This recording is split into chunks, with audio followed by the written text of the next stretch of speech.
Same. It's the same thing. It's a delay, remember? Oh, that's right, a delay. I can see him moving up. I have to go in. I'll go in about 9:30. Do one report.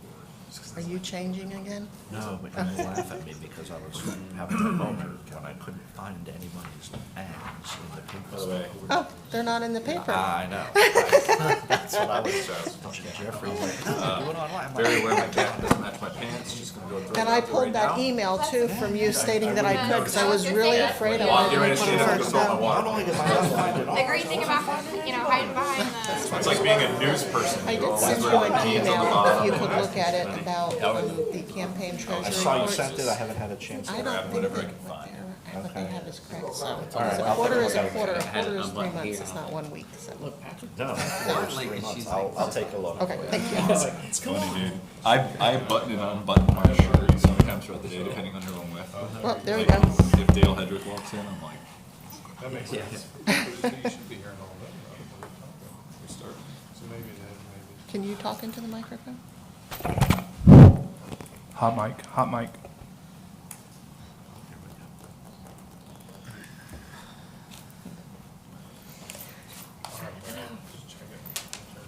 Yeah, I was gonna, I always like to go on here and look and make sure that it's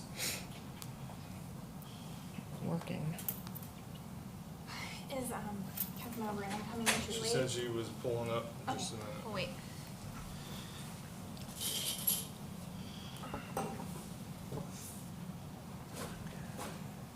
Okay, it shows that we're live, so.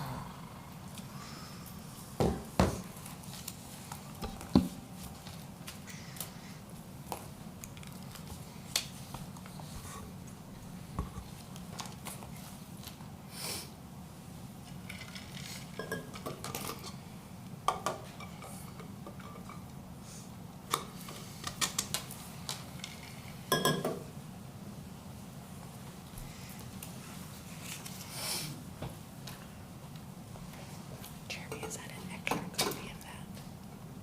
The script, is that an extra print? After I read my paragraph, you can have it. Background. Yeah. Yeah. I used to work with a guy. Luke Bryan would be good, right? We'd be in the elevator and he's looking up and he would just talk.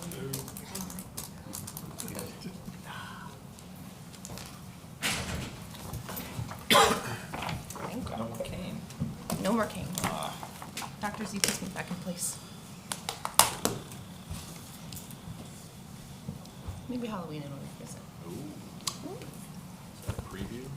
All right, good evening, everyone. I'd like to call this meeting to order. It is 5:31 PM, September 12th, 2024. It's our special council meeting for our second budget hearing. Lori, can I get roll call? Mayor Young, Here. Vice Mayor Sartori, Here. Councilmember Brandon, Here. Councilmember Painter, Here. and Councilmember French. Here. Thank you. Can I get a motion to approve the agenda? So moved? Second. All in favor? Aye. Any communications from the citizens? Okay, moving on to the agenda. Agenda item 1A, announce the proposed millage rate.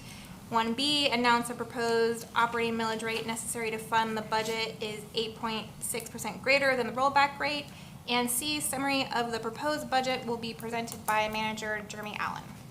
Thank you. The Village of Tequesta is a taxing authority. The proposed millage rate is 6.4595 mils. The proposed operating millage rate necessary to fund the budget is 8.60% greater than the rollback rate of 5.9479 mils. The specific purposes for which the ad valorem revenues are being increased are to cover the increased operational cost and planning costs associated with parks and mobility. You have a summary of the budget in your backup. We have the presentation that we did last time. Also include the backup summary of the budget, total budget of $48,702,377. Thank you. And just to be clear, there was no changes from the first budget hearing, correct? Correct.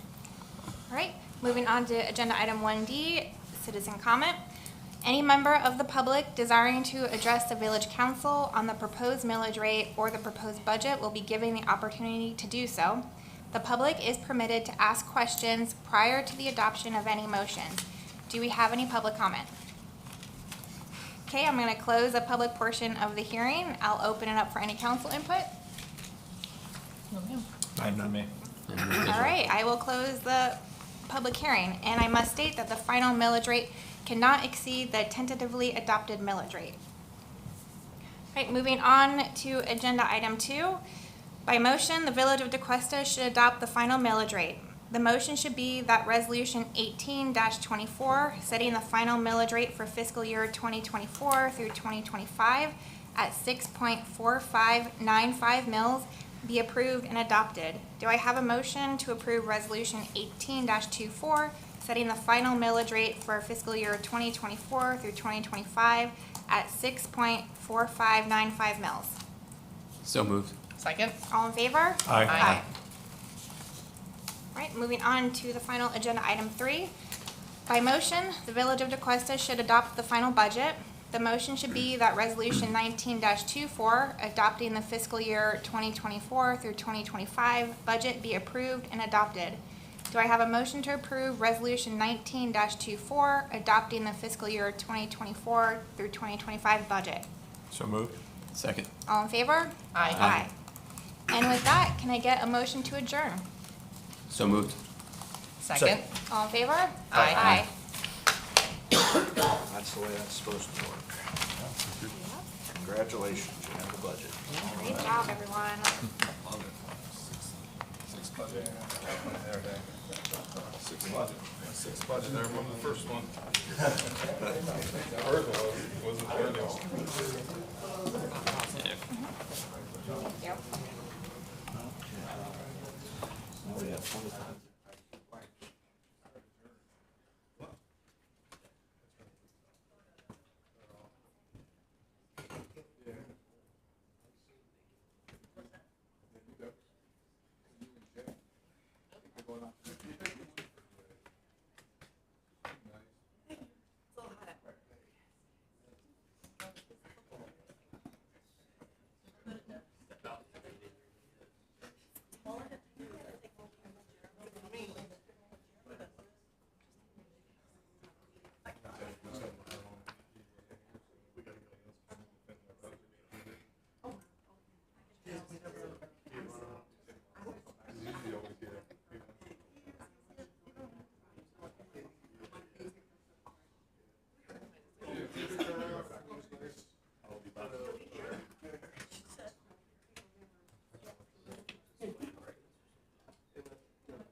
I wasn't given anything out for it.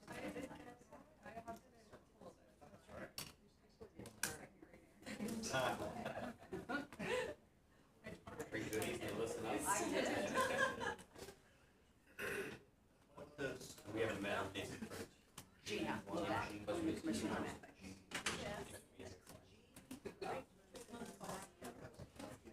All right, I gotta go get a photo.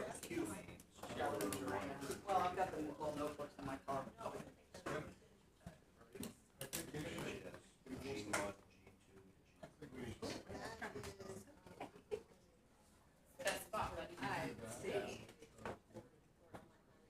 It's the 10 of your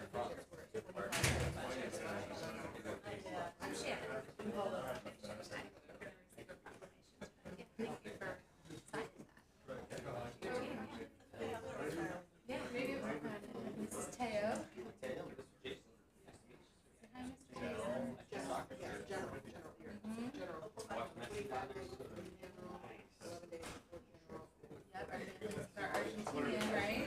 Gator blue. I would say, I know, but it might be. Not too much. But you do, so that's good. Something we didn't really have. Yeah, it's a lot of football. It's the first time I wore this thing. Yeah, do they play for JTIA? It's on there? Yes. Teddy bears? You know, when you're in school, you have like, yes. My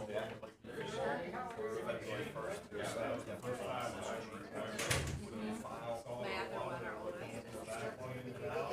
he's also JTIA, so he's training his friends, he's Asian, so it's like, but it's fun.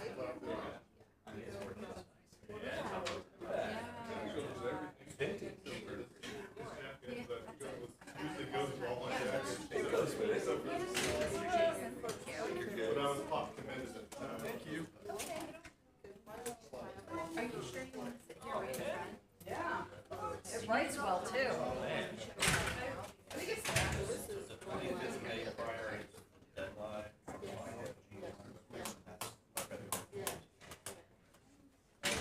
That's why I'm asking. No, it starts in like File 20 something minutes, a bit early. January and then turn around again and file January, February and February. So the question I guess we're filing just January, or we're also filing something else. And G1.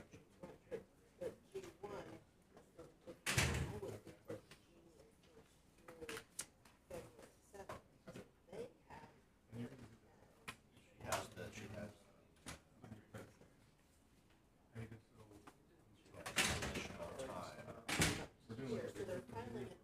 That's what I'm, yeah.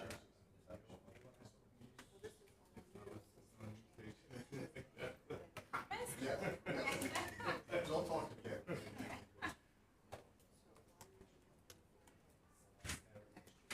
Is there a official, you have your spreadsheet, she gets her spreadsheet, is there some, where are we getting this stuff? There's gotta be something there, yes, states are, Not that we. somebody's got it. Was mistaken, but. This calendar had to be generated at state level somewhere. Yeah. Gotcha.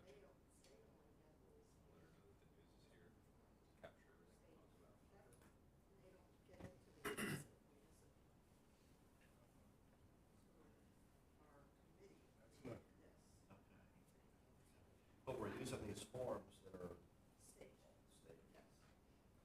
Are there instructions on these forms? So if I went to pull out.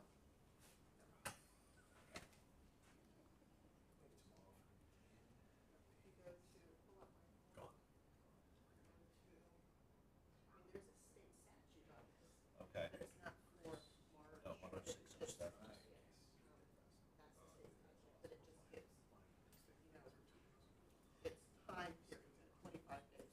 So let me read that tomorrow.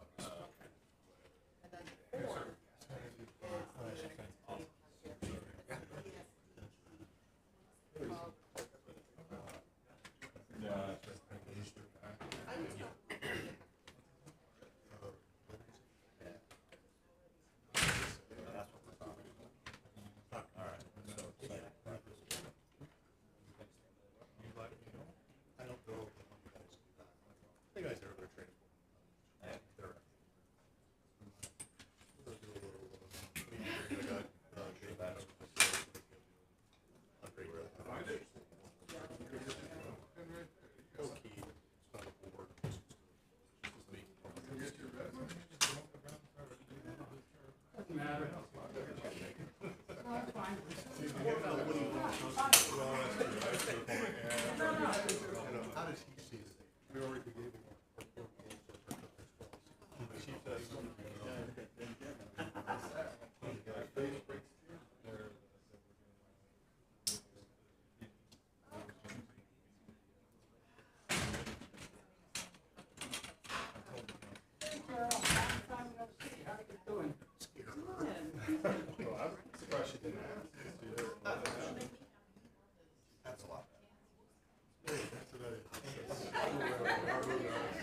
slopes, trying to get two knockers together.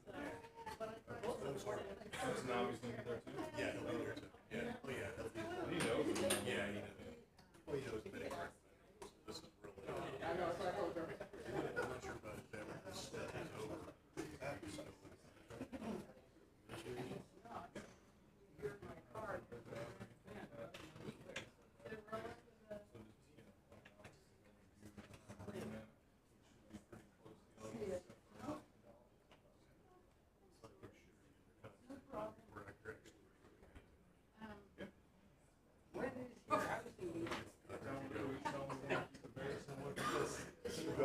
Is there anything about things about it? Let the process begin.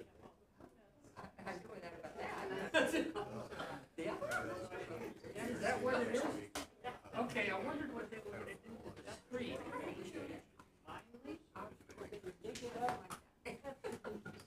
Oh, my goodness.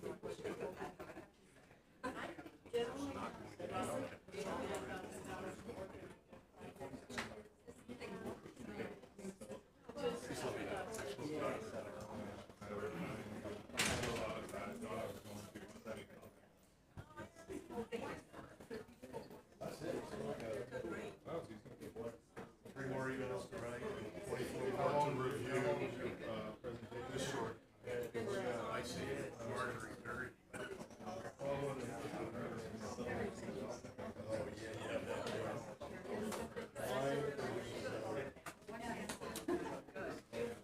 I can tell you everything on my mind. Probably the Chiefs meeting is outstanding. What's the Chiefs meeting? 6.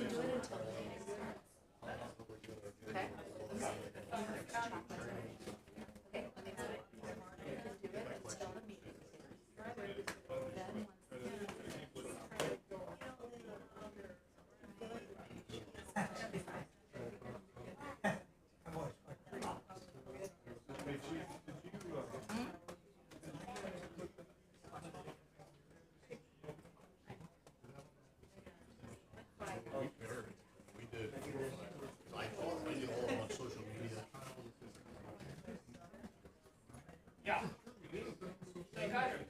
Locked off. I'll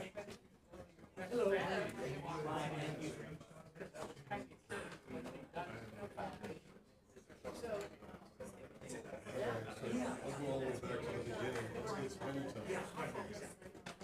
I believe this is the first one. I'll just put up a picture, but embedded, please join us for remembrance. Here's the actual advertisement when it came out.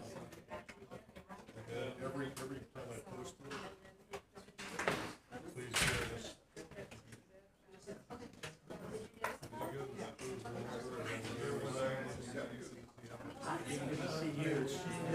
Changes a little bit. I've got 2 or 3, I kind of look at the notes ahead of time. Yes. Certain components.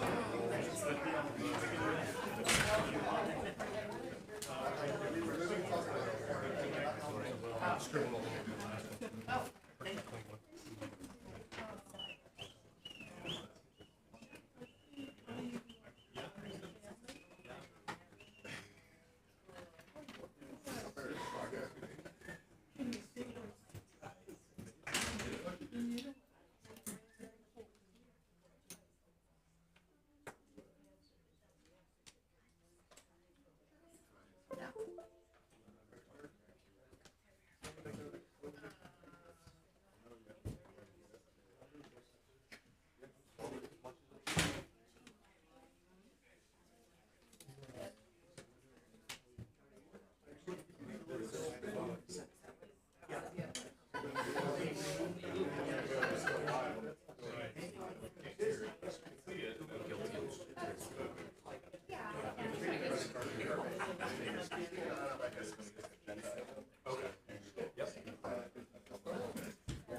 How are you, Ken?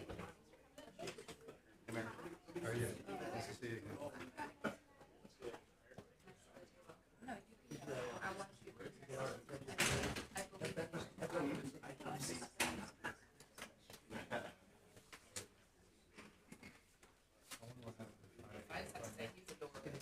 Good to be here.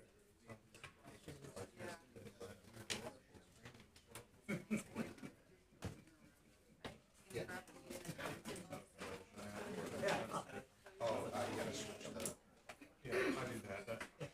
Well, that's not much work. Yeah, it's just kind of percentage.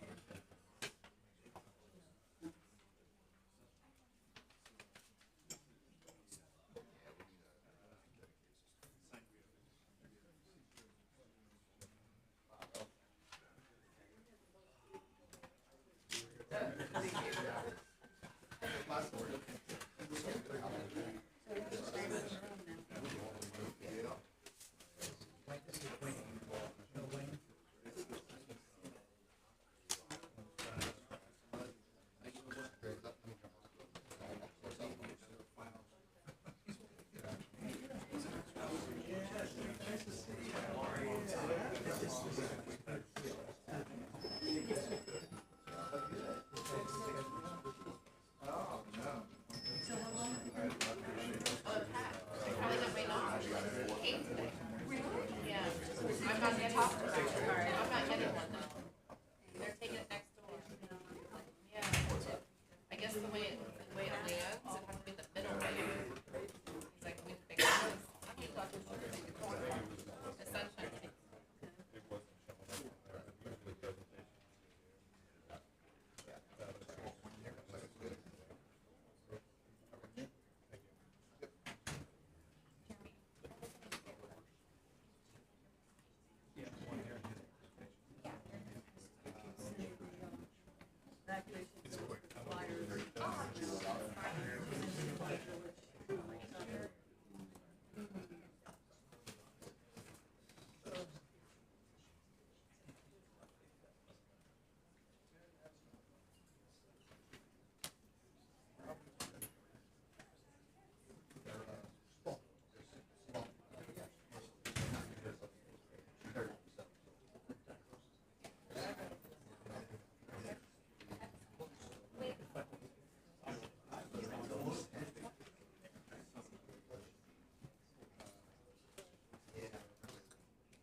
Did he get all the presentations back up for you?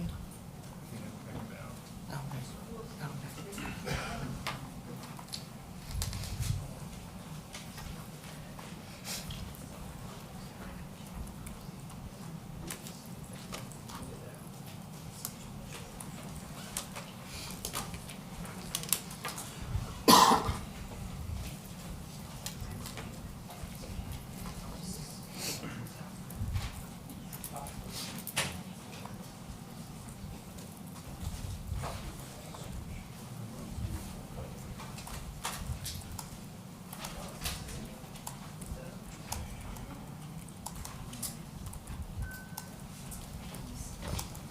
All right, good evening, everyone. It is 6 p.m. I'd like to call the meeting to order. It's September 12th, 2024, and this is our regular council meeting.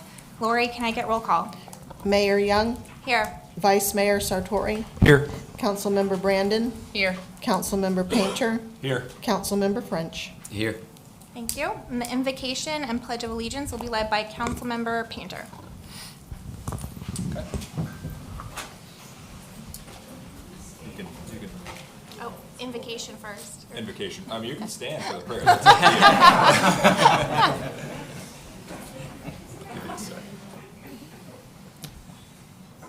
Dear Heavenly Father, as always, we just want to thank you for the opportunity to gather here tonight to talk about the important business of our village. Lord, we're so grateful to live here and to have the opportunities we have, not just for us, but our families, and to provide opportunities for those in our community. Lord, as always, I ask that you just give us clear hearts, clear minds as we make some big decisions up here tonight. Allow us to just hear everything from the public, from those giving presentations tonight, and really take all that into consideration when we're making those decisions. Lord, I ask that you be a beacon of light on the rock in which we stand, as always. And in your name we pray. Amen. Amen. Now you can stand.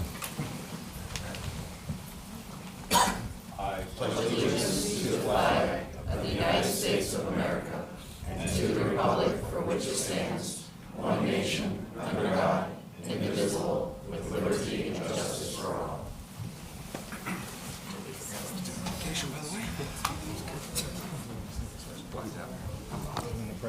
Okay, I'd like to get approval of the agenda with adding item number 4 under presentations, which is a proclamation for Fire Prevention Week.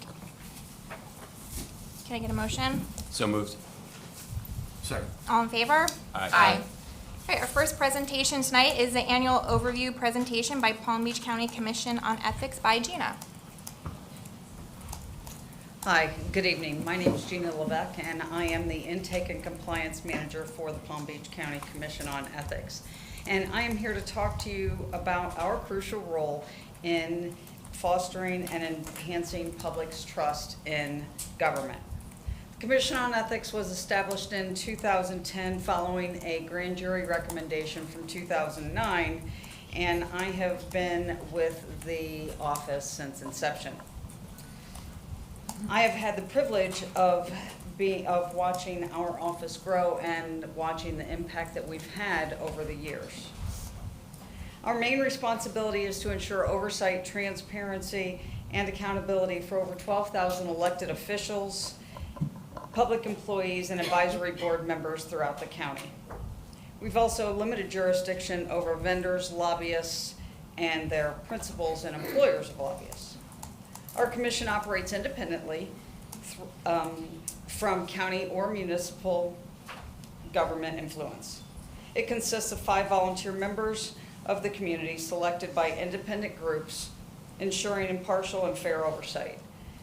The county, the county government and the 39 municipalities in Palm Beach County must adhere to the ethics ordinances and that we enforce. The Code of Ethics provides a framework to ensure public officials and employees act with integrity, independence, and impartiality. It prohibits using public office for personal gain, emphasizing the public's trust and accountability. Education and prevention are the cornerstones of our ethics program. We focus on continuing training, our advisory opinions, offer advisory opinions, and strive to foster a culture of ethics within government agencies. Our programs are designed to enhance the public's trust in government operations, demonstrating our commitment to ethical governance. Our staff offers live training sessions and provides advisory opinions, having issued nearly 540 opinions to date. This proactive approach aims to prevent ethical lapses and ensure ethical conduct within our community. While we can enforce penalties such as reprimands and fines up to $500 per violation, our primary focus is on education to prevent violations before they occur. We ensure transparency by making all of our advisory opinions, gift forms, voting conflict forms, and complaints available on our website. In conclusion, I'd like to thank you all for your dedicated work. As you continue your responsibilities, remember to ask first and act later. If you need further assistance or information, please call our office at any time. I'm usually the one that answers the phone, so I will be helping you. If anyone has any questions, I'll be happy to answer them. Thank you, Gina. Council, any comments or questions? None other than thank you for being here. No, ma'am. I had two questions. How are we doing since 2009? Well, we no longer have the moniker of Corruption County. That's- So we are that's- doing much that's a better. win. And we measure our success by the number of complaints and the number of inquiries that we have. We started in 2009, 2010, 2011 with 30 and 40 complaints.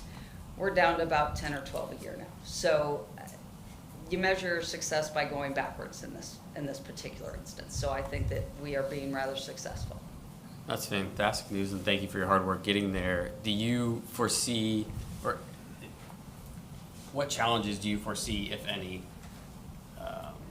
You're in this day to day. Do you see any future challenges? Right now, with the passage of the new state bill, our challenge is going to be with taking anonymous complaints. I think it's going to limit a little bit what we do, but we just need to get out there and educate, and encourage people to come forward if they have questions. Like yourselves, if you have a question, first of all, ask Mr. Davis. He's your first line of defense, and look at him looking up at me.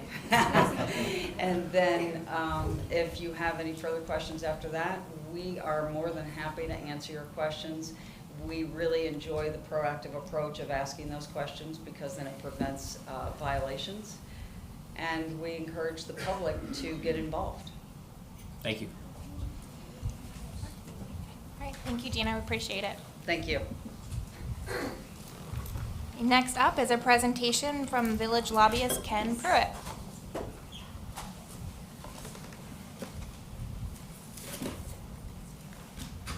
Good evening, Mayor and council members, Mr. Manager and Clerk. My name is Ken Pruitt with P5 Group, and grateful to be able to have this opportunity to present to you a post-session and also start to make arrangements for the 2025 session as well. It's sort of like old home week for me. When I was in the Senate, I represented from Indian River County, Brevard County line, all the way to Royal Palm Beach, and Tequesta was kind of the heart. We actually had a district office here, so it's wonderful to be back and wonderful to see everybody. So thank you very much for the opportunity to represent Tequesta as well. If I could, what I'd like to do is share with you just a few statistics and give you an overview, a brief overview. I really want to focus in on the budget, if we could. But so we had 1,902 bills filed, 325 of those passed. There was probably 1,000 or more amendments that can be significant. They can take on just as a bill. There were 14 of those 325 bills that were vetoed by the governor. The budget's $116.5 billion, actually lower than it was last year by almost $1 billion. And of course, the governor issued $950 million in vetoes. just to go through, I'm not going to go through these, but this is just kind of gives you a template of the local government bills that passed. You had the annual inflation adjustment to homestead exemption. I'll get into that in just a few minutes. The vacation rental bill that passed again and was vetoed again by the governor. You had an alternative mobility funding system bill where the League of Cities and the counties were fighting against each other on that, and that bill did pass. The counties did come around and did support that bill. The bills that failed where you would not have to have 2/3 vote of a membership of your governing body to increase your millage rate. One that was significant, and that what Manager Allen was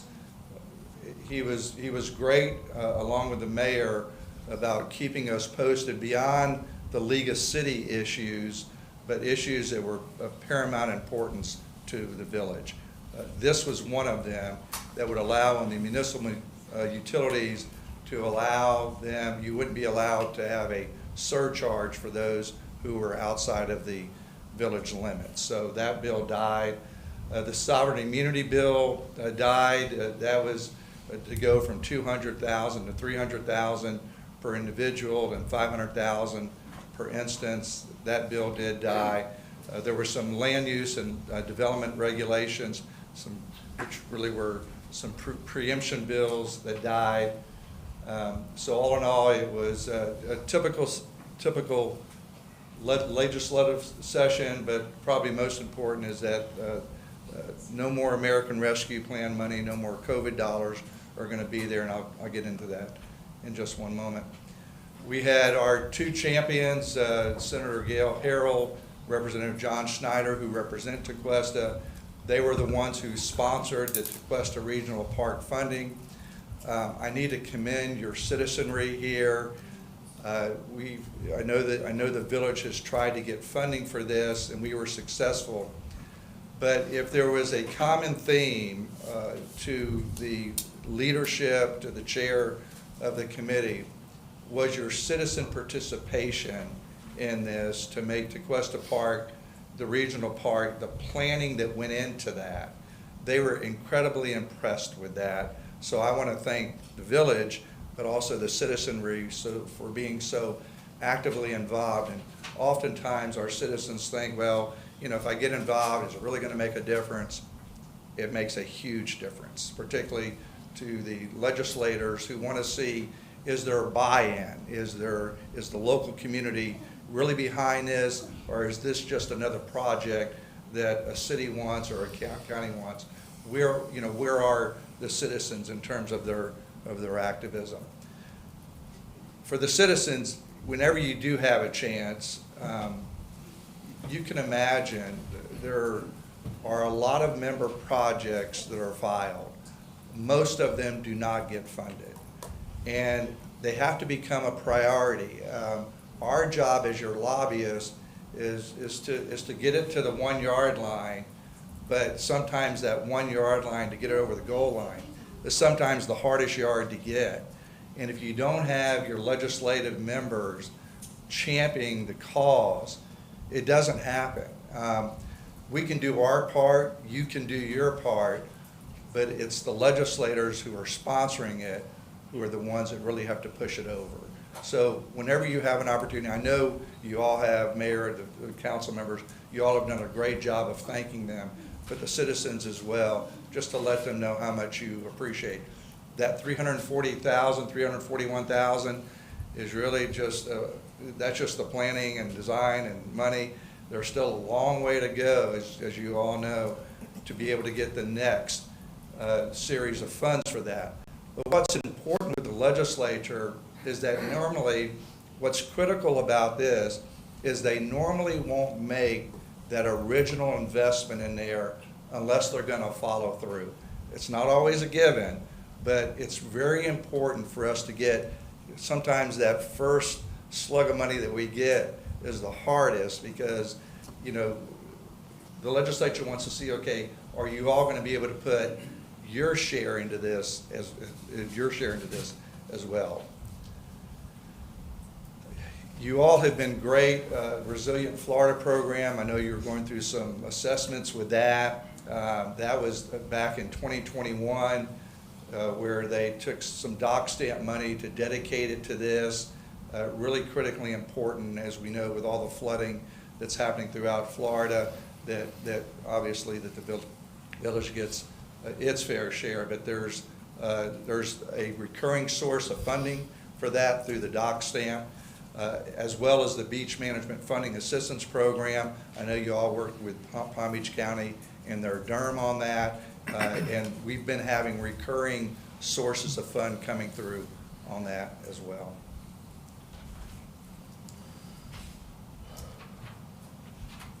So, Jonathan Dickinson State Park, that has been, and rightfully so, first and foremost in a lot of the citizens' minds.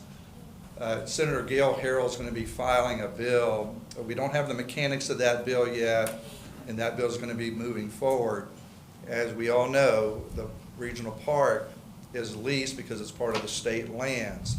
And so where we'll be working with you collectively and with Manager Allen is to make sure that whatever language is put in there doesn't, obviously we have a lease that's already in place there, but we also have to make sure that any use that we're putting into that park would be allowable. So we just want you to know that we're going to be working closely with Senator Harrell on this bill to make sure that no unintended consequences with it, and that the bigger goal of what it is that she and the citizens, obviously, and all of us want to make sure is in there, is protected, but also that the regional park is protected as well. So these are your legislative session dates. We'll be, as soon as the elections are over, we'll be hitting the ground running. They'll have the organizational session on November 19th, and then the House and Senate, they'll be meeting separately in December, but then in January and February, that's when a lot of the real work begins, and of course the 60-day session for March starts on the 4th. And as always, Vice Mayor, I know you came up for Palm Beach County Days last year. We just want to open the door if there's anybody, if you ever want to come up and you know, anytime during the committee weeks or during the committee or during the legislative session, just give us a call, and we're more than happy to get you into the doors to as many of the committee members and committee chairs as we can. I want to take some, and Manager Allen, I don't know how much time I have here, and I'm not going to take a lot more time. I'm almost done here, but I think this is really important for us, just as your budget that you all, I believe, just passed. So we look at general revenue. The budget of the state's 116 some odd billion dollars, but the general revenue is about $50 billion because the rest of that money is drawdown. It's trust fund money like your gas tax. So the state does what's called a 3-year outlook. This is actually constitutionally mandated. And it's a very good exercise for the legislature to go through. So if you look at year 1, and if you go down to the revenues available, it's $49 billion, almost $50 billion. If you look at the next line, it says $7.7 billion. That's the amount of reserves. That's not the rainy day fund. That's the reserves that the legislature has set aside over the years just to put there to make sure that if we have some, like a COVID event again, that we've got some reserves in place. Then you've got your minimum reserves that we have to have. That's obviously, there's the constitutionally mandated percentage that we have to have. And then you have your recurring base budget. So what that says is that the recurring base budget from this budget that we just ended was $45 billion. The next 2 lines are called critical needs budget drivers and other high priorities. Those are your education, all the new kids coming into the school system. It's your Medicaid, it's your FEMA funding, so whenever there is another storm event, to make sure that we have the money to match the FEMA. Just like you have your insurance for your employees, the same thing happens to the state. You can imagine with the amount of state employees, that's also a cost driver as well.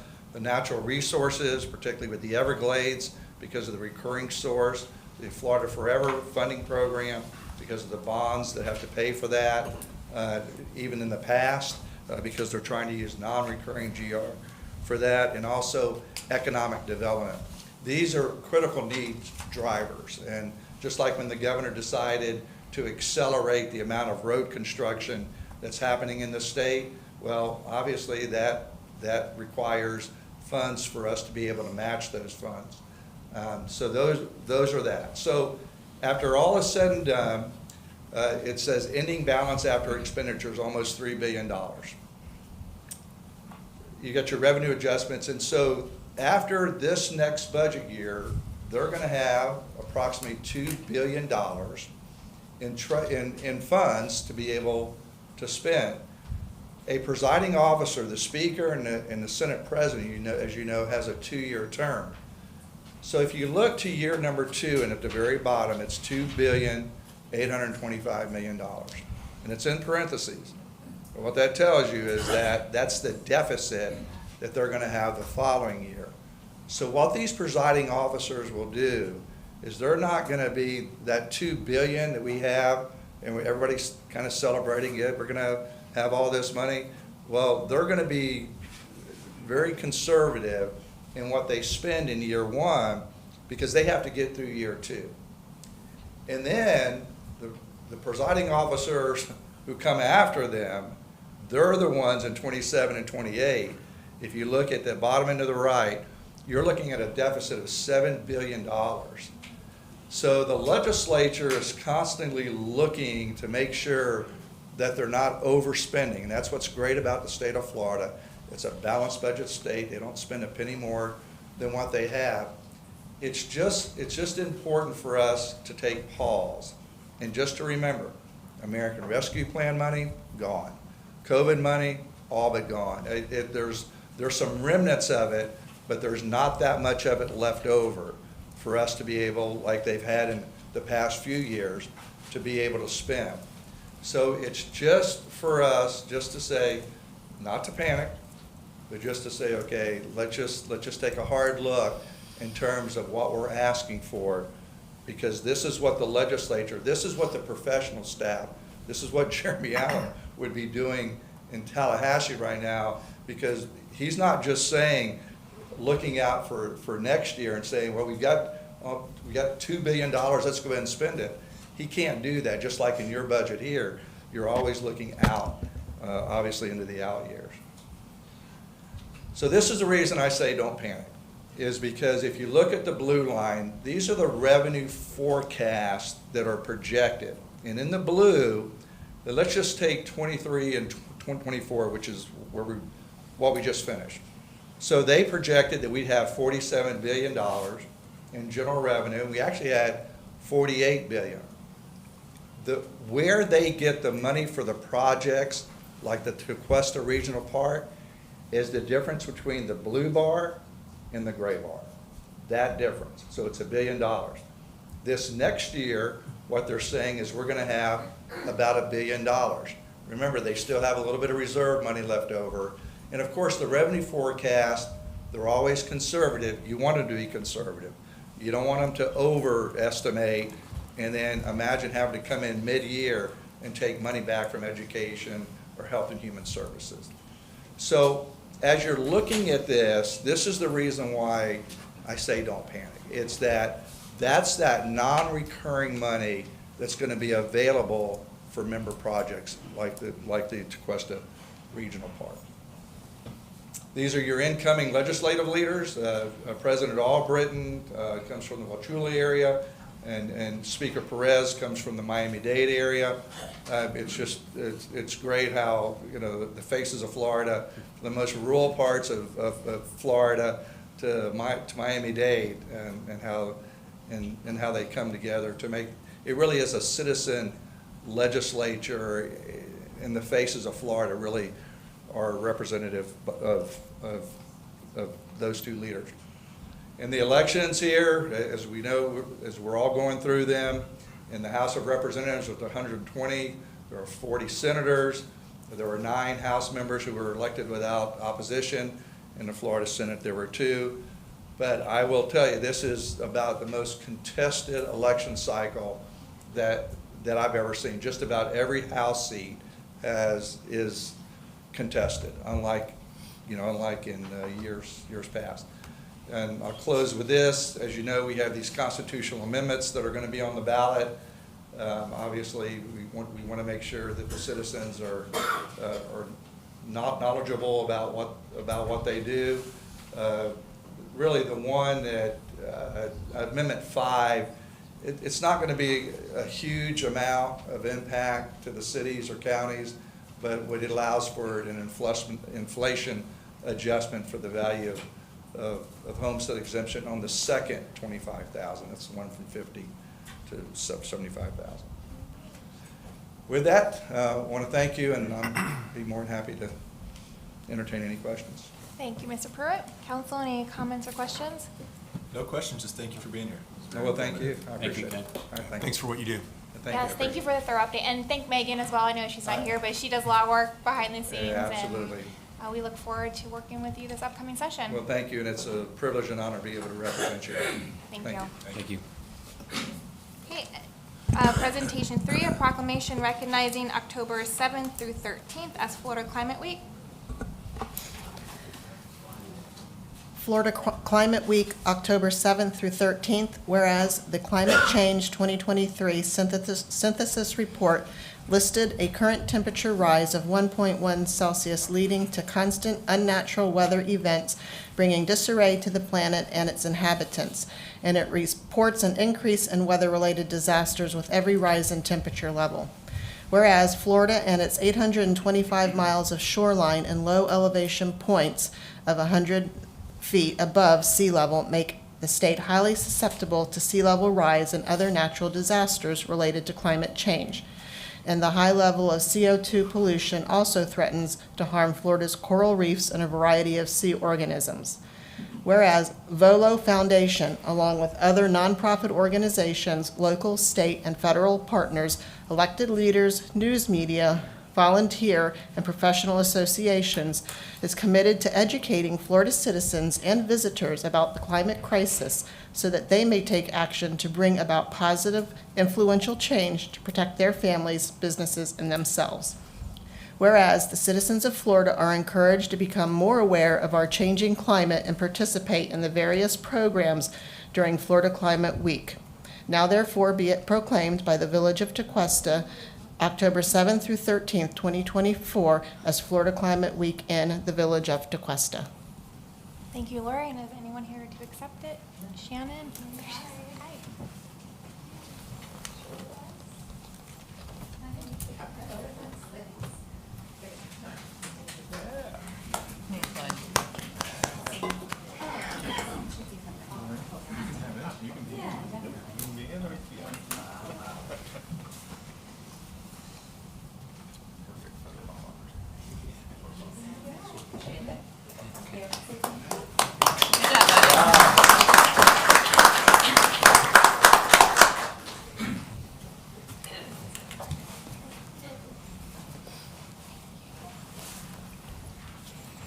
And I do just want to add, I know our council, we as a whole really support all the efforts that our stormwater utility, our water plant, and our EAC, the projects they work on to really help with the changing climate and changing factors we have to deal with. So I really appreciate the efforts from our staff and our EAC on that.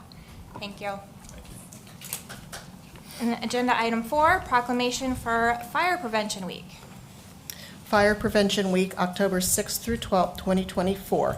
Whereas the Village of Tequesta recognizes the significant personal and economic toll fire takes on its citizens. Whereas the Village of Tequesta understands that safety measures can significantly cut the risk of fire. And whereas a fire can spread rapidly and a quick escape from the home increases the chances of survival. Whereas 79% of fire deaths nationwide happen in the home. whereas smoke detectors have been proven an effective lifesaver, having helped to cut the home fire death rate by 1/2 since their introduction to the general public. And whereas working smoke detectors are essential in every household and should be installed on every level of a home and outside of each separate sleeping area. And whereas the Village of Tequesta is reaching out to its citizens with a message of fire safety during Fire Prevention Week. Now therefore, Mayor Molly Young does hereby proclaim the week of October 6th through 12th, 2024 as Fire Prevention Week.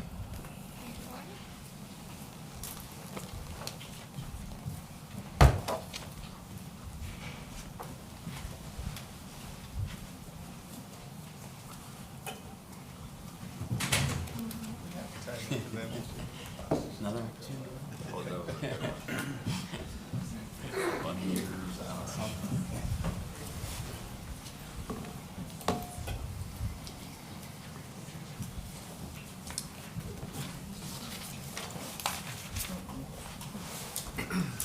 And I just want to say, I know our fire department does an amazing job of getting out fire prevention messaging on all our communication platforms. I know for me personally, they're extremely helpful, and I always read them, so thank you for everything you do.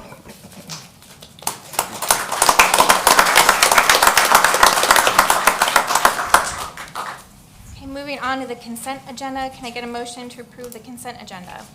So moved. Second. All in favor? Aye. Okay, next, communication from citizens on items that are not on tonight's agenda. Do we have any? I do. Most people did not put a number next to the agenda item number, so I don't know if they want to speak under citizen comments or on a specific item number, so I'll call their name. Pastor Paul.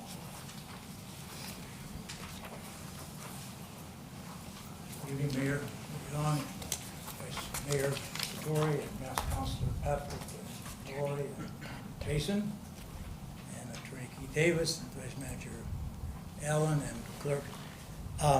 It's good to be here tonight, and it's really, really good to be here tonight. Several months ago, I was diagnosed with a serious illness that I'm dealing with right now. Thankfully, I've got a great team of doctors and surgeons and technicians and nurses to help deal with this. But I just was wanted to just say tonight how thankful I am for you on the Diaz and all of our employees and staff. This is just an incredible place for me, and things sometimes you take for granted. But I thank you for your prayers. I thank you for your kind words, your text, and well wishes. When you're diagnosed with a disease like this, you reflect a little bit on life. And just real quickly, I just was thinking about over 20 years ago, where I had the opportunity of beginning a chaplain program, which was never here before. It started with our police department, and then we included our fire department, and for over 20 years, we've been able to give support to our police and fire department, counseling services available to them. And that's been a great honor. That's been a great joy for me.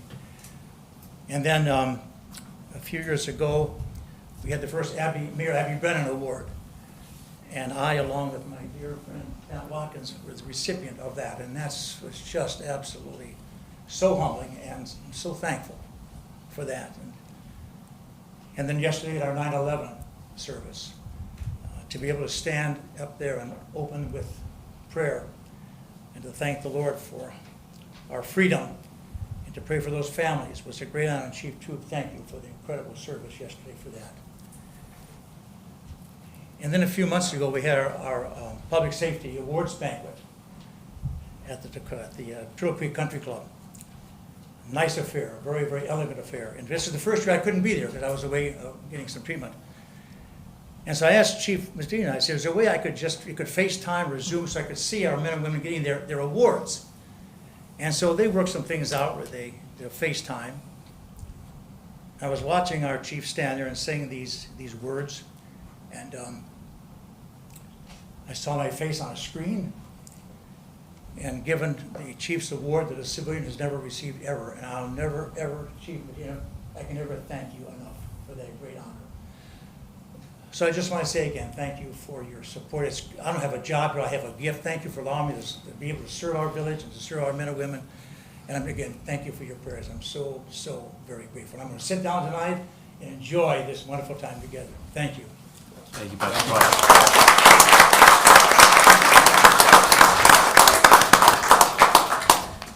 Marie Sapiri.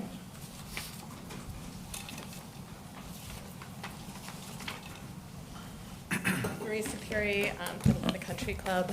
Madam Mayor, I ask that council grant 1 extra minute for public comments on agenda item 15 in view of the importance of this decision and the major change that is introduced for the first time in this proposal, and in the interest of enabling fuller comments from residents. Just 1 extra minute, please. Thank you.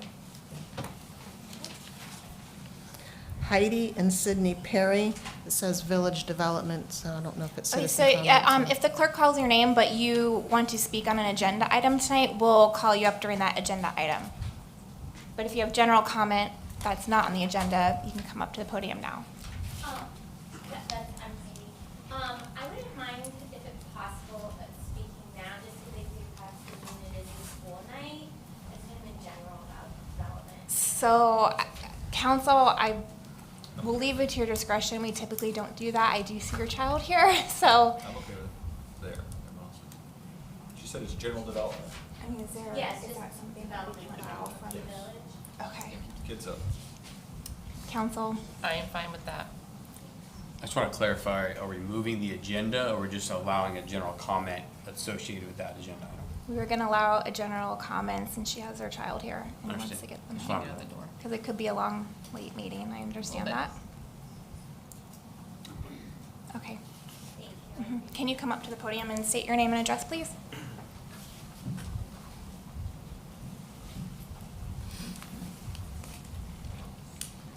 Hi, I'm Heidi Perry, and I have Sydney Perry with me as well. We live on 12 Shady Lane in Tequesta. Thank you. I really do appreciate you allowing me to speak now, and since we have bedtime and all those things. I'd like to speak tonight just in regard to proposed development in Tequesta, also exemptions to height and density codes and overall development in our village in general. Our village of Tequesta is truly a gem. It's a beautiful neighborhood that has avoided the overdevelopment of nearby areas, even as close as Palm Beach Gardens, Boca, Delray. More and more people I meet are moving away from those busy, crowded areas and looking at Tequesta as a refuge. The increased desirability and demand for homes in our village creates a very prosperous incentive for developing and building, but if we do not establish guidelines and then stick to those guidelines without waivers or exemptions, keeping the future of Tequesta in mind, we're likely to simply repeat history and turn our village over into another over-congested, overbuilt Florida town, exactly what currently not being makes Tequesta so special. There is still time now to ensure that that fate does not fall on our charming village, whether it's through maintenance of restrictions, codes, town plans. We can maintain the integrity of our town and ensure its charm and specialness continues for our children. And thank you again truly for your time and exception to the agenda. I appreciate it. Thank you, ma'am. Thank you. Appreciate it. Scott Tedford. It says townhomes and waivers. Okay. Good evening. Does, My comments are specifically for agenda items, so if you'd like, I can wait. yes, how about I do this, since that sounds like you have a lot of cards, I don't have agenda item. Does only anyone have in the public, have any comments to make that are not related to an agenda item tonight? Mrs. Namath, you can come up. Yep, she's the only other card I have. I apologize. I'm Jessica Namath, 20 Shady Lane. And I had a flat tire on the way here, so I apologize for my clothing. But anyway, I just wanted to start by saying that I think we have seen a massive movement in our state with people with the state parks. I was so proud of the community for coming together and I think sending a message across the state that the people appreciate transparency and they appreciate things being made, brought to their attention. And I think that we've got a bit of a problem with that here in a sense. It was concerning to me that there were such big decisions getting made tonight and quickly. And so I appreciated Councilmember Brandon posting things and just leaving them there for residents to see and to discuss. And in my experience with the parks, which I started a group at United, we have 48,000 people in right now. So in my experience, I've seen people are generally very concerned with the things that they love. So we know how much people love Tequesta. And again, I thought this was a very quick decision getting made or coming upon us very quickly. So I posted it online. I shared Councilmember Brandon's post on my page. And I was surprised to have friends and neighbors and all kinds of people coming back with responses that they were receiving from our vice mayor, unfortunately, claiming that I was spewing vitriol or that he was not in favor of having open conversation with the public. And I was tuned into the Sartori sounding Mrs. Namath, board. if you could address me directly and the council Okay. as a whole. Well, not there's a individual Sartori council members. sounding board that I'm concerned with because it's an email that is sent out. I don't know who is on it, but it addresses every agenda item and gives his position on them. And again, I don't know how kosher that is, but it's a very clear, I approve, I support, I don't, here's where I stand. And Mrs. I Namath, mean, it please goes don't on to target say, any individual council member. quite a lengthy email, but the conceptual presentation has generated quite a stir and resulted in approximately 20 emails to all council as of writing this at 10 a.m. I am repeatedly criticized for not discussing things on social Mrs. media. Namath, please, Well, it's not appropriate. It Okay, doesn't but follow the my rules of concern decorum. is there a violation of the Sunshine Law? to it? Absolutely not. Okay, so is it a problem for citizens to communicate about things online and to discuss issues relevant to our community? Because to send that message out, I think, is inappropriate. And I enjoy looking forward to everybody's comments tonight. Thank you. Thank you. I have no other parts. Any other public comment that is not related to agenda item? Nope. Okay, moving on. Communications from council. I don't have anything tonight, Mayor. Nothing, ma'am. No, ma'am, no comments. No comment. I have a couple updates. As you guys know, I'm on the board of Palm Beach County League of Cities, and last month the board did decide to support the collaboration efforts that are currently underway with the county and the cities on drafting a scope of work and RFP for a countywide transportation plan. I think the manager will give a little bit more of an update because the county's been coming to the manager's meeting, so he can give us a little more info there. And then next month, we're gonna be discussing the state park issue that obviously came up. I think Senator Harrell will be attending the meeting, and I think the board will probably discuss, is it something that, you know, the board would take a position, or would it go to Florida League of Cities? So that's the kind of thing we'll be discussing next month. So I'll bring that back to our next council meeting. And then last month, I attended the Florida League of Cities conference. I know Vice Mayor was there, and Jay, our Community Development Director, was there. And it's 3 or 4 day conference, and there's elected officials and managers and clerks from all over the state. There's a bunch of educational sessions, and it's just good to really collaborate and work with, you know, other cities, and it really, no matter what the size, you know, we're all dealing with the same issue. So it's really great to have that platform to connect. Some of the sessions that I attended were, we had our joint legislative policy committee meeting.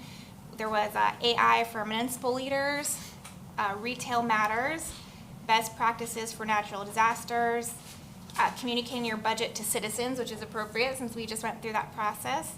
And then there was actually 2 League of City board meetings I attended. I was appointed to the board to represent the 12th district at the conference. There was also 2 keynote speakers. One was an international leader and advisor on teamwork, collaboration, and innovation called Erica Darwin. And then the next was very interesting, and I know Jay sat in this with me. It was a world-leading urbanist and author, Richard Florida. So the presentation he gave was very applicable to what the village and really kind of Florida is seeing as a whole. He dubs that we're living in the creative class, and that communities are rapidly changing, and your home is kind of becoming your identity because we're not as tethered, you know, to the offices as we were in the past. And this is giving families more of a choice of where they can live, where they want to live. And so he spoke about, you know, how much communities matter and that we need to maintain many different and unique kinds of communities. So I thought, like, for me, there was takeaways and very relevant to some agenda items we're talking about tonight as well. So I just wanted to share those updates. Thank you. All right, moving on to standard reports. Village attorney. Nothing tonight, thank you. Okay, village manager. Yeah, I just want to start by thanking the staff and council. At 5:30 tonight, we passed a $48 million budget, and so appreciate the hard work that's went into it. I know most of our directors are here. You know, we service water to unincorporated Martin County all the way up to Jonathan Dickinson Park, to unincorporated Palm Beach County, as well as JIC. We also provide fire service to unincorporated Palm Beach County, JIC, and the village of Tequesta. So we have a very big operation for a small town that most municipalities don't carry their own water, and there's only 14 municipalities that carry their own fire. So we have a very big operation with a very small staff that do a lot of work. So I appreciate the work and effort, and of course council's direction and leadership on that. Just a little update on that transportation-wide. You know, there's been a lot of back and forth on mobility and transportation the last couple of years, especially the kind of the back and forth between municipalities and the county. The county is really, I'll say, taken an initiative that they really want to work on a regional transportation plan with the municipalities. There was some back and forth for several months about how do we make that happen between the Palm Beach County Managers Association and the county. Working hand in hand, they're going to develop a scope for an RFP for all municipalities to have a piece in a regional transportation plan that'll help connect, hopefully, that last mile for all the municipalities to get to, you know, some of these alternative transportations. And so the next several months will be very, we'll see a lot of that coming forward, and obviously council will have an opportunity to review that and possibly vote on that. So more to come on that. We just update, and this is probably for some of our citizens as well, because I know we get calls occasionally. We have continued to try to compel the post office to clean up their building. I just know that is ongoing. We've been doing that for, going back a year. We sent a letter to them via the council. We have reached out to Brian Mass's office and Senator Scott. Both of their staffs have been great, really trying to move the needle on that, so we continue to try to do that, and as I get updates, I'll try to provide them. Obviously, there hasn't been any movement, you know, even with the communication we've had. A little reminder, if you're not on our social media, and if you haven't received notice, our residents will be receiving their new trash carts between September 16th and September 20th. There will be an informational brochure attached to that, so keep an eye on that. As you guys know, during the first of the year, we'll start an automated trash service for the residents. Road update, we've been milling and paving, have completed Yacht Club Place, North Palmetto Way, and Fairview East and West. Striped and manhole adjustments are still pending. Milling is currently underway on Gulfview Drive, with paving anticipated to start by mid next week, weather permitting. We obviously are trying to get that done before the end of the physical year, but some of that might run over into the next year just because of the weather.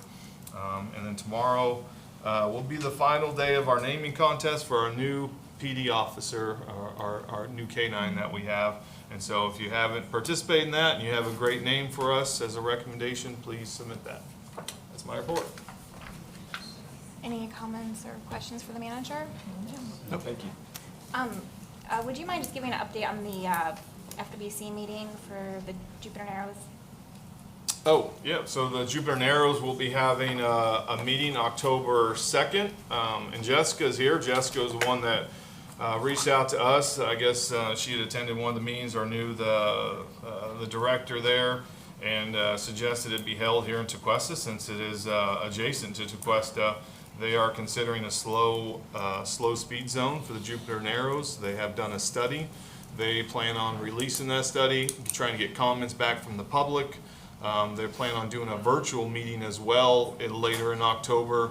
Our meeting will also be streamed online. We'll be able to provide that link, and so that if you can attend October 2nd, you can provide a link and then obviously email in your comments. They plan on voting on that in December at their commission meeting, the Florida, the FWC meeting. So we'll see how that turns out. Thank you. All right, next up, Police Department. Evening, Mayor, Vice Mayor, Council, Village Manager, Attorney, and Clerk. Before you have my monthly report, as Lori is trying to get a PowerPoint that I have real quickly to show about the Nautical Club. But the only thing I want to highlight from that report is September 3rd, we had our first Explorers meeting. I want to thank the Mayor and Vice Mayor for coming and saying a couple of words to our youth as well as volunteers. We just had our second one, and we're starting to, we just added one additional person, correct? So we're up to 8 kids from the area that'll be involved with the Explorers. A couple of things already that they will be doing. There you go. I just wanted to touch a little quick highlight on the Nautical Club. You all hear me talk about it. Just a great job that my officers do, and I'm so proud of them. This year, like I said, we had 44 participants, 11 to 17. The average age was 13. We started on June 7th until August 10th. I don't know why it's not working. There's a little bit of a delay. Is it? Yeah. I can control it if you want, but it's going to be a delay. You're going the wrong way, I think. Am I? Yeah. Stand by, technical difficulties. You may have noticed a couple of additional cameras there, just so everyone knows they're doing a recruitment video for the Tequesta Police Department, just to kind of highlight some of the things we do. It's not for the best looking chiefs in the country, but it should be. But that's only a dream. The Jupiter Aquatic Center, that was our first day, pool day and swim test.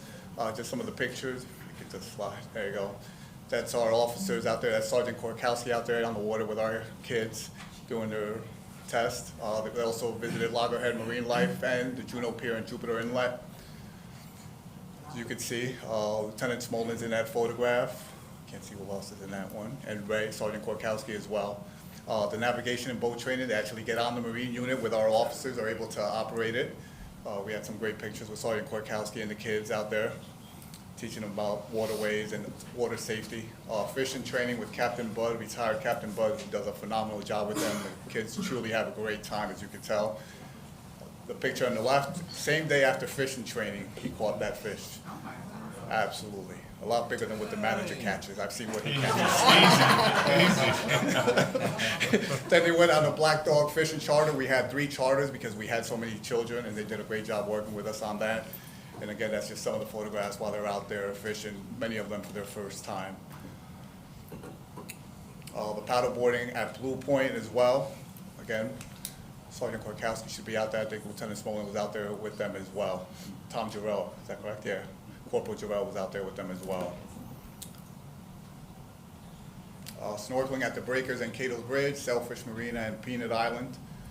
Just going out there, enjoying some snorkeling, and again, just interacting. Corporal Jarrell's out there with our officers, and Sergeant Korkowski just continue to build on our community relations with our youth. CPR Safety Day by Tequesta Fire to our Fire and Police Department as well. Thanks to Chief Chu for allowing his personnel to teach the kids CPR and going over some safety tips as well, and being able to do a tour of the police and fire side. I've always said we have a great working relationship. It's important that our youth see that as well. The tour of Trapper Nelson's in the Jupiter Lighthouse in Coral Cove. Again, just some of the photos while they were out there. Corporal Wachowski's out there, and then our end of summer picnic at Du Bois Park. I always say Du Bois, and everyone corrects me, Du Bois Park. And that's just, just putting it all together with the kids going over the summer. And obviously, some of the people that helped us make it possible, besides you all, council, who are very supportive of not only the police department, but the village departments as a whole, Tequesta Friends of Public Safety, the Perry J. Cohen Foundation, Austin Blue Foundation, and Sergeant Korkowski and everyone else who helped. I mean, honestly, it's not possible without the men and women that go out there and do it every week, but it also is not possible without everyone's support. So I want to thank you all on behalf of the police department. So thank you. Thanks, Chief. Thanks, Chief. Thanks. You too, manager. Sorry about the fish comment. That's all I have, Mayor. That's it. Any questions, comments for the chief? No, thank you. Thank you. Thank you, Mayor.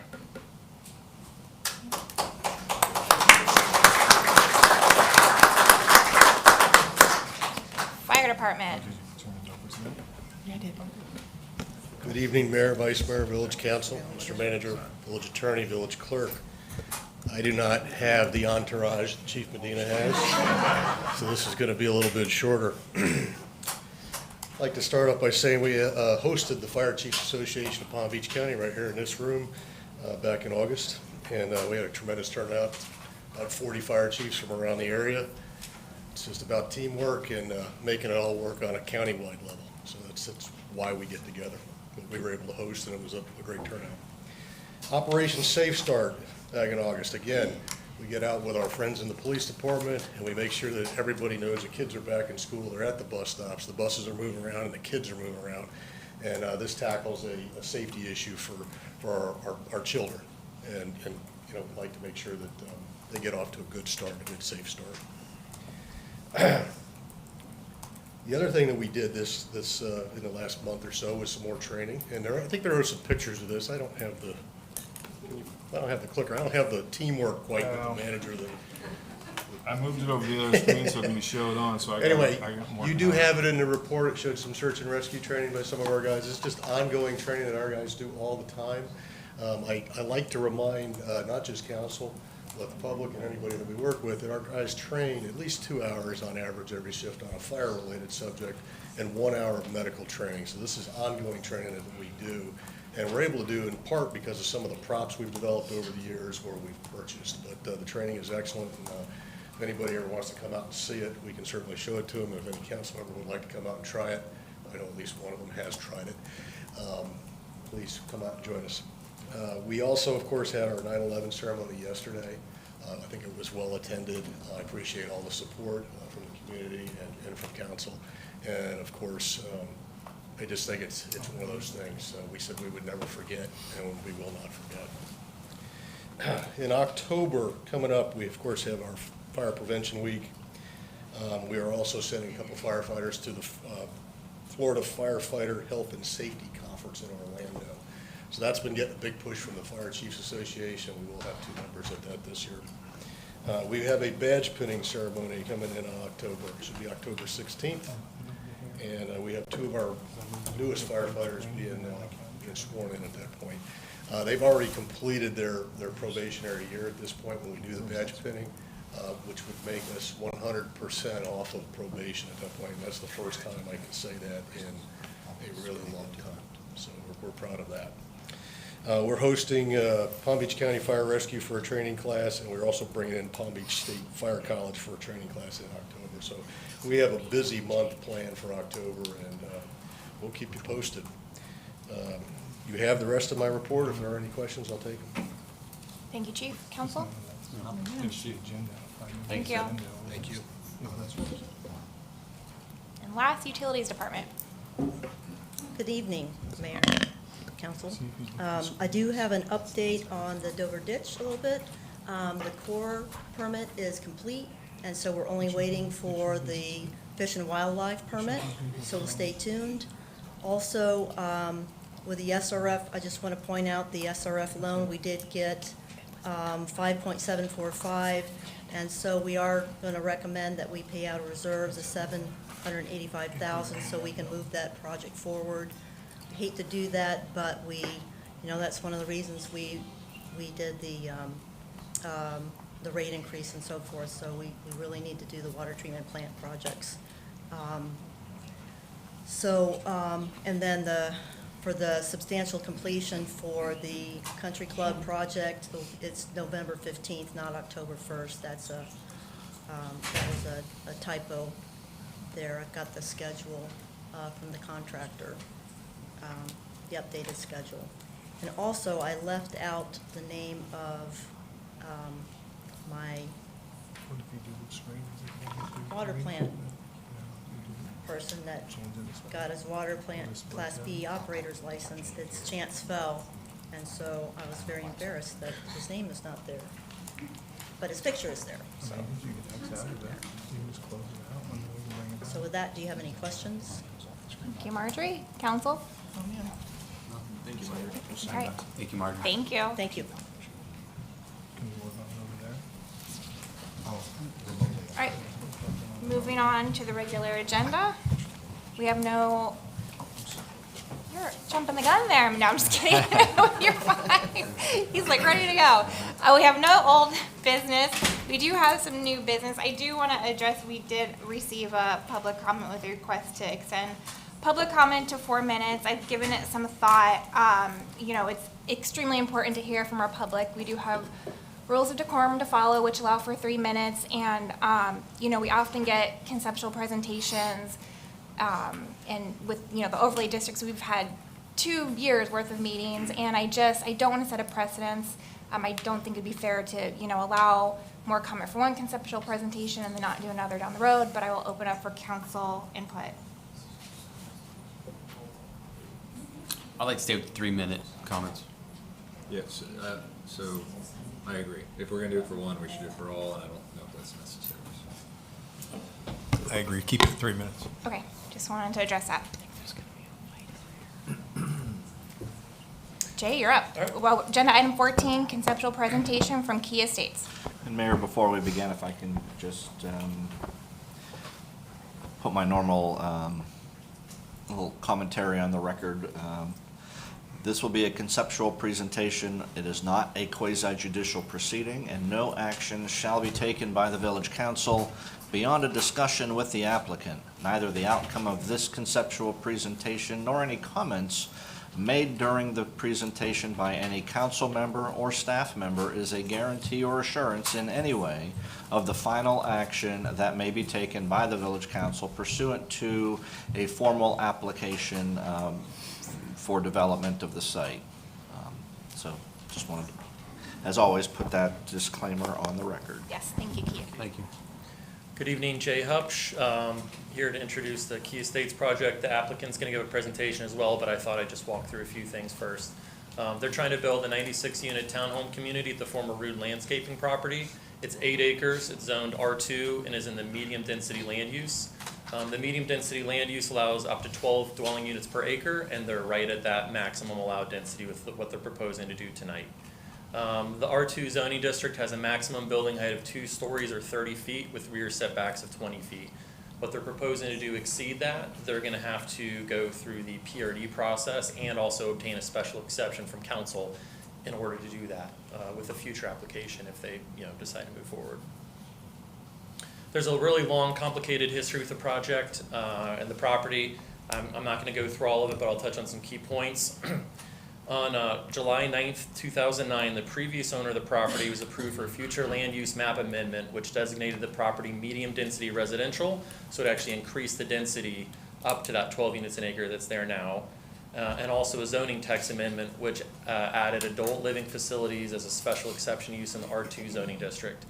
Right before that approval, on July 7th, 2009, the previous owner executed a declaration of restrictive covenants that restricts the property to no more than 50 dwelling units and a maximum height of 2 stories if an adult living facility is not built. So the minutes of the meeting, but prior to that, indicate that there was kind of some discussions about limiting height and density for the site if that adult living facility was not built. So from what we can see, from what Keith and I can kind of deduce, the previous property owner put that in place as kind of an assurance to get the zoning text amendment and future land use amendment to increase the density on the site. The Declaration of Restrictive Covenants is currently recorded in the Palm Beach County records. As you'll see in the next few pages, I'm going to show you the covenants. The Village Council would have to modify or rescind it in order for a developer to construct anything other than adult living facility that is more than 50 dwelling units and is taller than 2 stories. You can't see this too well, but this is the first page of the restrictive covenant. As you can see, it was entered into July 7th of 2009, 2 days before that approval I mentioned. And at the bottom there it says that should the declarant fail for any reason to develop the property as an ALF pursuant to R2 zoning designation for special exception, the declarant hereby voluntarily restricts the property to a maximum of 50 dwelling units and a maximum height of 2 stories. Then on the second page, it says that the declaration is binding and that unless it's got to be released by the Village of Tequesta or its successors and the property owner's successors are assigned. So it runs with the property, and the Village of Tequesta would have to amend it if it were changed in any way. There was also a 2016 approval for an assisted living facility by the current developer. That project had a building height of 43 feet and 10 inches. However, it was set back quite a bit further than what you'll see proposed tonight. There was a 30-foot landscape buffer there along that south property line, and the building is tiered where it's 2 stories closer to the south property line, and then it gets to be 3 stories. So the 2-story portion of the property was set back 87 feet from the south property line, and the 3-story portion was set back a little bit under 140 feet from the south property line. So there's a pretty substantial landscape buffer, and set back pretty far from those south property owners.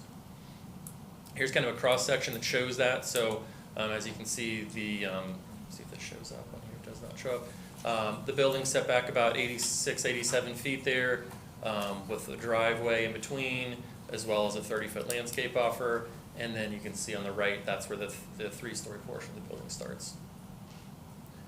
Here's the architecture. The renderings aren't great here, but it was kind of a Mediterranean red tile roof architecture, and you can kind of see how the building is kind of tiered back, 2 stories in the front. The third one from the top is that south elevation, so you see the 2-story with the 3-story in the back. As I mentioned, the property appears to need to utilize our planned residential development process because the buildings are taller than 30 feet or taller than 2 stories and reduce setbacks. The purpose and intent of PRDs is to encourage the accomplishment of a more complete residential living environment through enlightened and imaginative approaches to development, should allow a variety of architectural styles and features, and typically provide a little bit more open space. So PRDs are required to provide 35% open space, whereas the standard zoning district would only require 30%, and kind of in exchange for that, the village is able to grant additional height and reduce setbacks a little bit when it makes sense, when it leads to innovative design and better design outcomes. However, that, as you can see in the last sentence there, the additional height and reduced setbacks do not have to be granted by village council. It says the village council may at its discretion require adherence to the standard zoning districts if deemed necessary to maintain the spirit and intent of the chapter. So the village council does not have to approve those. As far as the development review process goes, the applicant is actually not required to hold a conceptual presentation.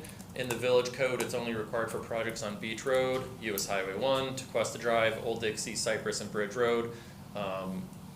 So those projects have to come forward for conceptual presentation.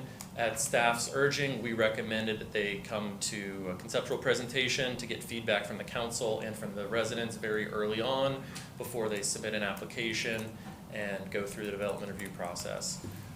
If the applicant does decide to move forward, it will go through the village's development review committee, reviewed by our police, fire, building, utilities, public works, community development, along with some of the contract people we have that review landscape, environmental issues, traffic, and engineering reviews. And one thing I did not mention, the property does have a substantial history of environmental issues dating back to Rude Landscape operating it. We would, if they submitted an actual official application, we would hire an independent environmental consultant just to review things. They have their own environmental consultant, but we would get our own environmental consultant to independently review everything just to make sure that everything's okay. The project would also be required to meet the adopted level of service standards within our subdivision code. So the village currently has those relating to traffic, sewer, drainage, potable water, and recreation. And then also Palm Beach County has a very thorough process. All residential projects in the county have to go through, it's called the School Capacity Availability Determination, or SCAD, by Palm Beach County Schools. And that will let a community know if there's capacity at the local schools that development would send people to. If it's overcrowded, the developer actually has to pay an impact fee to offset that. Which is supposed to theoretically go into providing new schools. That's a whole nother story. So assuming they were to submit a project, go through this whole development review process, there'd be a formal submittal to village staff along back and forth between all of our consultants, And then, assuming any issues were ironed out, it could then go forward, but would then go back through the planning and zoning board and village council. So just to reiterate to the residents, tonight it's just a very conceptual presentation. Nothing is being approved tonight. There's a very long and drawn-out process that they would have to go through before they actually did get approved. Tonight's just an opportunity, really early on, to get feedback from council and from our residents, and I think we'll hear a lot from the residents tonight. We also, recommended that the applicant reach out to the residents of Riverside Oaks, which immediately abuts the property to the south. So the applicant did not have to do this, but did willingly meet with the residents of Riverside Oaks a couple weeks back. Was attended by 17 residents. The residents there expressed some concerns about the environmental issues, which I mentioned. They had some concerns about drainage, how the property would drain, and would it be draining into their lake? And then there was also some concerns about the need to provide the more substantial landscape buffer between the properties, and also just kind of the general proximity of those buildings to the property. We've put the representatives from the HOA into direct contact with the property owner, so that they would be able to work out some of those issues throughout the process. And that's all I have. I'll turn it over to the developer.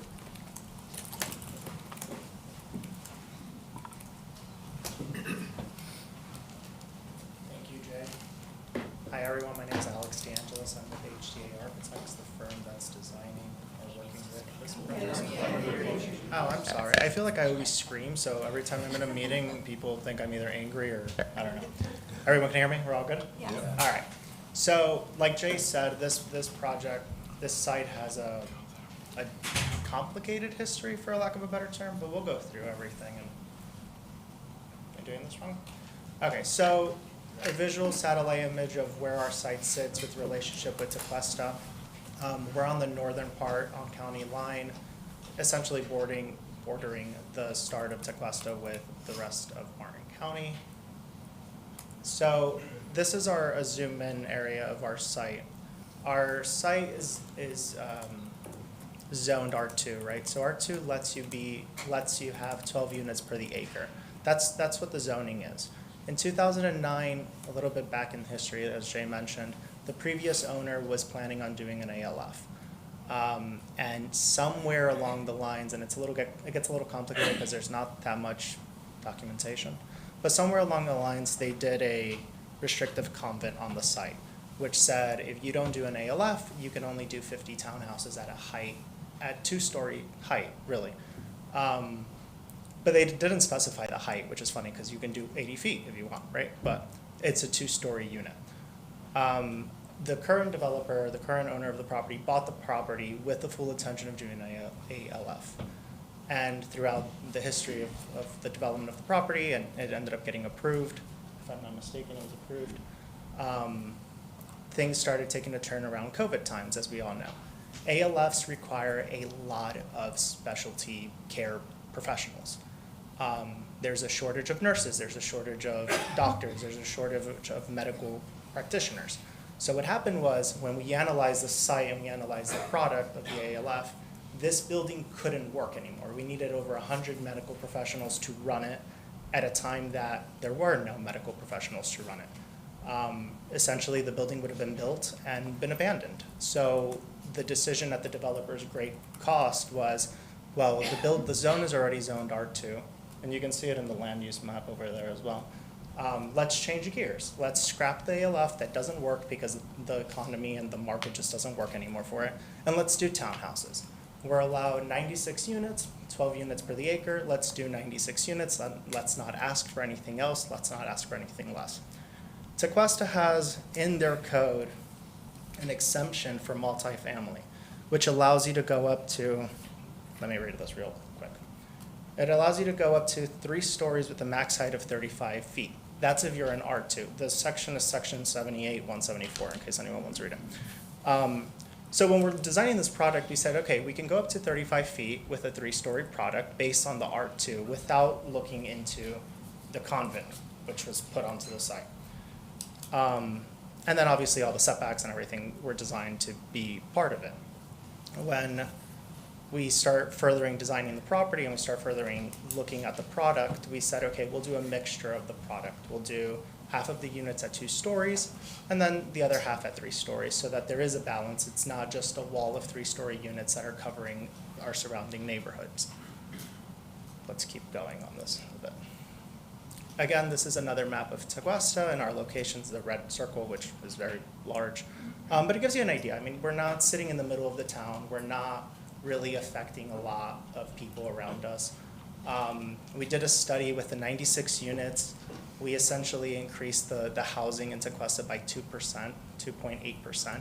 So when people have a concern, which is a true concern of traffic and density and over construction, this isn't really that project. I mean, we're not building 200 units. We're not building something that's gonna extremely change the day-to-day life of Tequesta. And furthermore, we're so out of the inner part of Tequesta that it's kind of by itself in a way, right? I mean, this is, if I'm not mistaken, the last residential empty lot in the city or in the village.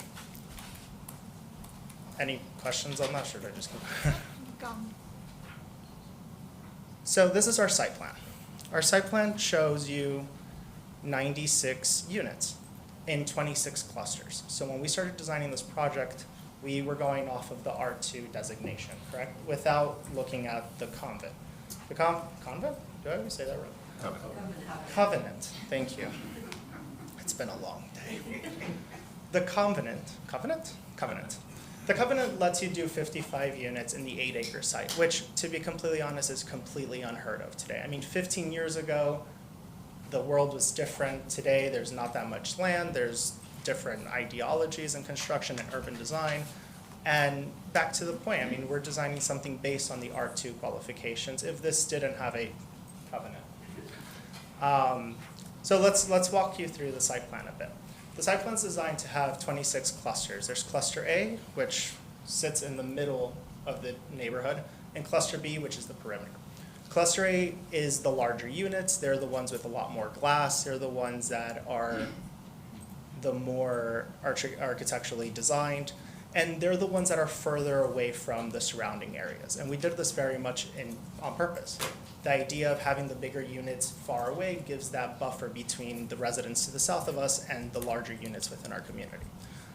Cluster B, on the opposite, is the smaller one. It's the complete opposite of cluster A. They have smaller opening and windows. They're farther away from the setback on the 3rd floor. They tend to be shyer. They're smaller in height, where cluster A is 31.6 height, cluster B is at 29. And it creates a more humble building for its neighbors. And what we did was we started looking at the site and said, okay, there's 2 ways of approaching design of townhouses. There's, in my firm, we call it the Great Wall of China. And we've all seen it. That's 600 townhouses that turn into one wall. Everyone has this little garage and a little door, and it just becomes a copy and paste. We don't like that. So what we did was we did 26 clusters, 4 units per cluster. The 2 center units are 3 stories. The 2 side units are 2 stories. And they're designed to keep in scale of what a large house would look like. So if you're a passerby and you're driving by, these units look like a house, or maybe even a duplex, but your mind doesn't perceive them as a 4-unit duplex, or 4-plex. This also allowed us to increase our open space. So like Jay was saying, we need 30%. 35% if we choose a different route of application. We are at 39%. And we are able to have such a large percentage of open space because we choose this cluster design. We're gonna go through. So landscape buffers, I know it's a big one. And this I took from Muni Code, so if it's wrong, I'm sorry. But based on commercial and multifamily, you're required to have 5-foot landscapes on the rear and on the sides, 10-foot landscapes on the front on the public right of way. Our property, we have 16 on the north, which is our front, 17 on our east, which is our side. We have 18 on our rear. 7.6 on our rear and 7.7 on our west. So based on what your code would say for landscape buffers for this site, we exceeded.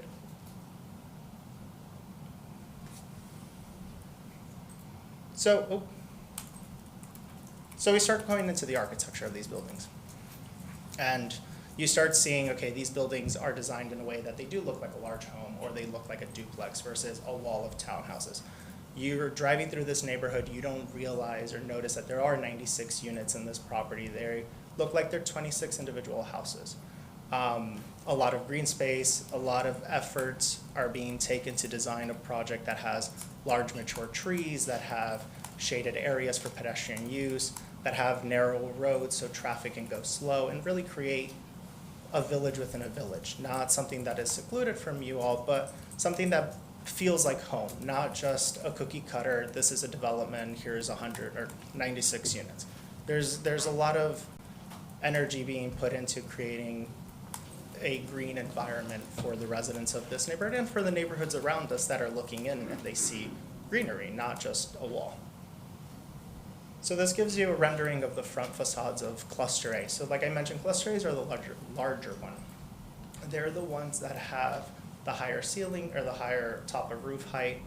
They have more glass. They're more articulated. The renderings are a little deceiving because there's no shadows, so it looks very flat. But I assure you there's trim work, there's elements of architecture that bring into this unit. But it goes back to the main ideology of these are 4 units, and though it's large or it seems large, it doesn't read like it's 4 units. It reads like they are probably 2. You in the middle have the 3-story units, and then on the sides you have the 2-story. And that goes again on how you create a balance within the neighborhood, how you scale these buildings so that they don't all just look like a giant 3-story building. They start bringing diversity and heights and character within the spaces.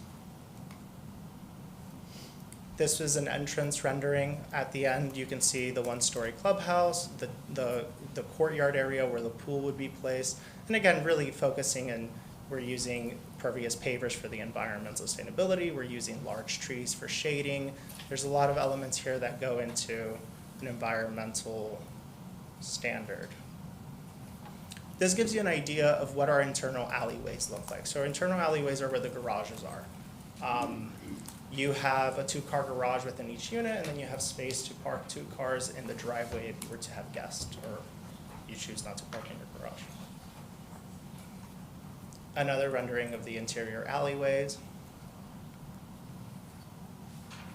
This is Cluster B. So Cluster B, as I mentioned prior, they're the ones that do the perimeter of our building, or of our site, sorry.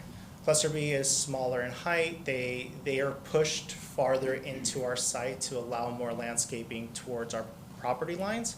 So for example, this element in the middle, which is a 3-story, is offsetted from the property line 45 feet. The 2-story element is the one that you see that's 18 feet from the property line. This shows you internal walkways between the buildings and how these buildings really feel within while you're in them or between them. And again, the emphasis of a green space and allowing these buildings to breathe, not be just a development that's all concrete and all just a wall of townhouses. So I'm going to go through clusters and show you floor plans and elevations. I'm going to go through them quickly unless you have questions because ultimately they're just floor plans. But cluster A, again, in the middle, they're the larger ones. Front elevations of cluster A, rear, the sides, and then first floor plan, as mentioned before, they all have 2-car garages with a 2-car driveway to park. Second floor, and then obviously your 3rd floor. And again, the 3rd floor sits in the middle, so you create that scale between the 2 buildings on the 2nd floor, and the 2-story units being framed on the middle. Cluster B, the perimeter units, these are, I think, would be the one most people are here to discuss. The front of our cluster A technically is where the garages are. That's the area within our site. Or I guess everything's within our site. Cluster B's rear, which is the area that faces the property lines. So again, 2-story townhouses on the side, 3-story townhouse in the center. More punched windows, tries to keep the privacy not only for our benefit, but for our neighbors' benefit. And then obviously the sides, floor plans. And then this is an important graphic, and we'll get back to it, but the third story element, you can really see how the property line would be at the top of the screen, how pushed back it is from the property line. And this is a line of sight visual. By right, the neighbors to us on the south could build a two-story house, so we reflected a two-story house on this drawing. But if someone were to build an average two-story house, this is how they interlock with each other in their relationship. These aren't, in my opinion, overshadowing our neighbors. They aren't grotesque in scale. They're very complementary to the surroundings.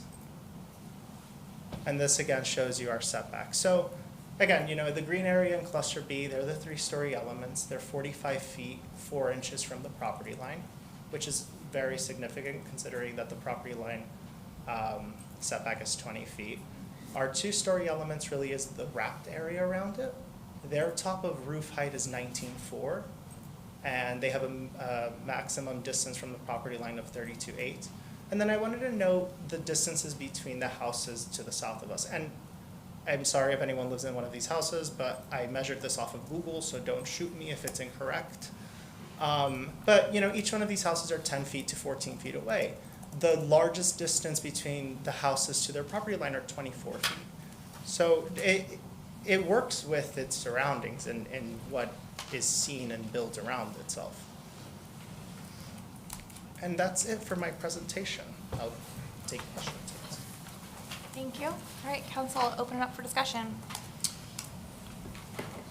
I'm still gathering my thoughts if someone wants to jump ahead. Yeah, I have a few questions. It says the roof height of the third story is 29 feet. Are you saying it maxes out at 29 feet on that last one? That's what I was confused. Yeah, so here we can go ahead. When you measure height is measured from crown of road to the top of your finished roof. And then you're allowed parapets and architectural elements to exceed that height, right?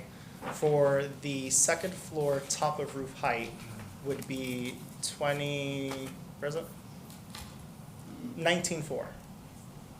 The top of roof of the third floor, of the third story is 29 feet.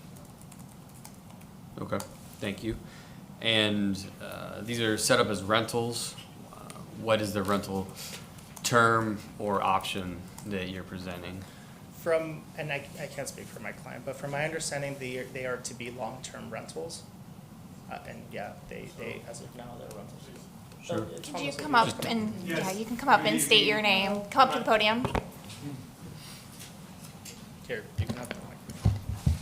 Thank you. Good evening. My name is Thomas Faure. I'm the developer behind this project. And so, yes, the idea here is to do this as fee simple.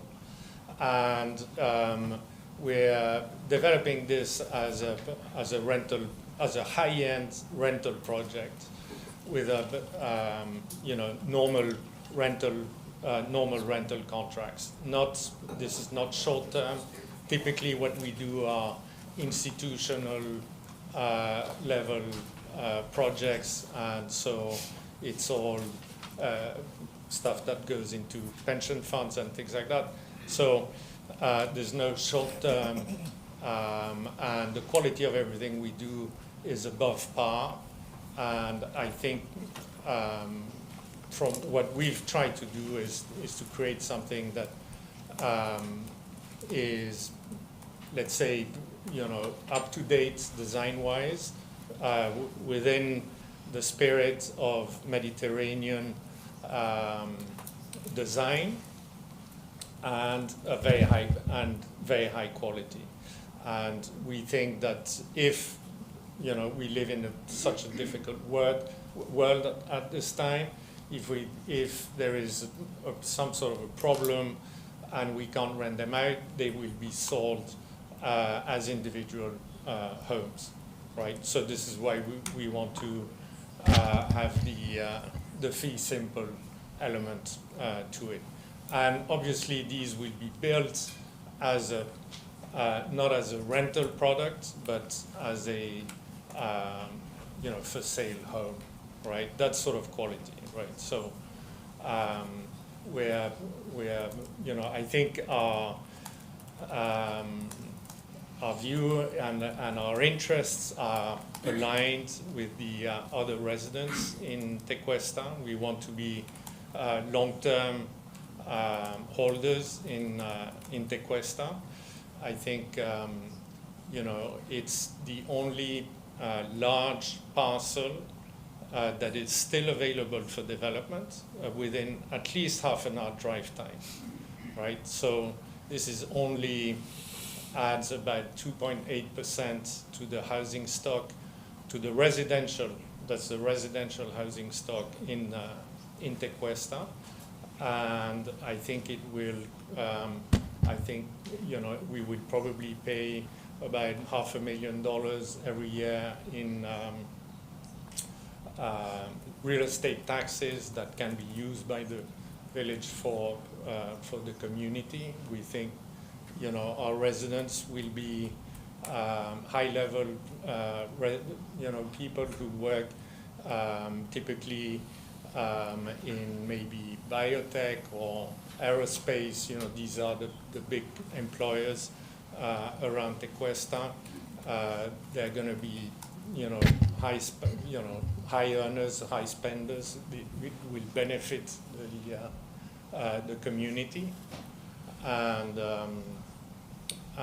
we love Tequesta. We're not out here to destroy the spirit of Tequesta, because we're doing this project because Tequesta is so wonderful, and we want to be here long term. So. Thank you, Thomas. And is your goal when you set out for these renters? Is it a 1-year term?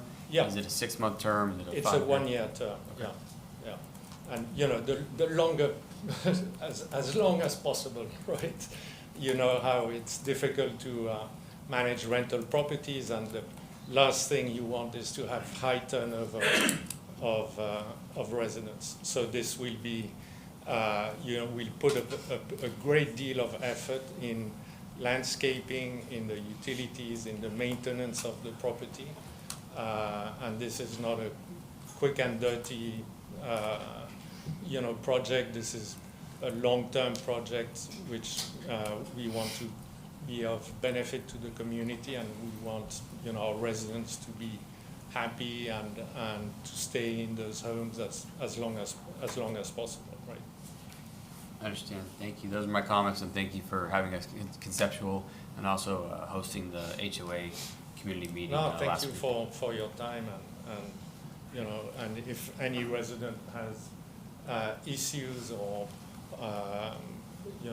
I'm happy to go through the details of what we're going to do, and even one-on-one, on a phone call, on a Zoom, on whatever. But I really want to reiterate, I've held this property for 10 years, right? So I'm a sort of long-term holder. I've spent a lot of money fixing a problem that I haven't created, and I have here the letter I received from the FDEP stating that there's no further action on the petroleum. So my neighbors will be happy to know that the petroleum element of the impact has been resolved since I think this gentleman here, Rob, used to work for Arcadis. He now works for another environmental company. He's the one that discovered it. What year was that? 88 or 98? I think it was earlier than that. But anyway, so it's been these things are very difficult to clean out. It's extremely expensive, and I'm very pro environment. I love everything to do with nature and the environment. I come from a farming family, and so for me it's this is a sort of a pet passionate project, right? Thank you, Thomas. Council? I'm going to finish council comment, and then everyone who wants to speak in the public will be allowed to speak. Thank you, sir. Okay. Well, thank you, guys. Not the first time I've seen it. We met weeks, months ago, gosh, I can't remember, look at this, separate council meetings. But I just want to start off by saying I appreciate this significant amount of thought and effort you put into the design. I think it would be very easy. I think a lot of developers come in here and just kind of, I forget the term you use, where it's just The Great Wall of China. Great Wall of China. I think it'd be easy to do that and, just kind of, like you said, rinse and repeat, copy paste. But I appreciate the amount of thought you put in, particularly to the scaling of the buildings on the perimeter of the property. And, I know these are just conceptuals, but if I assume that this is what it's gonna look like, I appreciate the amount of trees, flora, fauna, and, let's see. We expect to have more, this is. Yeah, Yeah. my client wants to do a botanical garden in the middle of this. Yeah. If I put a botanical garden, you wouldn't see the building, so you have to play with the landscaping kind of when Yeah, no, I rendering. get it. And the green space, I mean, again, I don't know if you're exceeding the green space requirement, which is awesome. And thank you for cleaning up the site. This site had some serious environmental issues that someone was gonna address, but I appreciate you doing that. And you've owned it for 10 years, but this site has sat vacant for even longer than that. And, the reality of living in a beautiful place like we do, regardless of how you feel about development, this site will be developed at some point. It's gonna happen. We live in Florida, and we live, in my opinion, the most beautiful place in Florida. But, we always strive for responsible development, and from what I'm seeing, I think this is, you're getting really close to that. I think it's responsible. I think there are some concerns that probably need to be addressed, which you know. You're probably also aware that we've received a lot of feedback from residents, which is great. I mean, we love to hear from our residents, and we love to hear the concerns. I live in Tequesta, but I don't live right next to this site, so it affects me, or could affect me differently than it can affect somebody who lives near it. But that said, I appreciate you taking the time to meet with the HOA at, what was it, Riverside Oaks? Yeah. What I would say, I would just really urge you, and I believe that you will do this, to continue working with the residents to address those concerns. I think it's possible. I think you've done a great deal of work and effort to try to kind of to get there before those concerns became concerns. But as you know, Tequesta is a place we really put a lot of significance into the character of our village, and I just think the more you can work with residents, which again, I know you will, I've seen you guys are already doing it, as you continue down this development process, that's the biggest thing, is continue talking, communicating, making sure everyone feels a part of the process. I use the word continue because I know you have been,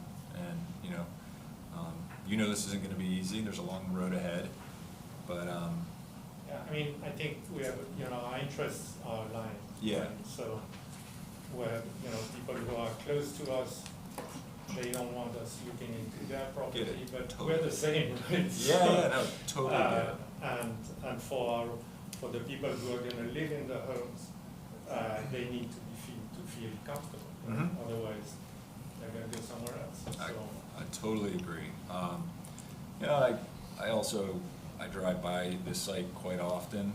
County Line, there's a ton of single family, but there are other townhouse developments on County Line. This isn't like setting a precedence. This is nothing new. There's other multifamily and townhouses on County Line, so, I think, this is, as I say, this is the last parcel of size, right? Yeah. So after this, it's, the housing stock in Tequesta is not gonna, I'm the same, I'm always worried about, how my surroundings are impacted. But I don't think Tequesta is gonna change going forward, because there's no more land to develop, right? And this is only, so there's 3,500 homes in Tequesta. This is 2.8%. Yeah, that's an interesting statistic. Yeah, and to add to that, we could add probably another 30 units on this site and stand in front of you and ask for a variance, whether it be granted or not. But we're trying to stay within what is the right thing, right? I mean, this is what the site is allowed, that's what we're doing. We're not asking, except the removal of this covenant. Sorry, English was my second language. But that's it, right? I mean, we want to stay within the height limits. We want to stay within the setback. I mean, we want to develop responsibly. We're not trying to be the developer who says, let's put asphalt on this and put little palm trees and call it a day, you know? There's meaning behind this. It's also not a cheap design to build, so I appreciate that. I mean, you could have done something much cheaper than this, particularly for rental. Rental's hot, and you know, I think the design is, I know everyone has their opinion on design, I actually think it's pretty attractive. So with that, you know, and this is more just to our residents, because you know, we always want to address your concerns as well, and it's hard by email sometimes to get that message across, but I know most of our residents know that the village and we on council, we can't deny a property owner's right to develop their property, particularly when they're meeting code or in certain cases exceeding it. What we can do is ensure that developments comply with our code, and that we maintain, or even in certain situations enhance the character of our village, which again, I think it's a great design, and I like it. And again, I don't want to sound like a broken record, this is the last thing to say, but you know, we live in a beautiful place. Development is always something we're going to be, I hate to use the word fighting, but it's something that's just a reality of being here. I mean, we all live in developments. Every single one of us live on a piece of land that at one time was something beautiful, and you know, I think it's easy sometimes to point the finger at developers, but the reality is we all live in big developments, and none of us want new ones right in our backyard. But I personally appreciate when developers or property owners come in that put the amount of thought that you put into it. But again, I just urge you, continue communicating, like over-communicate. There's a lot of communities around there. Get everyone's input, and to the extent possible, incorporate it in the design. But I really appreciate it. It's a beautiful presentation, so thank you for your time. Thank you very much. Thank you. Councilmember Brennan? All right, so I'll start with aesthetics first. And I don't have to disclose this, but I will. I did meet with this developer one-on-one in our conference room, so I have seen these designs. I don't have copies of them, but I did get to see them. I like it and I don't like it, and the parts that I'm having hesitancy towards is it doesn't harmonize with anything in the Tequesta area, not just the neighborhood that's older that is wrapped around you, but anywhere in Tequesta. Also, we have discussed up here several times in the past year and a half, 2 years, we need to start shying away from black and white, because I know that we call Tequesta Pleasantville, but we also like to live in color as well. We don't want to go back to black and white. The railings, they are black, but this is just, they're not going to be like that. Sure, and I'm not asking you to paint your building, but there's so many creative ways to add some sort of even earthy tones to it. Secondly, the feedback I've gotten from residents was it's so boxy on the rooftops. The flat roofs consistently throughout. For me, it reminds me of Symphony. Symphony. Oh my gosh. Symphony on Roebuck Road, which a lot of people dislike because again, it doesn't fit our northern part of the county area. So my ask to you, if we can go back and forth and conversate, is because I do like the tiered roofing, and I appreciate the higher roofing being on the inside, away from the residents that wrap around you, if we can creatively come up with where we can add some architectural elements to the roof so they're not constantly flat roofs, and just add some visual movement to that, as well as textures and something else. I mean, I asked you where the front doors were, and you couldn't tell me where the front doors were. And that concerns me about your design. Me? It did. I didn't know what to say to that. The pool we discussed, you know you have to wrap it somehow cleverly, maybe with glass or something. And my question is the overall development, do you have a gate to the development or is it open? The neighborhood currently is suggested to be gated. Okay. As for the front doors, I can show you I where know, they I are. know, I know where they are. I'm just disclosing, being very transparent. I appreciate the non-street parking.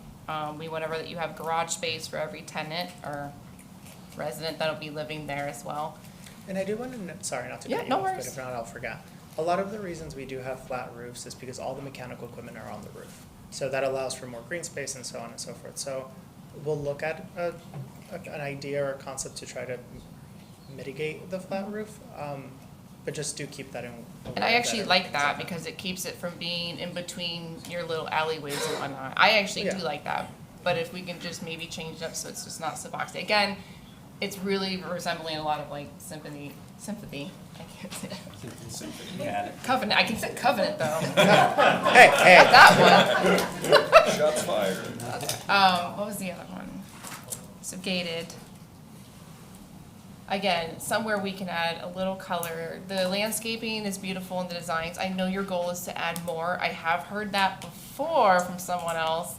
I want to make a botanical garden like it's on Fort Lauderdale. I've heard that before. You can talk to Emily. Emily, can Okay. you stop adding trees everywhere? Well, we like trees, and you know, I go out with my little thermometer tool, and literally even pavement in the shade is like 20 degrees cooler from sunshine. So I totally support any kind of landscape we can add. Now, legal-wise, about this covenant, yes or no answer, please. Did you know about it when you bought the property? Yes, I knew it. Obviously, I knew. Okay, so I knew yes. that. Okay. Yes. So if we, or you, if you were to move forward and submit, work on a design a little bit further and submit and go through the lengthy process, I know it's very costly for someone like yourself. What is that process? Where would council see that decision to either rescind or amend the covenant? Is it in the beginning or is it all the way at the end? I can't speak for the developer, but if it was me, I would certainly want an assurance that the 50-unit, two-story restriction had been rescinded before I expended a lot of resources. The language of the document requires a majority vote of the village council to release the covenant or any amendment, so. Okay, so I asked that because out of respect to you, knowing where I personally sit with knowing about the covenant and the fact that you literally just said you knew about it when you bought the property. Yeah, And real estate is a risky business, and you know. knew about it.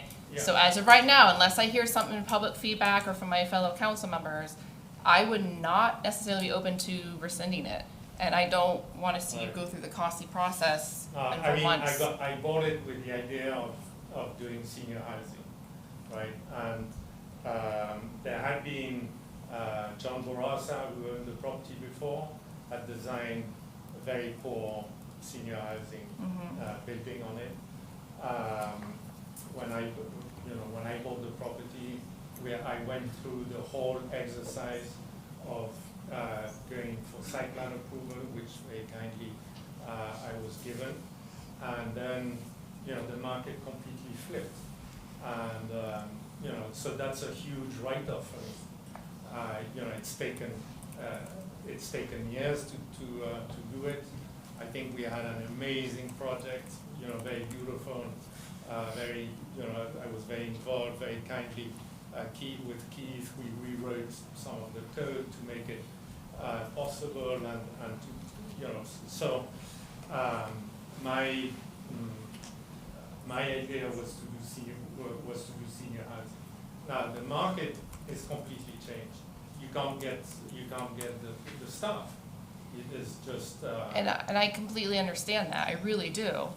I mean, I feel the medical lacking in our community.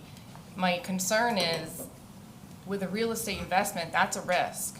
So if you purchase a property knowing it's supposed to be a nursing assisting facility, but if heaven forbid that concept doesn't work, you have limitations tied to that property. So I'm just concerned why you wouldn't foresee in the future. You were so locked in. Secondly, last question, yes or no?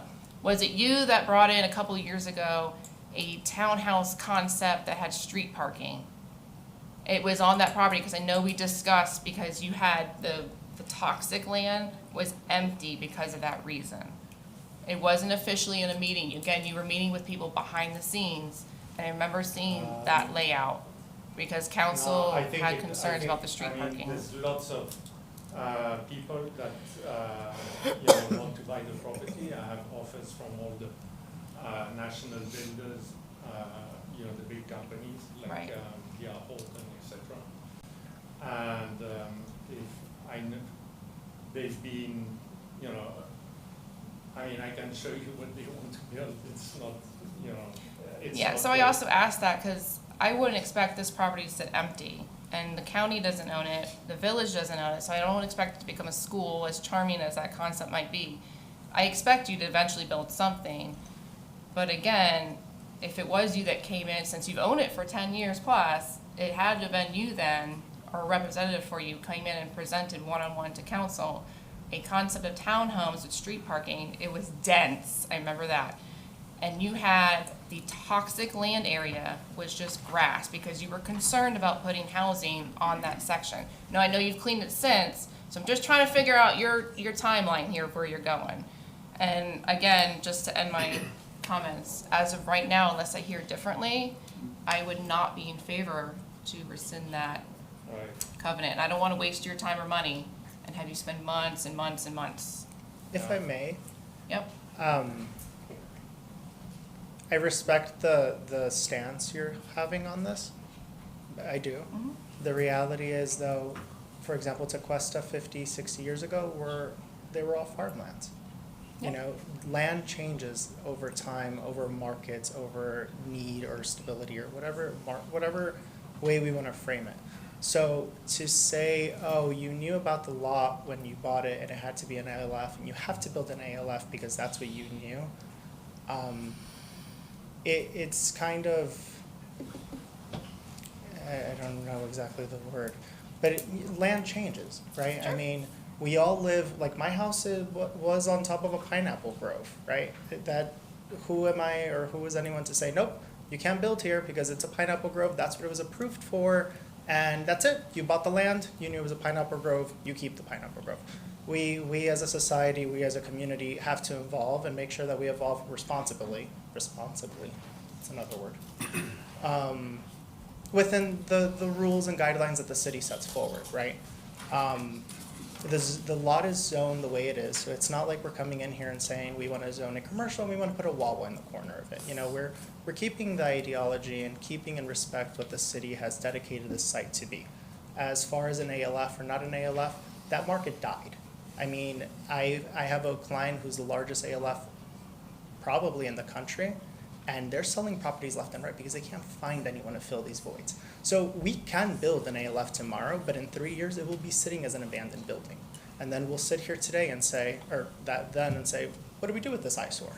Because we can't get it. I mean, hospitals are starting to close down because they can't find nurses, right? They're shipping nurses all over the place.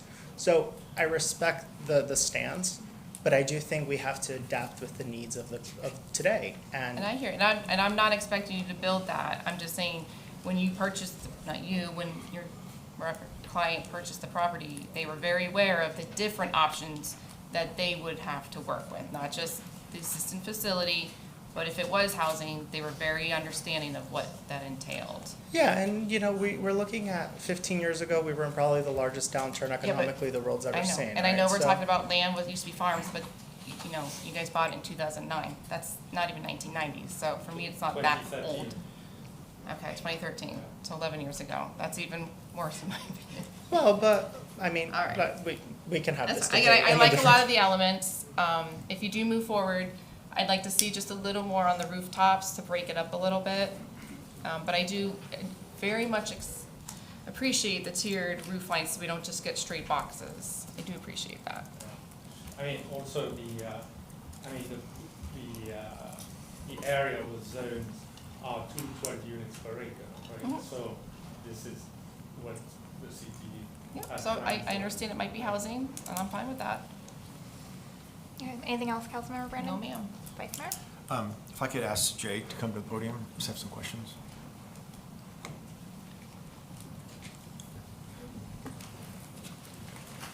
Jay, in our R2, as this is zoned, it's zoned for, our code says they can 2 stories are 30 feet.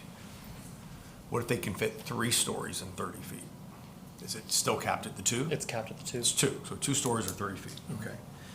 The PRD process is something that will have to be applied for, and we can approve that application process to move forward, or we can deny it as a PRD.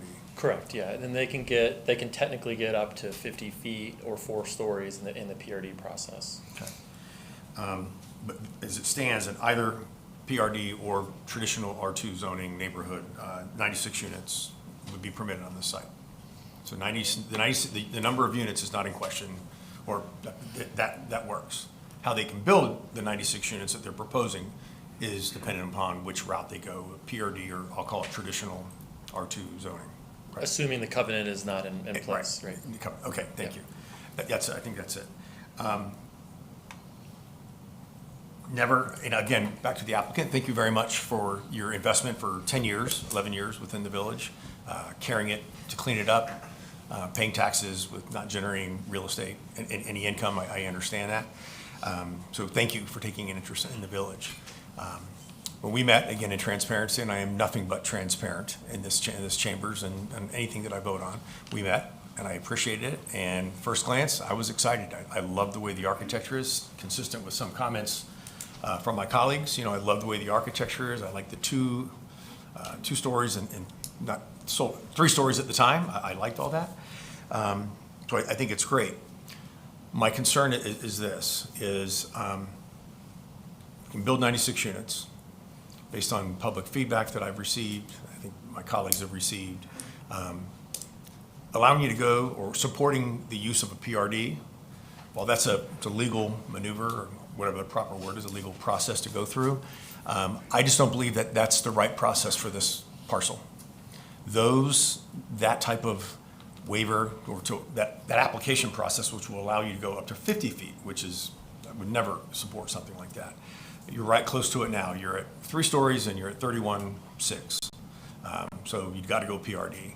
Your comparisons of the neighboring neighborhoods about how far they are set back, I understand that. But if our setbacks in R2, I don't believe this is a PRD. This is not. We're going to be discussing later this evening different overlays, and that's where a mechanism like this would do.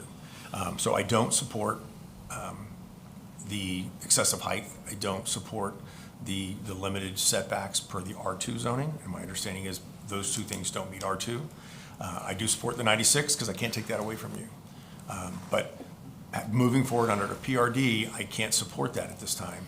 So I like everything that my colleagues have said, but I am not supporting the PRD process. If you can make this work, 96 units, building it in a traditional manner, there's nothing that I could ever do to say no to that, because you built a code, you built within zoning, you built within all that, and we're not going to get involved in a lawsuit for that. But allowing a PRD, I don't believe that this is the right parcel to utilize that. I don't think it's the right neighborhood.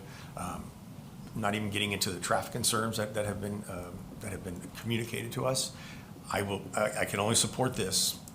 Right now, I'd like to see you come back and how can you do it in a regular R2 zoning and not doing the PRD where you have to go 31.5 feet. So kind of where I'm at right now. I don't want to keep droning on and on, but right now it needs to be done under R2 traditional architecture, traditional building conditions, and you got to get it back to 2 stories. I'm not sold on the 3 while I like how it looks. I just don't know if that's the right place for it. So your code, section 78174. Can you speak into the microphone just a little bit more, please? Sorry. Your code 78, section 174 states as number 6 as one of the general, I need to put this closer because my contact. General exceptions uses, special exceptions uses in an R2 districts as follows. Number 6, multiple family dwellings in excess of 2 stories or 30 feet in height to a maximum height of 3 stories to 35 feet. That's in your code. Okay, but the operative word, I've heard you start with special exception. Yeah, it's a special Okay, it's a special exception, which we would have to approve. That as a council, as a body, we'd have to approve that. I don't think this is the parcel where I'm willing to stick my neck out on a special exception, even though it may be part of the code. It's a special exception, which would require council approval. So again, I don't want to debate you back and forth. I'm just telling you that if you can build this in a traditional manner, in a traditional R2. I won't support a special exception, now unless I hear compelling arguments from the community or from my colleagues. And that's kind of where I'm at. So I don't want to have a back and forth because we've got a lot of public comment here. No, of course. It's Our understandable. neighbors have 3 stories, right? So our neighbors to the south have homes that have 3 stories. Okay. All right. Thank you. That's it. Okay.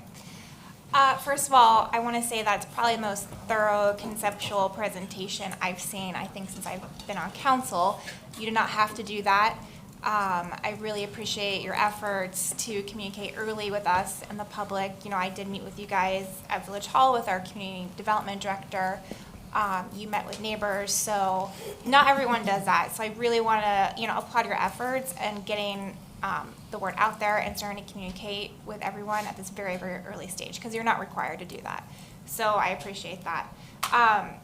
There's obviously a lot going on with the R2 versus the PRD versus the covenant. I think I said that right. So, at the end of the day, I started on planning and zoning, and generally we always go we welcome responsible development. We, really respect private property rights, but we like to see stuff built per code.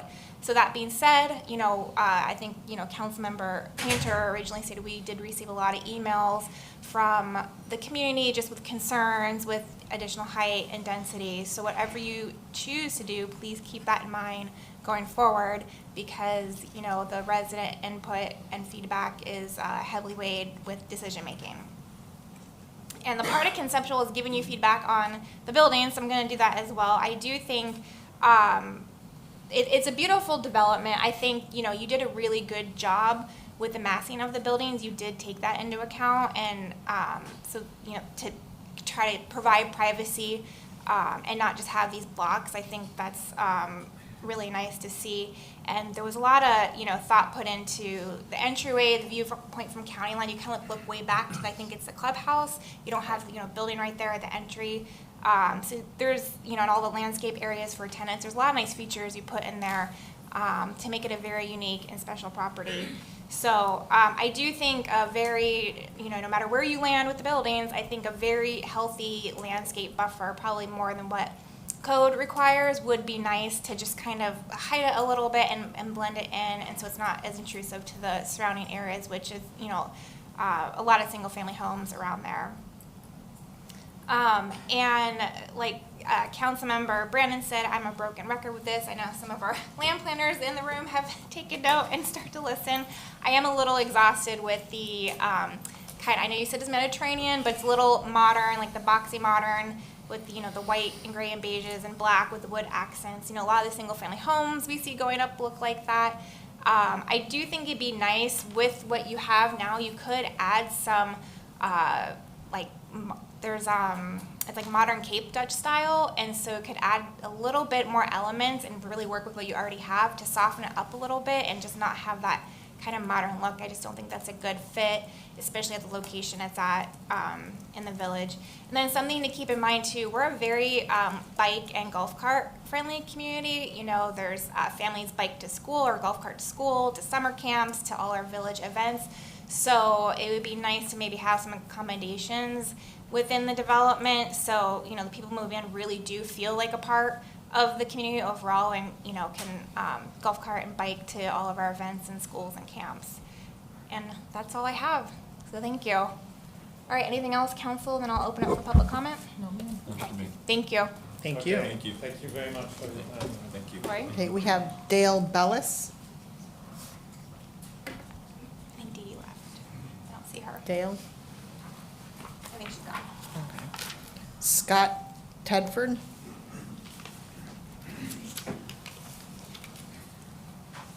Good evening, council members. Thank you for giving me the opportunity to speak. My name is Scott Tedford. I live at 134 Chapel Lane, which is just a block or two away from the proposed site. I wanted to voice my concerns about both the development of the 96 townhomes on just the 8 acres within that site, which I know is technically medium density, but it seems like high density given the comparisons to the surrounding community there. And I'd also like to oppose or voice my opposition to any ideas to make exceptions for the height and setback rules. You know, I appreciate the presentation.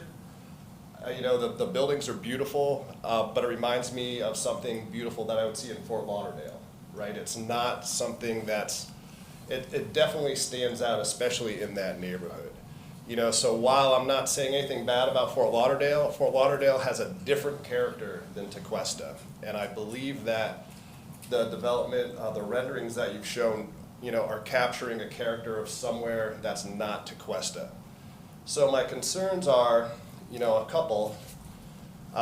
You know, first talking about the diminishment of the character, I think that particular design would diminish the character of that single-family neighborhood. And then I think there's a danger there of losing property values within that area. Secondly, you know, a main concern would be traffic. You know, I feel like I'm already taking my life in my own hands, walking my dogs on County Line Road. Somebody might have seen recently, there was actually a car that drove through a fence on the north side of County Line Road with screech marks up to it. You know, and I'm thinking, well, if I had my dog right there, you know, I could be dead. So, you know, the addition of 96 townhomes, you know, an average of probably 2 cars per home, that's a couple hundred cars right there. You know, I did notice in the renderings that 75% of those cars are apparently Porsches. So, you know, we all, I'm sure, responsible Porsche drivers in this room, but not everyone is. So, you know, also peak times right now, County Line Road backs way up with the train, with the school buses, et cetera. So basically to recap, you know, I just think it's a mistake to allow any exceptions for this development. One other important thing I'd like to see addressed is the possibility of green infrastructure. You know, you mentioned maybe a botanical garden. When you see just a grass lawn, you know, everything that we do on our land affects our water, which is the main source of our economy, the Indian River Lagoon. The more grass lawn you have, the more fertilizers you've got, it's all going to run into the Indian River Lagoon. So I'd really like to see more mentioned about green stormwater infrastructure, native plant plantings, and things of that nature to really, you know, sort of try to maximize the green space that is created with any development that is there. But that's all I've got. Thank you. Thank you, sir. Jessica Namath.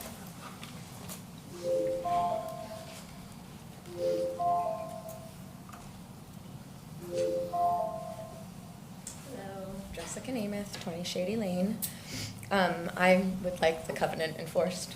That's really, I think, all that I need to say on that. I would be curious, though, about things aside from just petroleum, like if arsenic or any of those things were cleaned up as well, and would love to see that. But may I ask a question to you, Madam Chair? Yes. Mayor? Do we know if this has anything to do with the Jupiter Hills Country Club, the housing that they're, I guess, have been the project that they have going that they're talking about subsidizing for their workers, their seasonal workers? I don't know not anything about that, but we can look into it and get back to you. Okay. I would also like to just... No, we'll just do public comment. Thank you. Okay.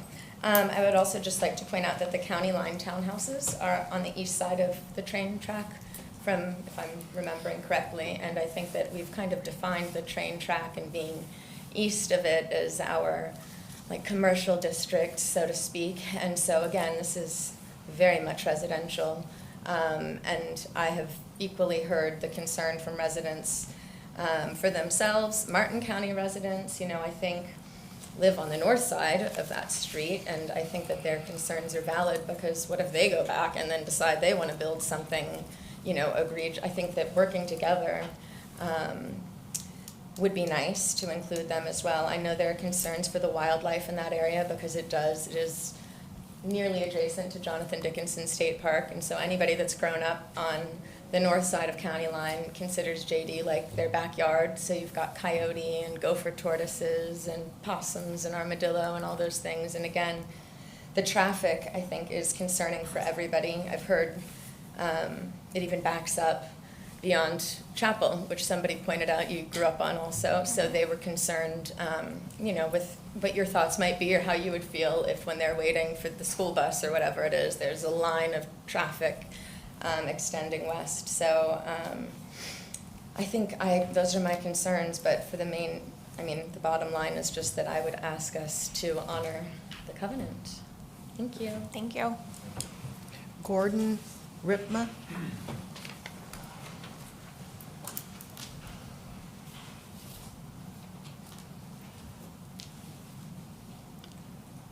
Good evening. I'm Gordon Ripma. I live at 142 Pine Hill Trail West, which is about less than a mile from the property.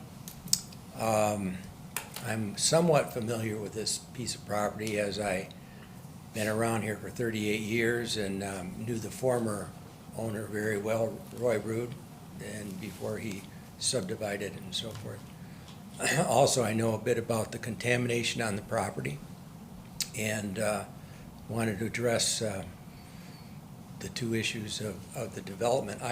I'm fully in favor. I'm an architect, I'm a land developer, and I'm a general contractor. I viewed your website today. I thought it was what was presented as a preliminary plan, excuse me, was an excellent presentation. And I think it would behoove this board to allow this project to go forward as a professional.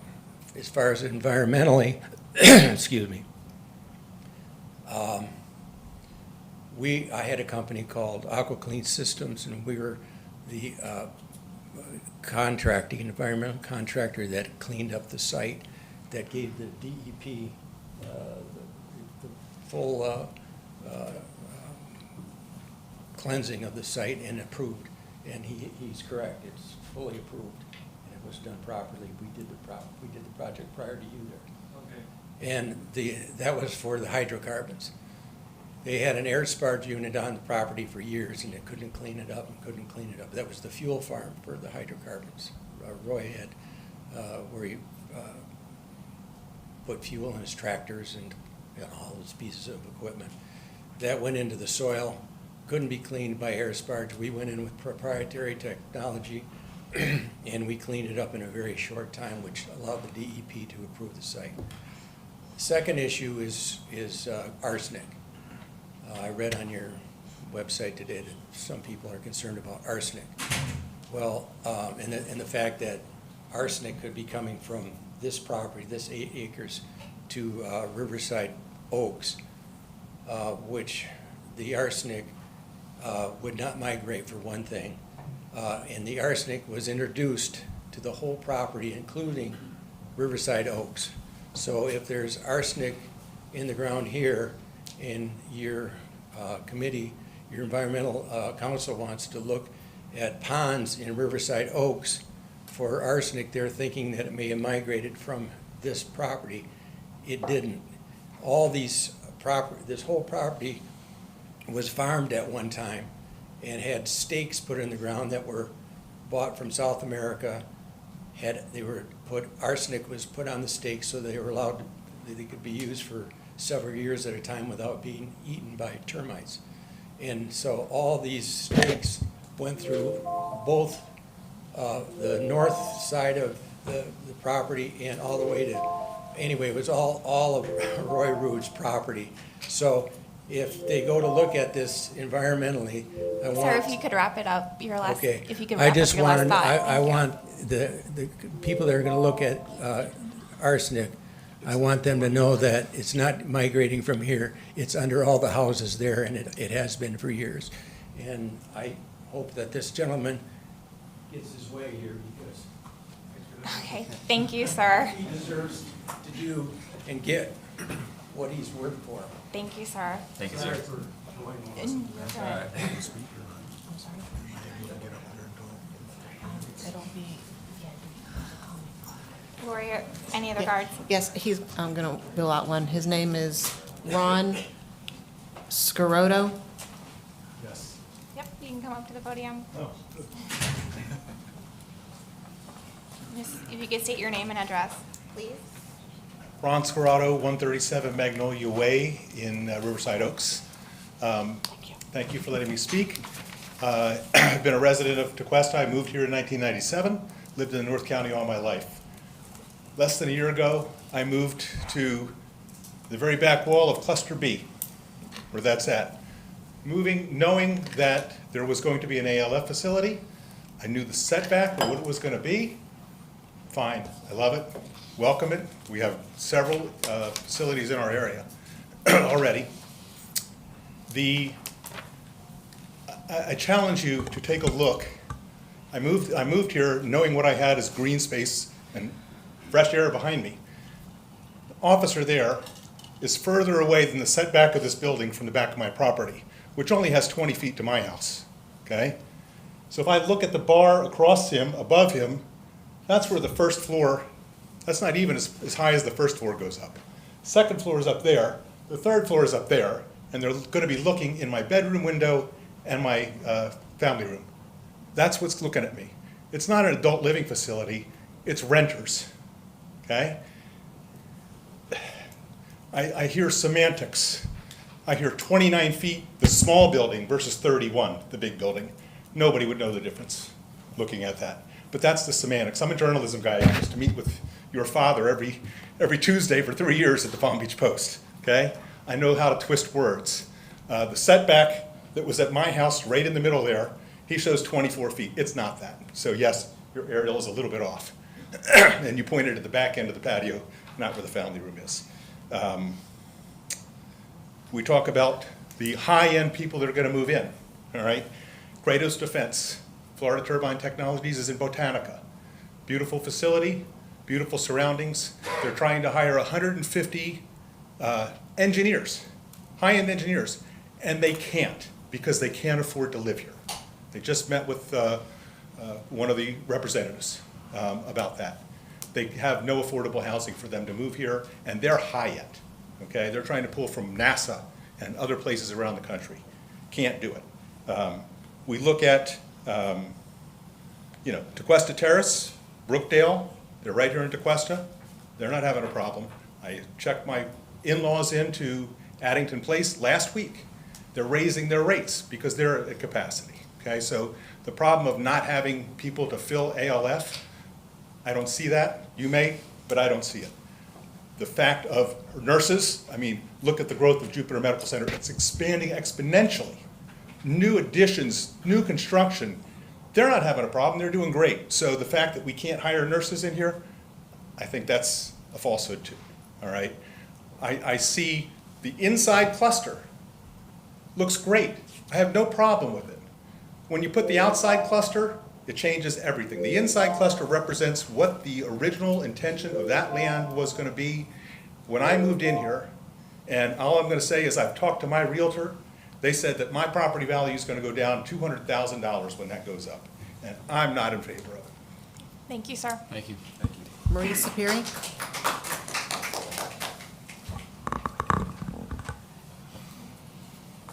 Maria Superi, I live in the country club.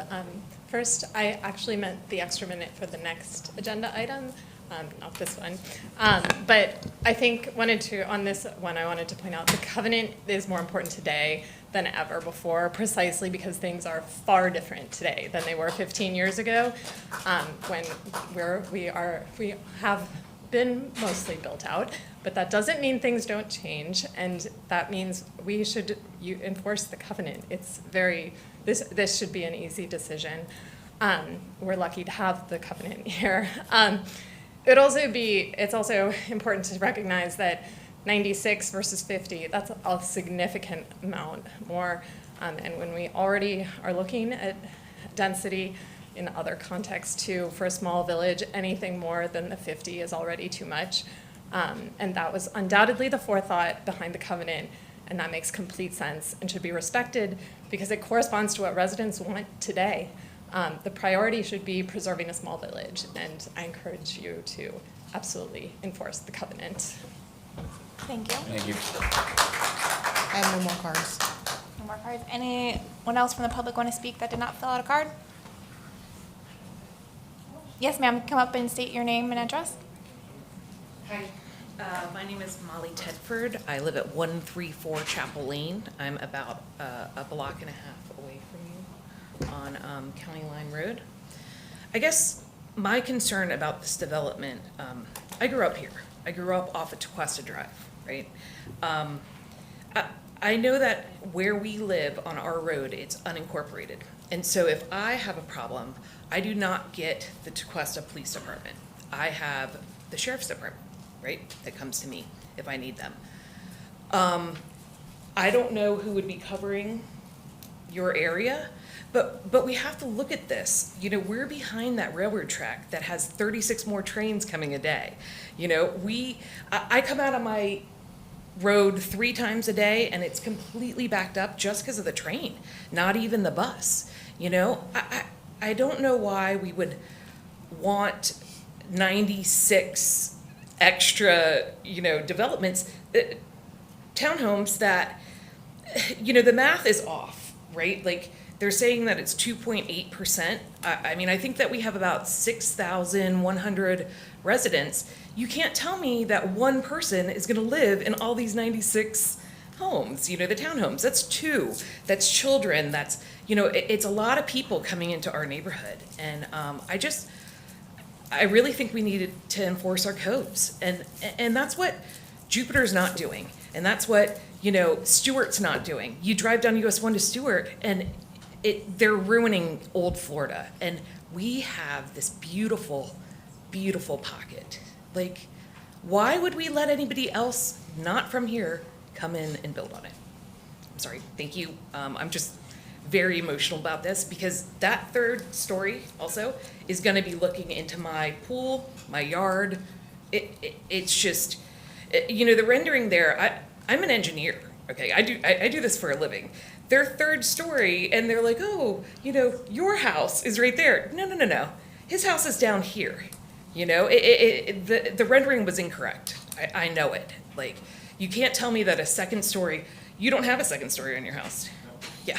So how is his house 2nd story and their 3rd story? It doesn't make sense, you know? I'm sorry, but I'm very disappointed if we let this go through. So, thank you very much. Thank you. Thank you. Yes, sir, come up and state your name and address. Can you hear me? Yep. Hi, good evening.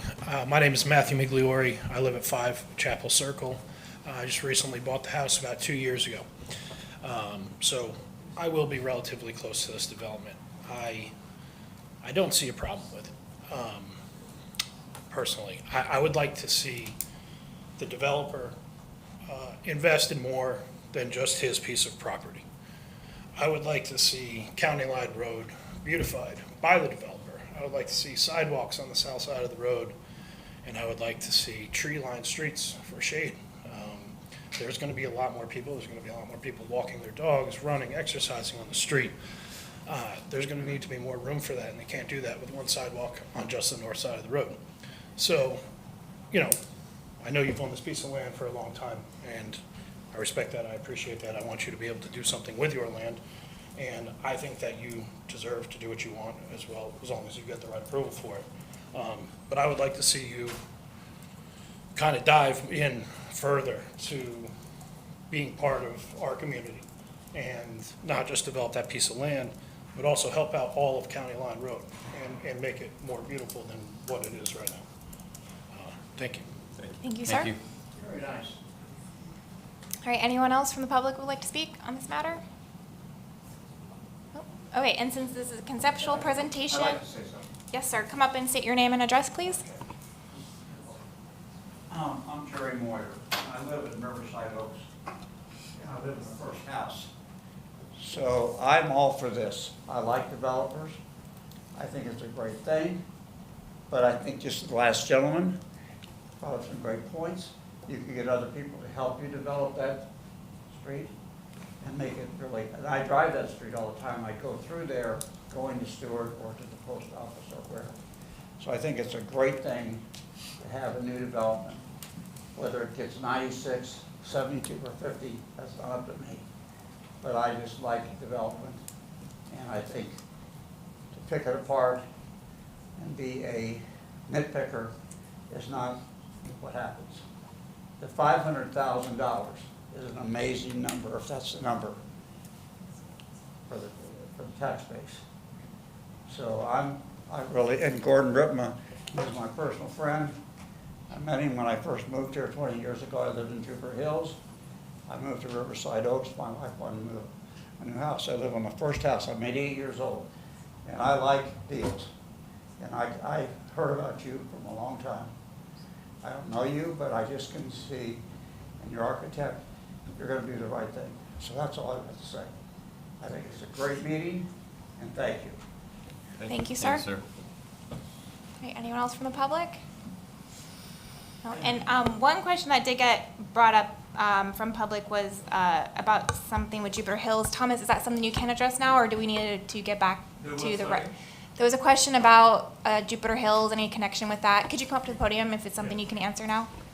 We have nothing to do with Jupiter Hills. We're not involved with any other projects within Tequesta or north of us. Okay. So, all right. Thank you for confirming that. and the other thing I'd like to underline is we're gonna have a tree buffer, and it's gonna be substantial, and trees are taller than 3-story homes. Okay, Thomas, I don't want to cut you, but we really have to move on our agenda. So we've gotten a lot of good feedback tonight. Again, thank you for your thoughtful presentation. And since this is a conceptual presentation, council is not taking any formal action. We are going to move on to the next agenda item. Agenda item 15, ordinance number 01-24, first reading of our overlay districts. Keith, it's all yours. You guys want to come back in 10 minutes after I've finished reading the title? Should be almost done. I feel like I've done this before. Ordinance 01-24. An ordinance of the Village Council, Village of Tequesta, Florida, amending the Code of Ordinances of Chapter 78 zoning to adopt new overlay zoning that implements certain recommendations contained in the October 2022 Village of Tequesta Commercial Corridor Master Plan as prepared by the Treasure Coast Regional Planning Council and adopted by the Village Council on November 10th, 2022. Specifically amending the following sections: 78-4 definitions, adopting new definitions for formula business, formula restaurant, formula retail, overlay district, facade transparency, and civic open space.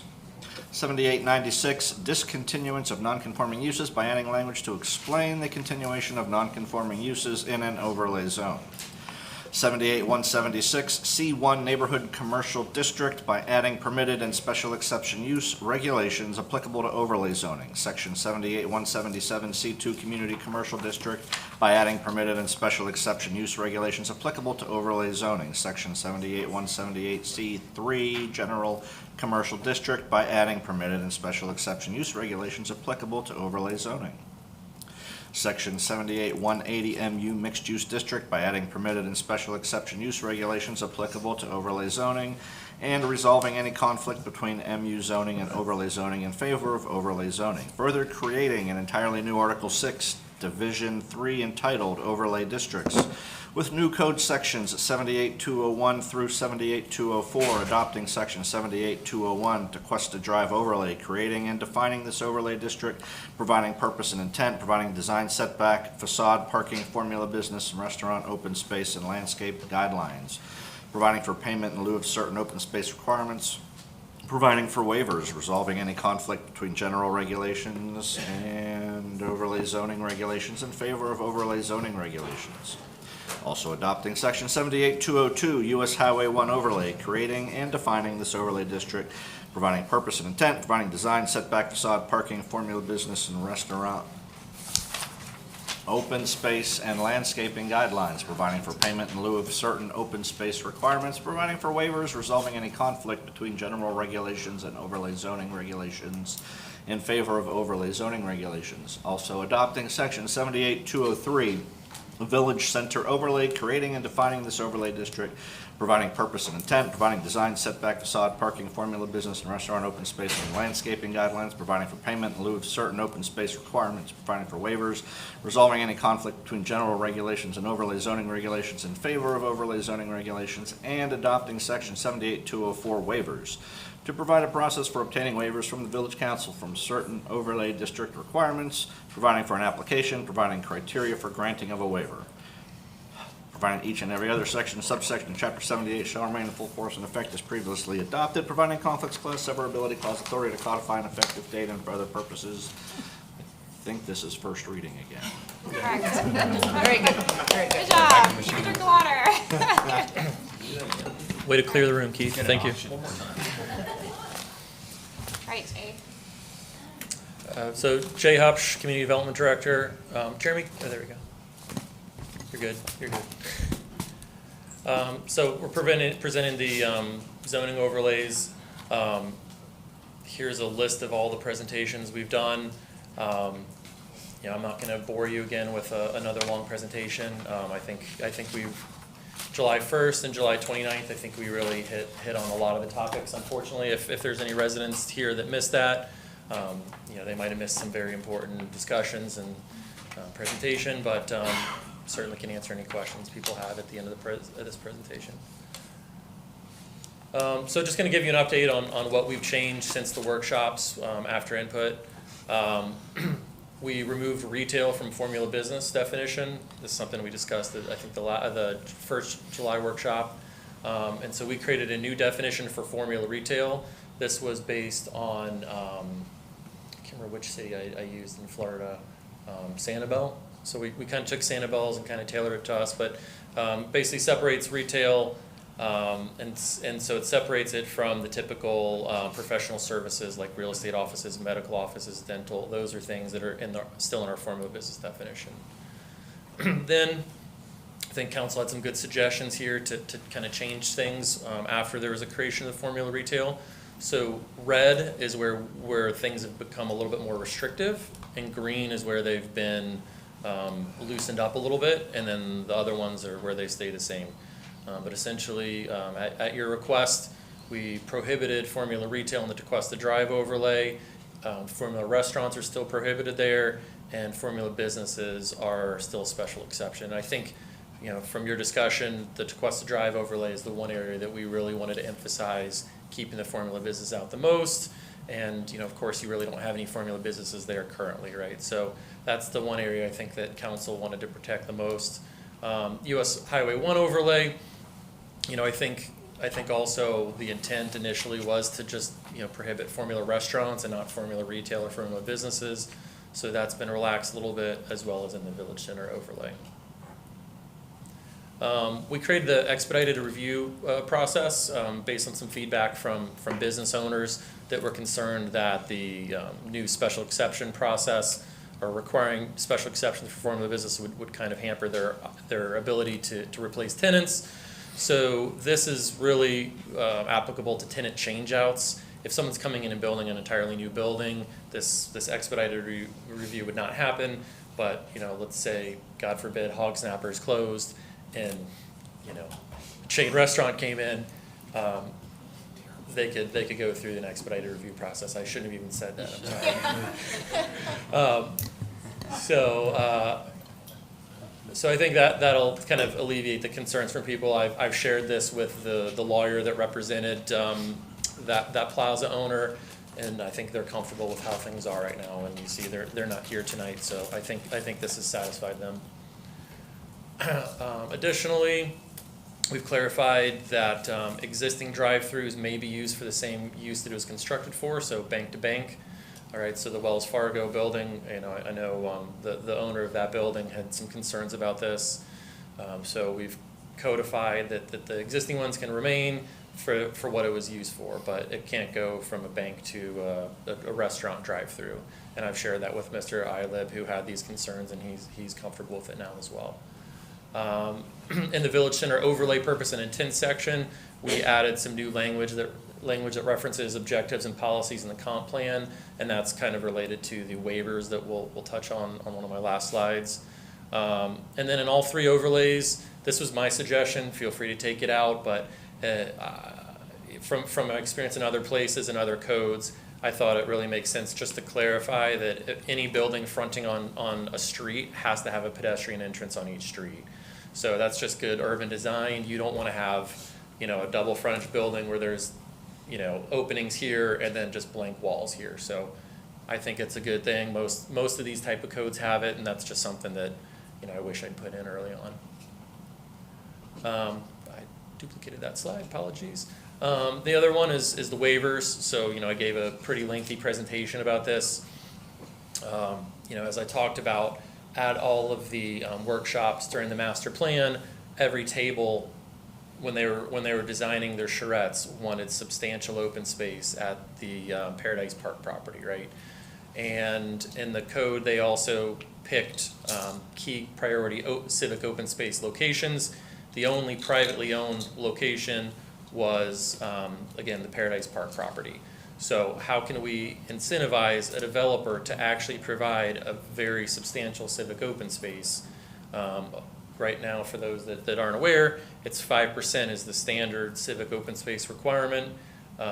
We thought it'd be a good idea to create this incentive where if you provide, basically triple that, you're then eligible to apply for a waiver, where you can count 50% of your one-bedroom units as half for density, which also encourages, a little more affordable housing, maybe some young professional housing, and then they could also be eligible to apply for a waiver for a partial fifth story. But again, this is just a waiver. It doesn't have to be granted. There's a lot of things that they have to show. They have to show public benefit. They'd have to obviously have good design. If the council thought that the design wasn't good, you wouldn't have to grant that partial fifth story. Or if you thought the public benefit wasn't strong enough, you don't have to grant it. It just provides a mechanism where there's an opportunity for the council and staff to hopefully negotiate a very substantial civic open space. And as the mayor mentioned, when we saw Richard Florida, this expert urbanist, speak, he said people are moving to places where there's special things created, right? When people are working remote, he even mentioned, a lot of them spend their time working in coffee shops, that they want to find good and interesting places to go, work remote or spend their time. So, I think this gives us kind of a tool in the toolkit. I think some of you have used that term to hopefully create a very special civic open space. And also the LPA recommendations. So these were actually not put in the draft ordinance. It's something the council would do between first reading and second reading. So if there's anything that you like in here and you want to adopt, you'd have to make it part of your recommendation tonight, and then we will put it in the code before second reading. So the LPA did vote 3-1 to recommend approval with these conditions. I believe council was comfortable with all three of the 1 through 3 here. Update the definition of civic open space to say it means an outdoor area maintained as an urban amenity and accessible to the general public during reasonable hours. Some people smartly brought up that we wouldn't want to have to require the civic open space to be open until 2 a.m. or 4 a.m. and that'd be burdensome on the property owners. So that was one. Section 2, just to clarify, the Planning and Zoning Board does look at waivers. Generally, they would, the way that things are written, but it doesn't hurt to clarify it. So nothing wrong with that one. And then number 3 is make it clear that while the village may allow dedication of civic open space for maintenance and operations, that we don't actually have to take on that if we think that it's too burdensome on the village. Number 4 was to reduce the size of properties eligible to request to pay in lieu of civic open space from 2 acres to 1 acre. Number 5 is to make it clear that civic open space cannot have artificial turf. Number 6 was to establish a criteria for when the 80-20 residential commercial mix can be relaxed. In the MU district currently, you can only have up to 80% residential, 20% and have to have 20% commercial, but it's kind of district wide. So they wanted to establish criteria for how that's done, but I think staff and Keith, I think it's kind of best left open-ended, but we're open to anything. Number 7 was to update the definition of waiver to say that it means a request to deviate from a specific code requirement where substantial public benefit is specifically recognized by the village council to justify the waiver, and a better design than the best possible design outcome under the code. And they wanted to clarify that the public benefit has to be identified in writing and approved by village council. Number 8 is the recommendation that they made for council to continue workshopping code.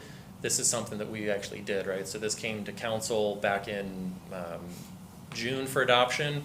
You heeded that advice to continue workshopping code changes with the owners of the Paradise Park property, and that's why we had those 2 workshops. And so 8 is really no longer applicable.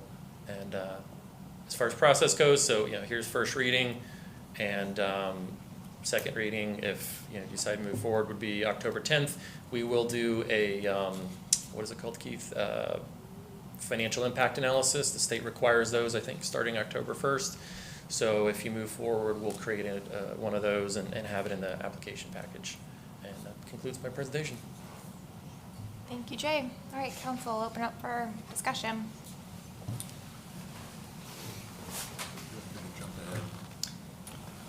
I'd like to hear from my fellow council members if they would entertain adding any of the LPA recommendations. And I say this at every meeting that we talk about this. I'm not a fan of waivers or incentives. I think it should be built to code. And knowing that the majority of council wanted to have a further discussion, I mean, I'm not gonna sit here and not say anything. So if it ever went down that road, and I've said this at last meeting, public benefit areas should definitely be on the property, and being able to be used by the public. And then the other thing we kind of touched on last time was, this is only for the village center overlay, the waivers. And were we doing it for the good of the overlay or for one specific owner? I'm just gonna leave it at that for now. Thank you, Councilmember Brandon. Any other council comment? To address Woman Brandon's, but the LPA suggestions, I think we're talking about numbers 1 through 6, correct? 1 through 7. 1 through 7? What about B? I am in support of adding 1, 2, and 3, and I think that's a conversation that we've had before.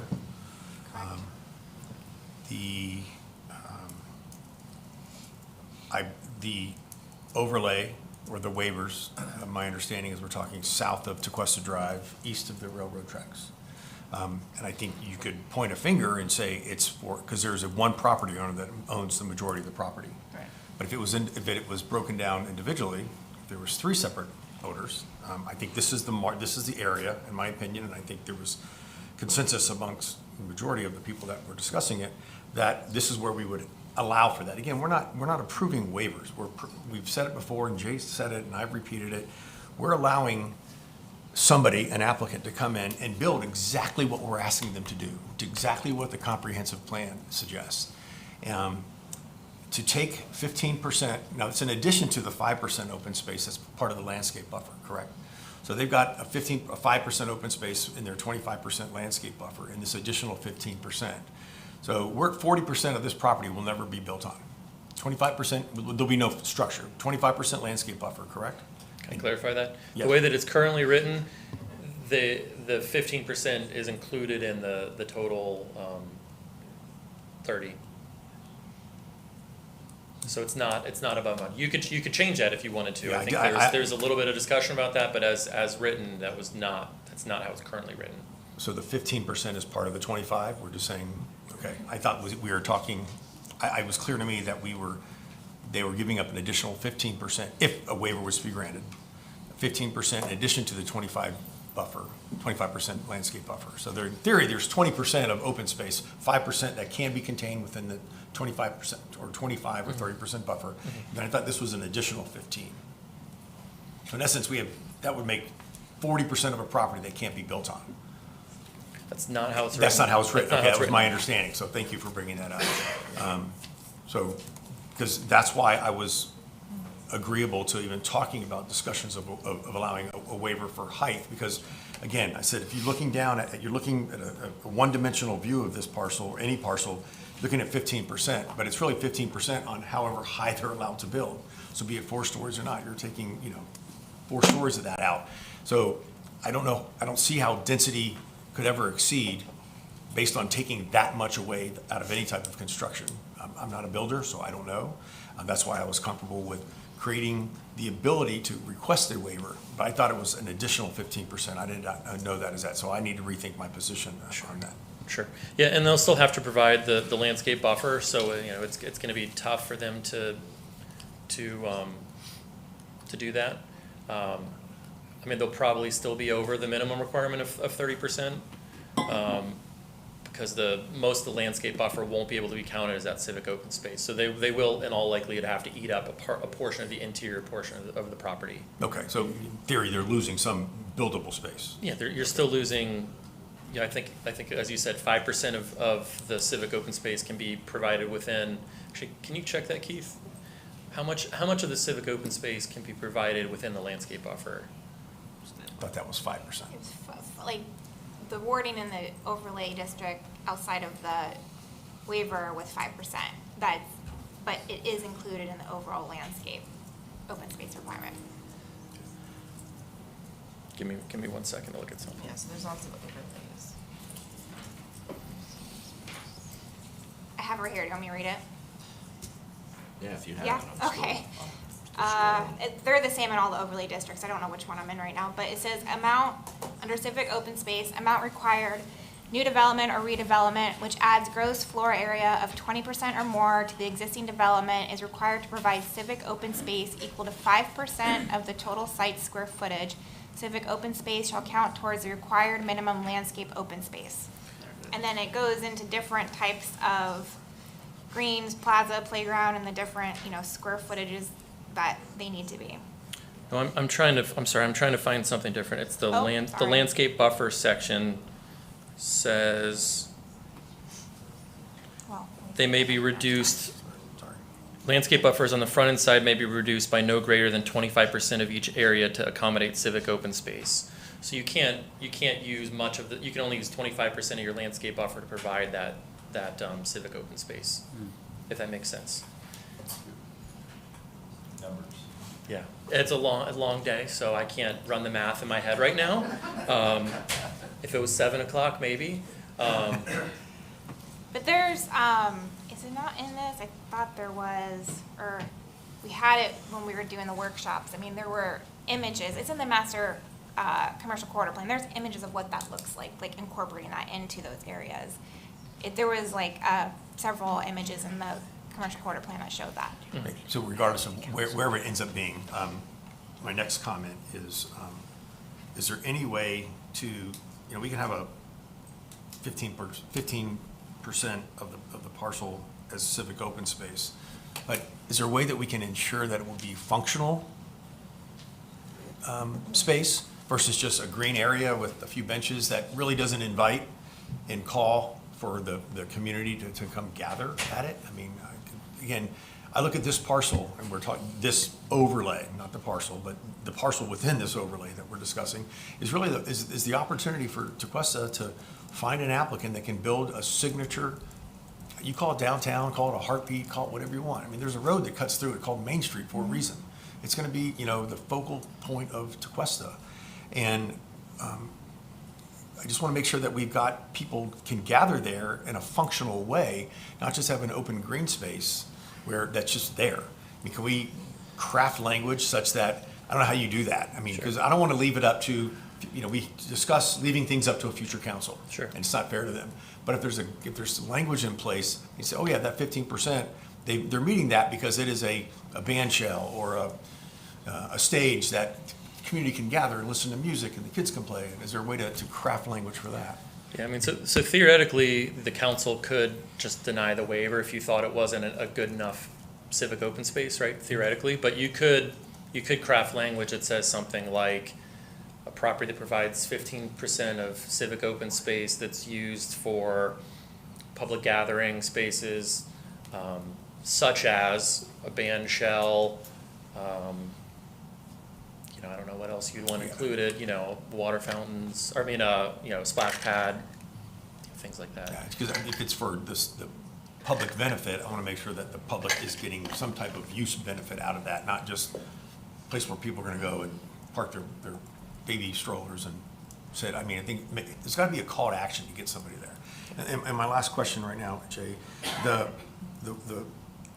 50% of one-bedroom units can be considered 0.5 for density. So that requires it's got to be a minimum of a 2-acre parcel, because if it's a 1-acre parcel that does that, it does not apply. Correct. But no matter where it is the parking impacted by that?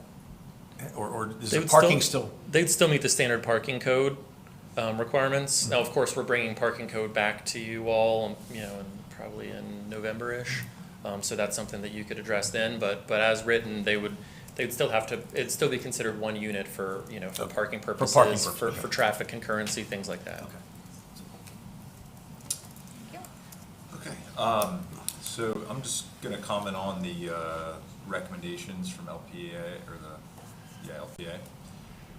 Because we've talked about this quite a bit, so I think I've got my thoughts out. I think generally, so correct me, obviously 7 says new in front of it. Is it 1 through 6? We've already, this has been kind of floating out there for a little while? Yeah, so 7 and 8 were ones that were from the May PZB meeting. The other ones were from the March meeting, because we've had, Okay, and we haven't taken any action on any of these as of now, is that correct? They've just been kind of. No official action. I think you had, tonight a would group be our had said first 1 time. through 3 you guys were generally okay with, Okay. and then hadn't dug too deep in the other ones. Okay, and then, okay, so yeah, 1 through 3, I would agree. I'm gonna skip over 4 for a second. 5, I agree. Can you talk through I'm sorry, I know you don't have it up there now, but number 6, it established criteria for when the 80-20 residential / commercial mix can be relaxed in the MU district. It's another tough one for 9 o'clock. Yeah. So right now, the comprehensive plan says that in the mixed-use district, 80% of projects should be, no more than 80% should be residential and 20% should be commercial. However, the village and the village's previous staff have kind of taken on the opinion that that's kind of looked at like district-wide, right? So there are some projects that don't have any commercial integrated in them, right? Some of the projects north of Tequesta Drive have no commercial, right? Purely residential. So the village has taken a look at historically applying it district-wide. However, you know, we've codified it and said, you know, 80-20, and then I think there's some language in there that says that, let me see if I can find this language.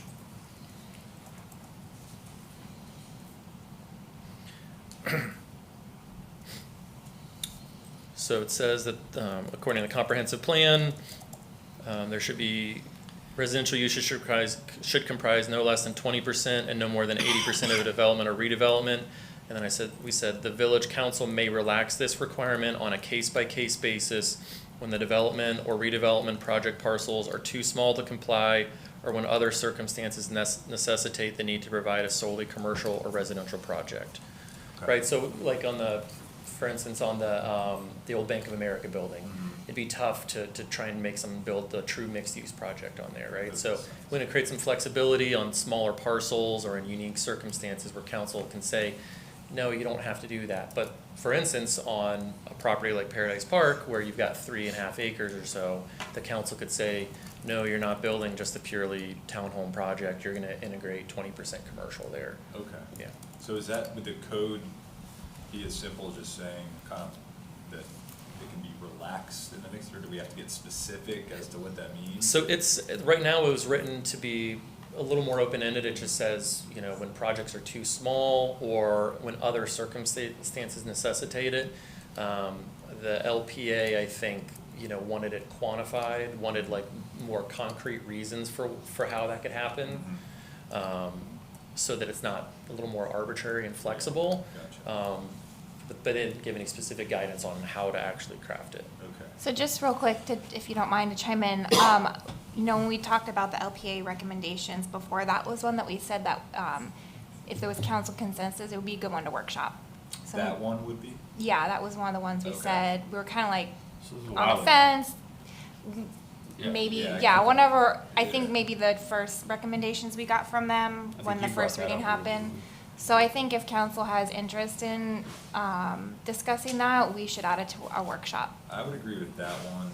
I think, I know it can be tricky to establish very concrete criteria, because then you kind of box yourself in. But I think it'd be worth looking at some examples, maybe.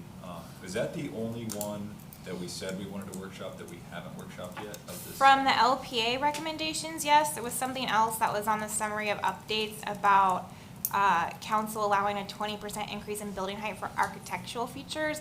I don't think that was actually added into the overlay district. We talked about workshopping that because there is value to allowing an architectural feature, meaning no living space where someone's like looking into you but again, there's a lot that can be discussed and thought through on there, so that was another item we talked about workshopping. Okay, so just so I understand, and I know it says at the bottom here, if the village council would like to accept any of the LPA recommendations of the shelter. Okay, so if tonight, let's say we hypothetically said we council would like to incorporate whatever, 1 through 4, we would still have time to workshop those two, and if we so decided, those could be incorporated before the final reading, or would that? we'd have to No, start we over? would workshop them and see where we land, and then if there's any action, then could amend the overlay district. Okay, I so mean, we we would can, right, if this passes, we can go back and amend it. Yeah, but we wouldn't It's have not- to, if we made any changes, we would have to start over at first reading necessarily?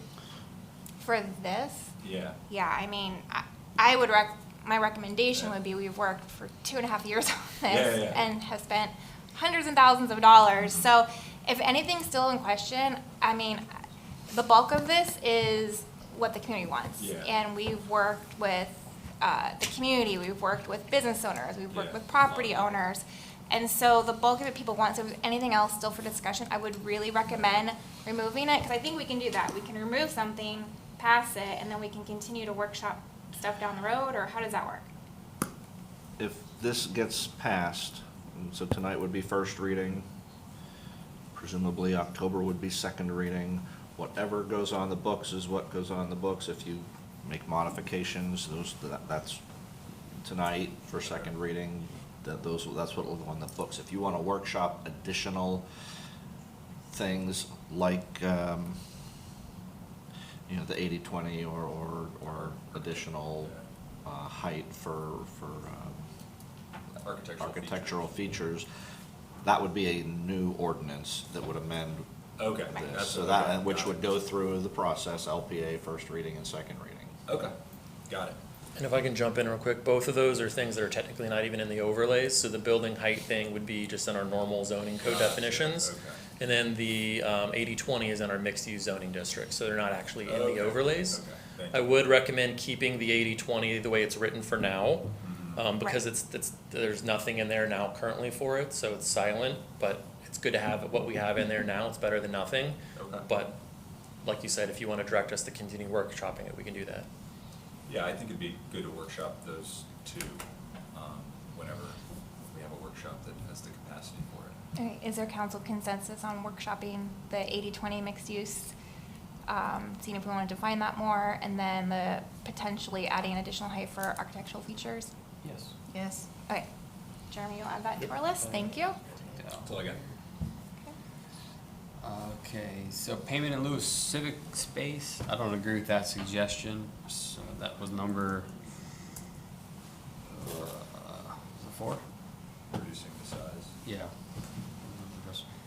I don't support payment in lieu of the civic open space. I want to see that additional civic space, green space, whatever we're going to call it. When we say civic space, that's the next one, artificial turf. I'm not understanding why there can't be artificial turf, but we could do a concrete or a splash deck or a wood deck or a concert area. I didn't know if the artificial turf was going for environmental reasons or if there's something else about how it looks. So that unless there's additional language, I disagree with adding that to the suggestion. Or get more information on it, because I wasn't following why specifically artificial turf if we're gonna drop concrete. Yeah, and that was a recommendation from PZB member Sapiri, who I think will come speak tonight. So she can probably share a little bit more, but I think it was, especially in maybe the landscape buffer, not wanting to have the landscape buffer be used for that. So that's my thought. Okay, thank you. I know when we discussed it, oh, 1 second, please. I know when we discussed it, like a couple meetings ago, we have a artificial turf ordinance, and so we kind of just decided we have that ordinance, and the properties would comply with that ordinance. Yeah. So would you like me to call P&Z member Superior up so she can explain the turf? Oh, sure. Or you can come up. Sure, that'd be great. Thank you.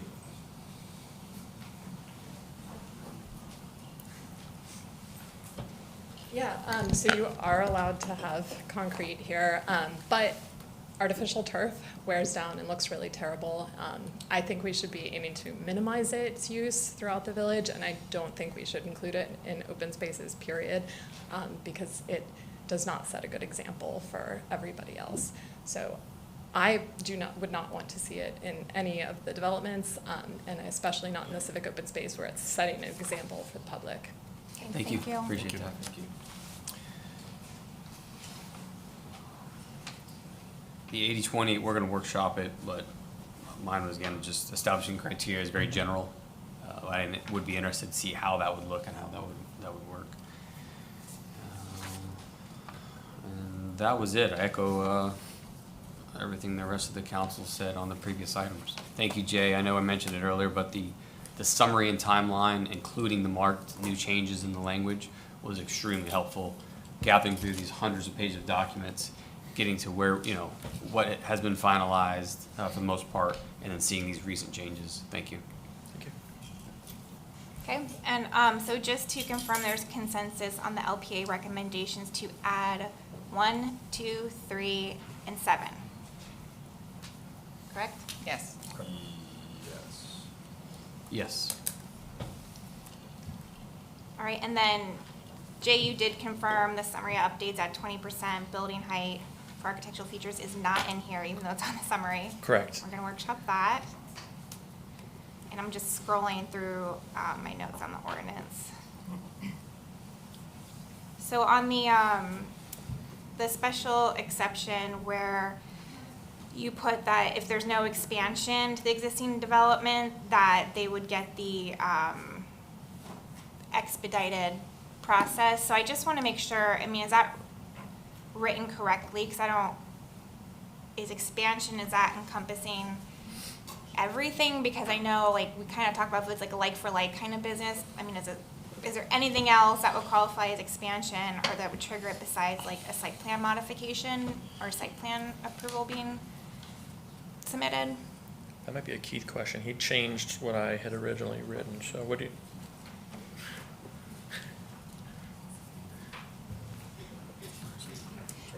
Here we go.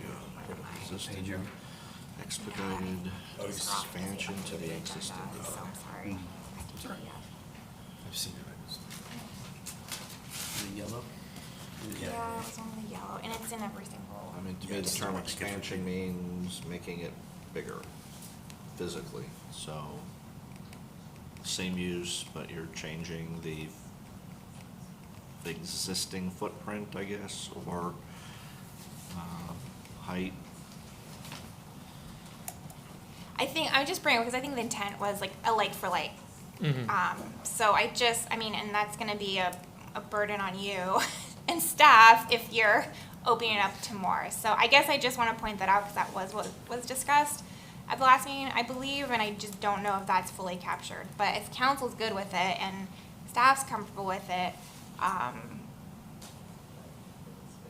think it gives us flexibility to, Okay. if someone had to do a site plan modification, they wouldn't get to count that.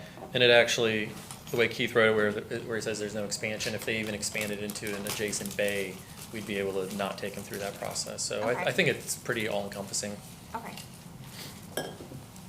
And then something else we had discussed at a previous workshop was in the different districts, there's, different processes for formula businesses, and restaurants, whether they have to submit for a special exception or not. But I thought there was consensus that even if they don't have to submit for a special exception, we still wanted them to adhere with like all the architectural considerations that are listed in there. I don't see it written out like that, and so I just wanted to confirm with council if everyone agrees that that was a consensus from last time. So even if they don't have to submit a special exception, we still want them to comply with the architectural recommendations for, signage. I mean, great examples are the Starbucks that, submitted their prototype but then did a very unique Starbucks. And, we've had a Chipotle come to us and, they're working on making it a very unique Chipotle that does not look like their commercial prototype. So I just want to bring that up because I do not think that's reflected here. I like that. I like it. How does it, what's the language, or how do we set up this? I don't know if it's something that has to delay the first reading again, or if it can be adjusted between first and second reading, but I think it's kind of, the way it's written now is the same in every overlay. So I think it's maybe just adding a sentence, that area that, and I'll defer to Keith, that it applies to all formula, businesses and restaurants, whether they have to submit for a special exception or not. So something kind of aspirational, like all restaurants shall, meet these criteria or seek to meet these criteria? There is a whole, like under formula restaurants, the first paragraph kind of lists what the special exception is, and then it lists it should not alter identity of the zoning district. It, should contribute to a diverse and appropriate blend of business in the business district. So there's all these kind of guidelines, which kind of mimicked, I think, what Stewart did, just so we don't get the prototype, commercial aesthetic. So it should be unique to the village of Tequesta location. Right.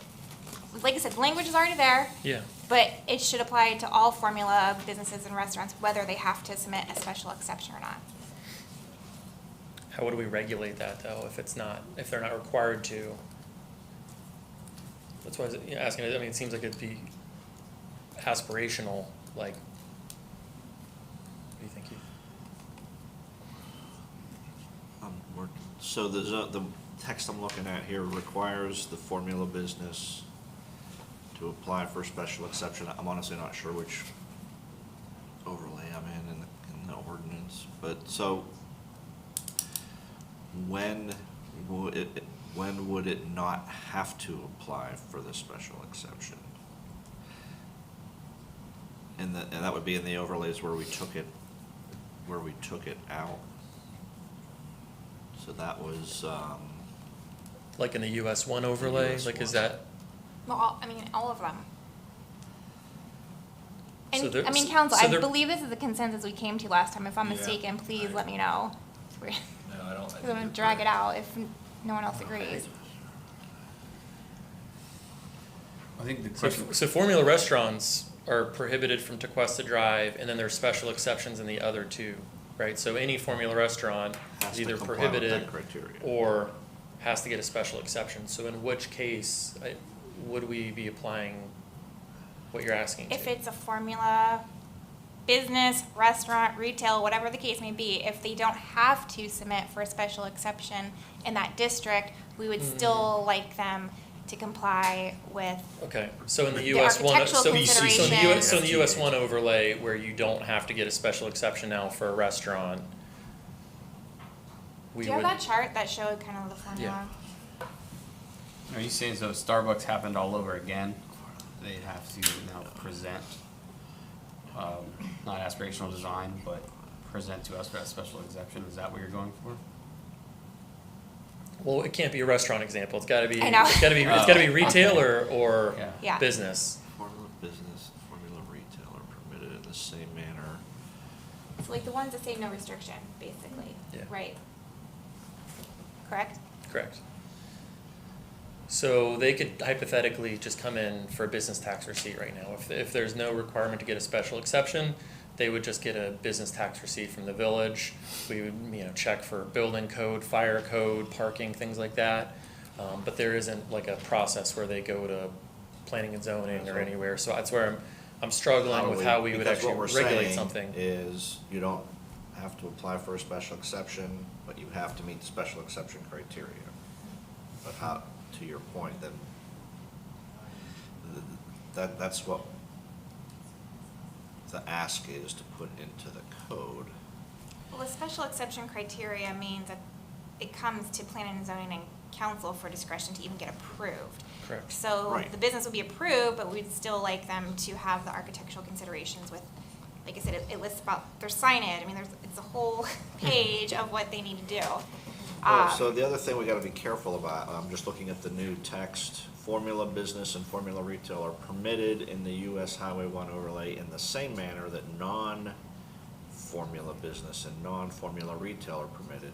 So I think you will run into trouble if it's a non-formula business and they only have to do this, and it's formula business, but they have to do that, even though it's not, you're not making them go through the special you're not calling it a special exception anymore, but you're treating similarly situated businesses differently. I think we'll have a problem. Like I said, I Putting think that- the only way you can do it is make it aspirational, where you say those uses shall try and complement existing businesses in the district, be compatible with existing uses, but if you're not requiring it to get a special exception, I don't know how we can regulate it in any way, other than making it aspirational. That makes sense, unless it's something that has to come for a site plan modification or site plan approval. Yep. Yes. All right, well, it's disappointing. I would have liked to have that. I think that's what we all discussed, but if you're saying it's not doable. I don't recall this coming up. I could be wrong. Okay, well, all right, let's move on. Any other comment on that? No, it was a good idea, but. Yeah, I think what is in here, it is aspirational. It appears what's in here. The proposed formula restaurant, again, I'm just using this, but I think it's the same in all overlays. It will not alter the identity of the zoning district in a way that detracts from its uniqueness. Who monitors that? I mean, we're asking them to blend in and do all these things. So I think that B through, at least in this page, B through J, or B through I think are consistent, all of them. I think it is more aspirational. But Yeah. I see what you're saying, but I think, I remember make sure that they all have to make those, what J defines as aspirational. Correct. I see where you're coming from. But it's gonna be only the ones that have to submit for a special exception now, not all of them. So that was the point. Okay, and then on the density and height waivers in the village center overlay, so, I most of these comments are what I said last time. The 15%, I think it should say minimum. Like, I think, they should strive for more than 15%, so I think it should be clear it should be minimum. I'm still not clear on how it ties to the comp plan and how it'll be justified that it's above and beyond code, and if it's a true public benefit. It'd be nice to have it a little less subjective. Some of the things I brought up last time were, how many more trees do you have to plant above what code requires? What are the caliber of the trees? Is it a true, area of community gathering? And do we have to, accommodate additional car and bike parking? So I don't think, I brought that up last time. I don't think anything was defined there. And just in general, I know I've brought this up in multiple meetings, when we decided to continue to workshop these, which I think was great. I did reach out to a bunch of residents because I was concerned, we had the public charrette process, which everyone was really engaged with, but then, 2 years later, we're kind of revisiting workshopping. So I want to make sure that, the residents are aware and see, has the opinion changed on height and density? And, the majority, there were people that are in favor of, a waiver process like this for public benefit, but the majority still said no. And we have received a lot of emails today this week with, people not in favor of height and density. So I really appreciate council working together because the majority wanted the height and density waivers, and I think we worked really well. I think everyone compromised. I think people that wanted more gave less and vice versa. You know, we kind of defined it into a very small area where, you know, the majority of council thinks it's appropriate. So I really appreciate that process that we went through and worked together. But I just want to caution, like, I just don't think our community really wants the height and density. You know, a lot of people can't think of a public benefit, and you even brought up some of those points that I had too. Can we define this more? Like, how are we gonna, it's so subjective the way it's written now, and, you know, I said it before too, are really kind of opening a can of worms and probably putting future councils in a difficult position. So I really just wanted to reiterate much of what I've already said in previous meetings, so. Okay, anything else, council? All right, thank you, Jay. I'll open up for public comment. Lori? Marie Sapiri.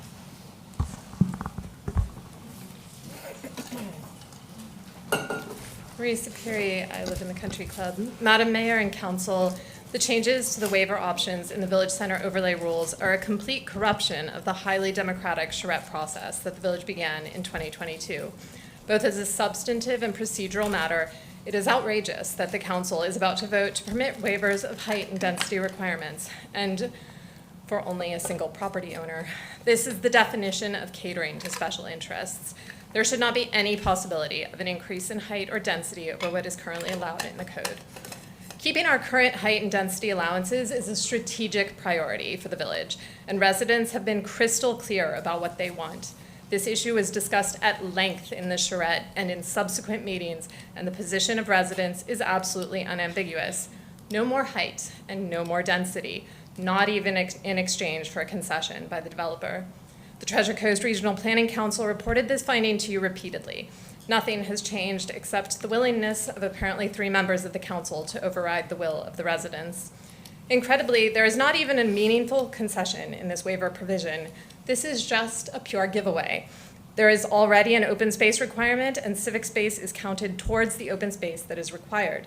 Thus, under the terms of this proposal, the village doesn't even get additional land devoted to open space in return for the increase in height and density, nor does the developer give up any space to build on. Since there is no principled reason to give away height and density here, if you do this, every other developer will demand increases too, resulting in exactly the type of lot line to lot line build out that no one wants. As a procedural matter, this proposal is an affront to residents and probably legally insufficient. The recommendations of the LPA, to be clear, resident volunteers who donate their time, were not included in the proposed language. But stunningly, the proposal does incorporate waiver language for a single special interest that contradicts the entire public process that came before the draft issued last week. That would be bad enough on its own, but there was effectively no notice at all that the council was about to vote on height and density increases. There was no announcement to residents beyond a wall of all caps text in the agenda.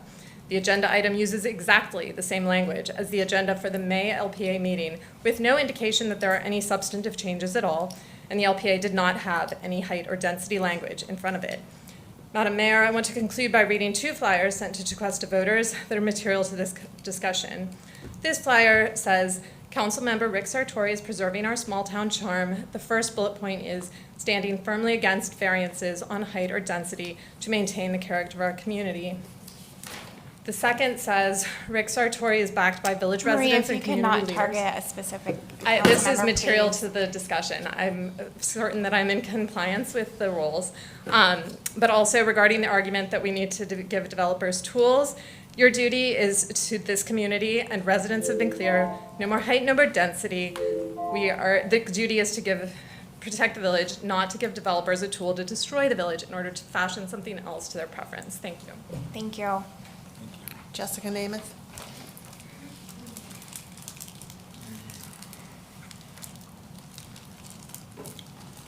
Hi, Jessica Namath, 20 Shady Lane. I second everything that Marie has just said. I don't think the council should be compromising amongst yourselves at the expense of what the public have very clearly expressed that they want. I think that these kind of meetings, us being here 3 hours, this is a very long time, and I do feel badly for developers in the sense that there should be much more open communication, I guess. It would be nice if there was a more opportune time for people to come so you could maybe hear them more clearly. Because I understand that the three of you that are the majority that continue to vote against this weren't here when we all put in the time and the money and the effort to let the Treasure Coast Regional Planning Council know what to, put together on our behalf. So I think that a lot of the community has walked away thinking, great, we've told them absolutely no height, no density. And, the fact that we're here so many meetings later, so many hours into the night, when you've got families that care, but, cannot be here, I think is a disservice to the community and to everybody whose time is, essentially being wasted going over the same thing. And to not be prepared or to not have clarity, is very frustrating for those of us that have been crystal clear. We are not interested in waivers. We speak on behalf of all of the people that can't be here. We express that at a charrette. We are begging the council to please listen to the people and the public that you represent. Thank you. Thank you. Tom Frankel.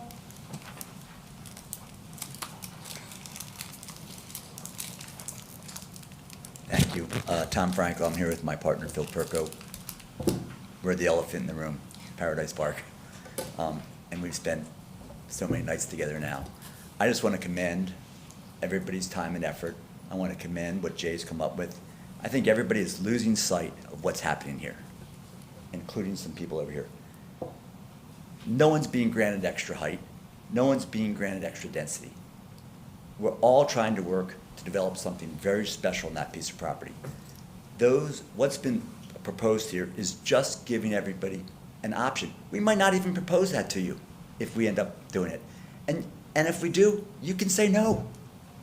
There's nothing to prevent you from saying no. You don't have to grant it to us. It's just giving us tools that some people have discussed as a great idea to work together to come up with a plan that's going to be the showpiece for the village of Tequesta. That's all it is. I highly recommend, I think you're there to rehash this whole thing over again is crazy because, again, you're not granting the extra height now. You're not granting the extra density now, and we might not even come in with it. But it's just a tool to give us the flexibility to really, if we come in with an amazing park that's a civic open space that could be whatever, and we would obviously work with you to create that, and you're happy, maybe you would give it, if we even asked for it. It's just a tool. It's not written in stone. It's not giving us the right. It's giving us flexibility and you flexibility. Thank you. Thank you. I have no more cards. Okay, any other public comment that didn't submit a card? Yes, sir? If you can state your name and address again for record, please. Sure. My name's Scott Tedford, 134 Chapel Lane. I just think it's a mistake. I don't think it's needed to give an additional tool to developers to raise the height and density. I think some of these compromises could be achieved in another way. I just think that it's a mistake to even consider allowing for the possibility. You say that, well, you know what, you might not even give it to us. We might not even ask for it. Then why even ask for the exception? I don't understand. So it's sort of insulting, I think, to me as a member of the community to see folks that run and say, I am, 100% for not increasing height and not increasing density, yet this is what we're voting today to allow for exceptions to increase for height and for density. So I appreciate your opportunity to speak. Thank you. Thank you, sir. Thank you. Any other public comment? If you could state your name and address for the record, please. Phil Perko, Beach Road. I appreciate everybody's comments. We've made it very clear we want to work with you. And the only way this is going to be special is if we come together and figure out what the best use is for the site.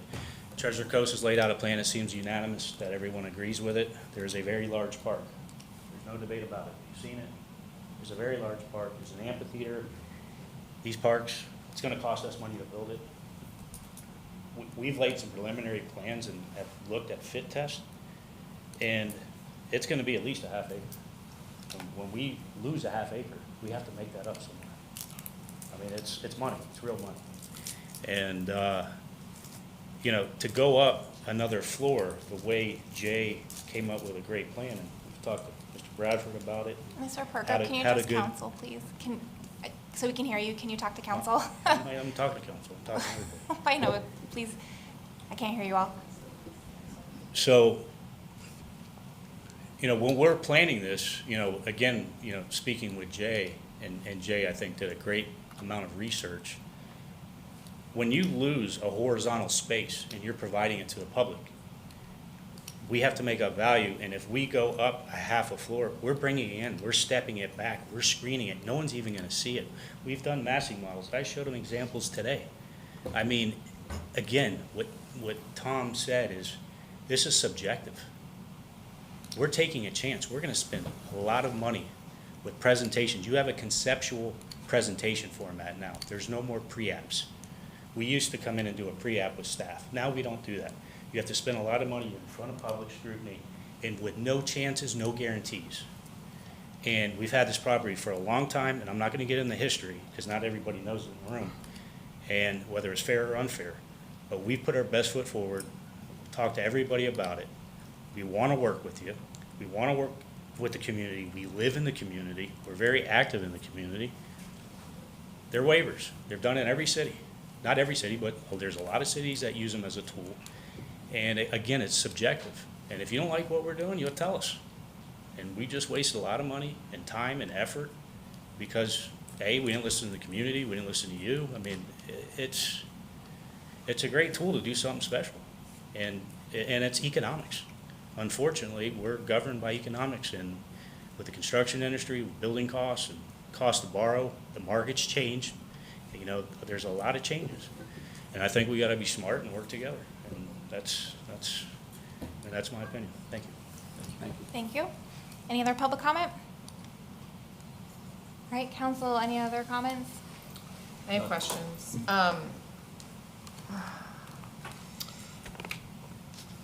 So the owners of 1 Main Street, AKA Paradise Park, before we even got into this conversation of waivers on this specific overlay, and I'm not saying this overlay is because of the owner, I'm just saying in general. Before all this started for waivers, they came in with a conceptual that had a civic open space on it. If we were to ever decide to go through with that before we had anything on paper about waivers, we could have accepted that, correct? As a council? Like they would ask for a waiver and then we would consider approving a waiver, even though it wasn't written into an overlay or the zoning.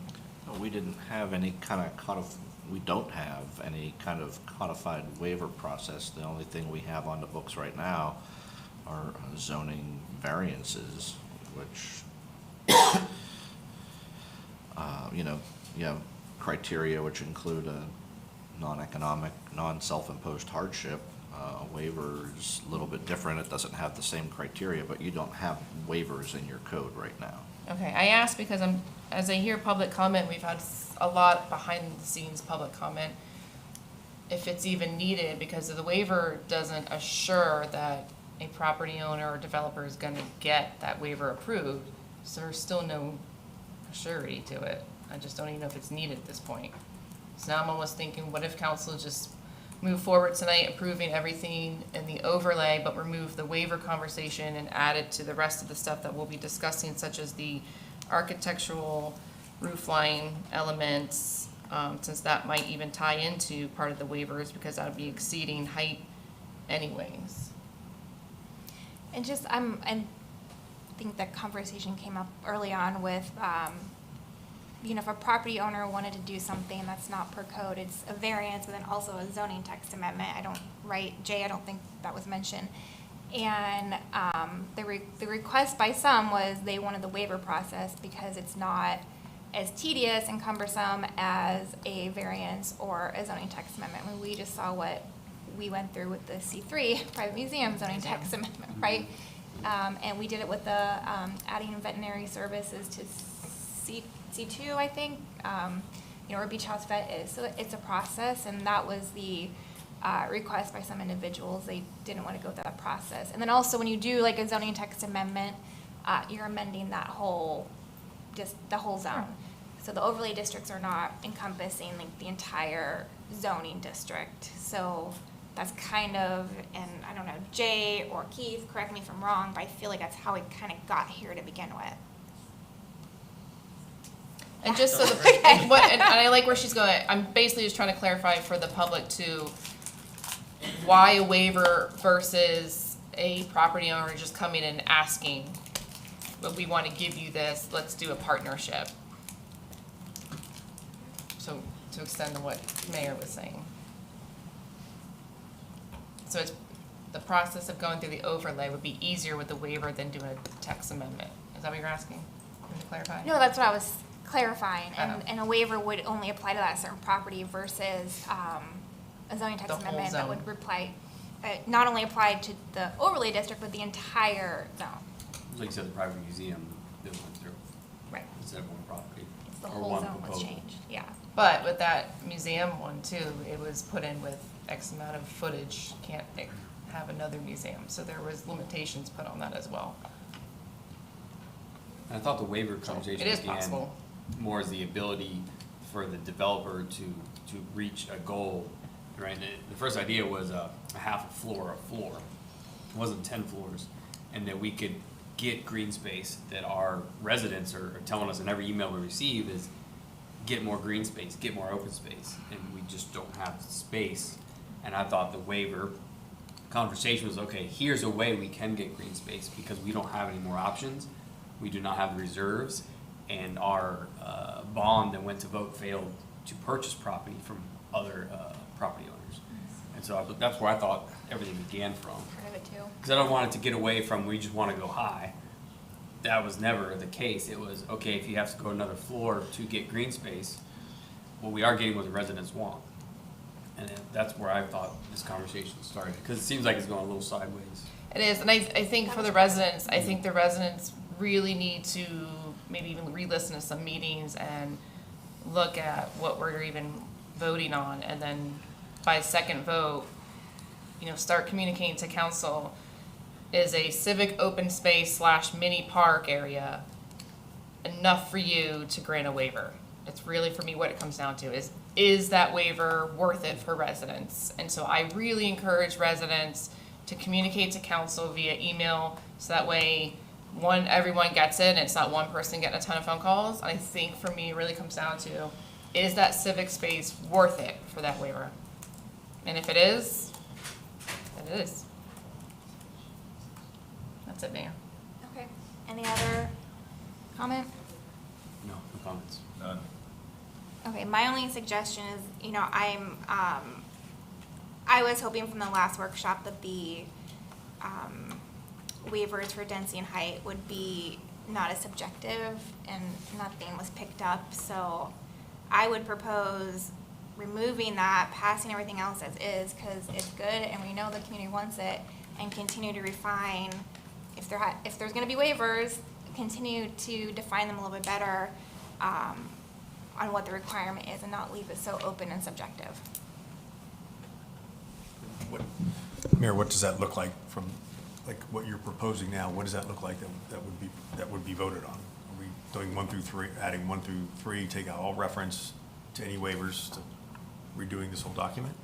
No, it would literally just be removing the insert from the village overlay about the waiver for density and intensity and building height. And again, like I said, it was discussed about kind of defining it better, and how many more trees does it have to have? What are the caliper? Define that has to be a place of community gathering, like you brought up, like not just like a place of plop a stroller. Like, it has to have an actual benefit, and again, if you are creating this community gathering space, you have to have more bike or golf cart, car parking. So I think we're setting up future councils to be in a sticky spot, especially because they weren't here for all these discussions. And I think, if we can make it a little less subjective, that would help overall if there's going to be these waiver options. In the event, okay, fast forward, we have the discussion, we get total clarity on language and what it looks like to go back now and discuss this language again, but we've already passed this ordinance, if this ordinance passes, first and second reading with no mention of that, how can those waivers ever be readdressed? Well, like he said earlier, because we are gonna workshop the 80/20 as well as architectural features, so we could do like all of that. And then you would do another ordinance to amend the ordinance, correct, Keith? That's the process. Okay, I just want to make sure it's clear. Okay. Yeah, I think I follow a little bit what you're saying, because when you say subjective, I think sometimes it is considered negative, especially for the next council that has to make that decision. Right. But it also could be no restrictions for innovation, nothing that we've thought of today. So if we said what type of trees or the caliber, that's kind of restrictive. Also, we might be doing ourselves a disfavor. So I think more along the lines that you said, if there is that ability to make a future amendment needed as things in this community progresses, or the outlook on how things look, how many trees do they want, what type of trees. So the short answer is, I think that's a valid concern and a good idea. And Mr. Sartori, I think you and I agreed last meeting that the civic open space has to be on location and usable, like on the property. I don't deny that. I know, I'm not saying, but I'm saying, like, That's why I what mentioned- Mayor's saying, to really detail that. Yeah, that's why I'd asked, can we put that language in Yeah. there? So we could amend it. So are we, anymore? Where's I'm just flipping through the code right now. Was this, where is it in the code? Page 42. And sorry, my pages like 300 are off because I'm going off the What is it? older agenda. It's only in the Village Center overlay, so. Page 42 of the ordinance. Be close to it. Okay. Towards the very end. Be on 42. Okay. The highlighted part, if you're looking at the Yeah. not clean version. Okay.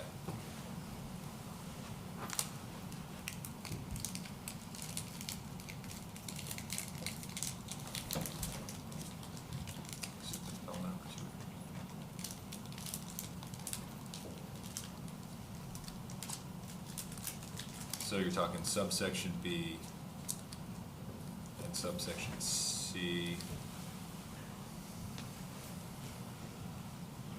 The highlighted in yellow Yeah. portions. Are you looking at the Yeah, marked up version? So you I'm just trying to better understand, what would be, so we workshop this and we're just trying to clarify or make this more, clear and less subjective? Is that the intent of what we're proposing? correct. Okay. To better define what a community benefit would be, that is, ties back to our comp plan.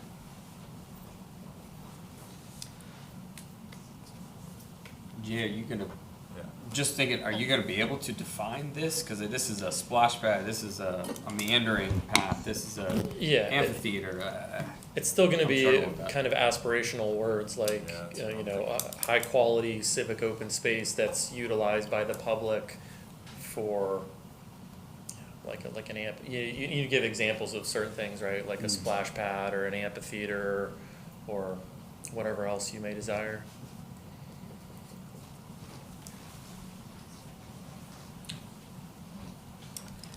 Yeah, I don't have a huge problem. I mean, I remember, I don't know which meeting we're at, but I specifically remember when I don't know if we agreed on it or, but the south of Tequesta Drive part, I thought we were all on the same page there.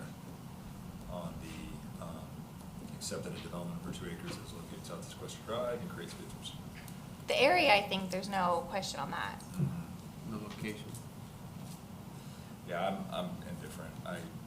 I agree. I think I feel bad for whoever's gonna have to draft that language. I think it is gonna be largely aspirational, but that said, if we wanna workshop it, let's do it. But I'm okay with how it is personally. If I make a motion to remove the waiver part, do we still want to put in the 1, 2, 3, and 7 from the LPA? I think there was consensus on those.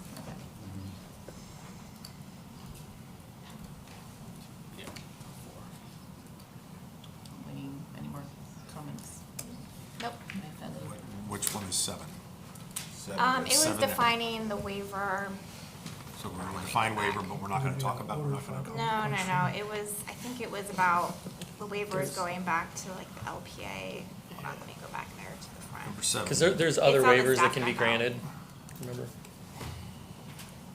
How about just 1, 2, and 3? So it's just waivers in general, not Yeah, specific not to this height. waiver, yeah. Yeah, it was for like the waivers. Okay. And- If there is a waiver process. Yeah. All right. Jason, you want to do it? Someone needs to make a motion. I'm just picking on him for a second. I was reading to make sure I was ready. So I'll make a waiver. A waiver. Oh, It it's is so late. It is so late. Let me tell you, as I'm getting old, like, it is past my bedtime. Yes. Okay, let me pull up the agenda item. Ooh. Not that it's like 500 pages either. All right, I will make a motion to approve ordinance number 1-24 with removal of waivers. You don't want to move the waivers. Can I help her with her motion? Oh, somebody help me, please. Motion would be to eliminate the proposed new exceptions for height and density waivers on page 42 of the ordinance. Thank you. That. I motion that. And in addition, add the LPA 1, 2, 3, and Oh, 7 yes. as. Please add the 1, 2, 3, and number 7 of the LPA As contained in the staff recommendations. report. Thank you, Keith. Can I get a second? I'll second it. All in favor? Aye. Aye. And so We'll we are, workshop the rest. we are adding, we're adding to the work. Yeah. Wait, Finish roll call. we did not say aye. Do you want roll call? Okay. You want to call us out? Councilmember Painter? What was it? It was 4 other way? Was that all yeses? Well, we're doing roll call, didn't- so I didn't- say your vote. It didn't go. Yeah. She couldn't hear, so we're doing roll call. Can you do your vote? Oh, The 4 of them did say yes, though. that's I what I said thought. yes. Well, given that, I'm No, gonna say no. Wait, yeah, I didn't say anything. I thought, I We're doing apologize. roll call. What's your Yeah. vote? No, Councilmember Painter. no, Councilmember Brandon? Yes. Councilmember French? No. Vice Mayor Sartori? Yes. Mayor Young? Yes. Passes 3-2. Okay, and so Jeremy, you have it on your list. We're gonna workshop the 80-20 suggestion from LPA. We're gonna workshop, adding additional height allowances for architectural features, and we're going to workshop defining a little bit better the density and height waiver exceptions for village center overlay. Yes, ma'am. Okay. All right, moving on, agenda item 16, ordinance number 02-24, first reading of the maps to adopt the overlay districts. Thank you, Mayor. Ordinance 0224, ordinance of the Village Council, Village of Tequesta, Florida, creating 3 new overlay zones within and over the Village of Tequesta's commercial corridors, Tequesta Drive overlay, US Highway 1 overlay, and Village Center overlay, providing for the adoption of said overlay zones and their applicability to properties located in the underlying portions of the C1, C2, C3, and MU zoning districts, providing that the zoning map of the Village of Tequesta be amended to reflect the adoption and applicability of each overlay zone, providing conflicts clause, severability clause, effective date, and for other purposes. So this is just adopting the overlays that follow what we just passed. So Tequesta Drive overlay, Village Center, US 1. It's been a long night, so I'll just fly through them. Here you go.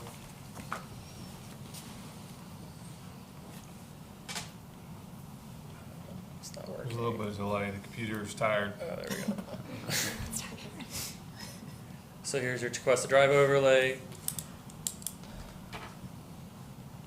Here's your US 1 overlay. And here's your Village Center overlay. And that's all I've got. Okay, council, any comments, questions on the maps? No. Nope. Any public comment? I do not have any cards. Any public comment? Okay, can I get a motion? So moved. Second. All in favor? Aye. Okay, agenda I would item. like to note that we have a Councilmember Painter. Oh who has goodness, left I didn't the even room. notice, sorry. We'll, 4-0. It's 4-0, but I just need Should to we note that wait for for the him? record.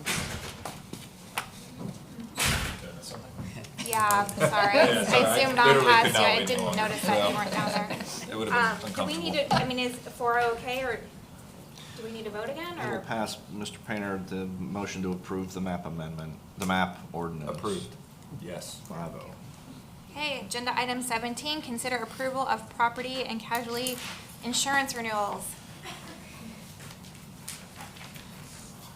Mervyn Reed, Director HR Risk Management. Madam Mayor, Vice Mayor, and Council. Should I go ahead? You're good. Go ahead. We got three still. Let's carry this, power through. It's not you. Well, I'm just saying it's been a while since we have brought any good news regarding insurance, so I'm happy to be here. Not this late, but I'm very happy to be here nonetheless. I want to thank Rami Mitchell from our brokers, the Gearing Group. She is my rock over all these years. Very knowledgeable, incredible professional. Just for general knowledge, the insurance arm of the Florida League of City, FMIT, underwrites our property, general liability, auto, and workers' comp insurance.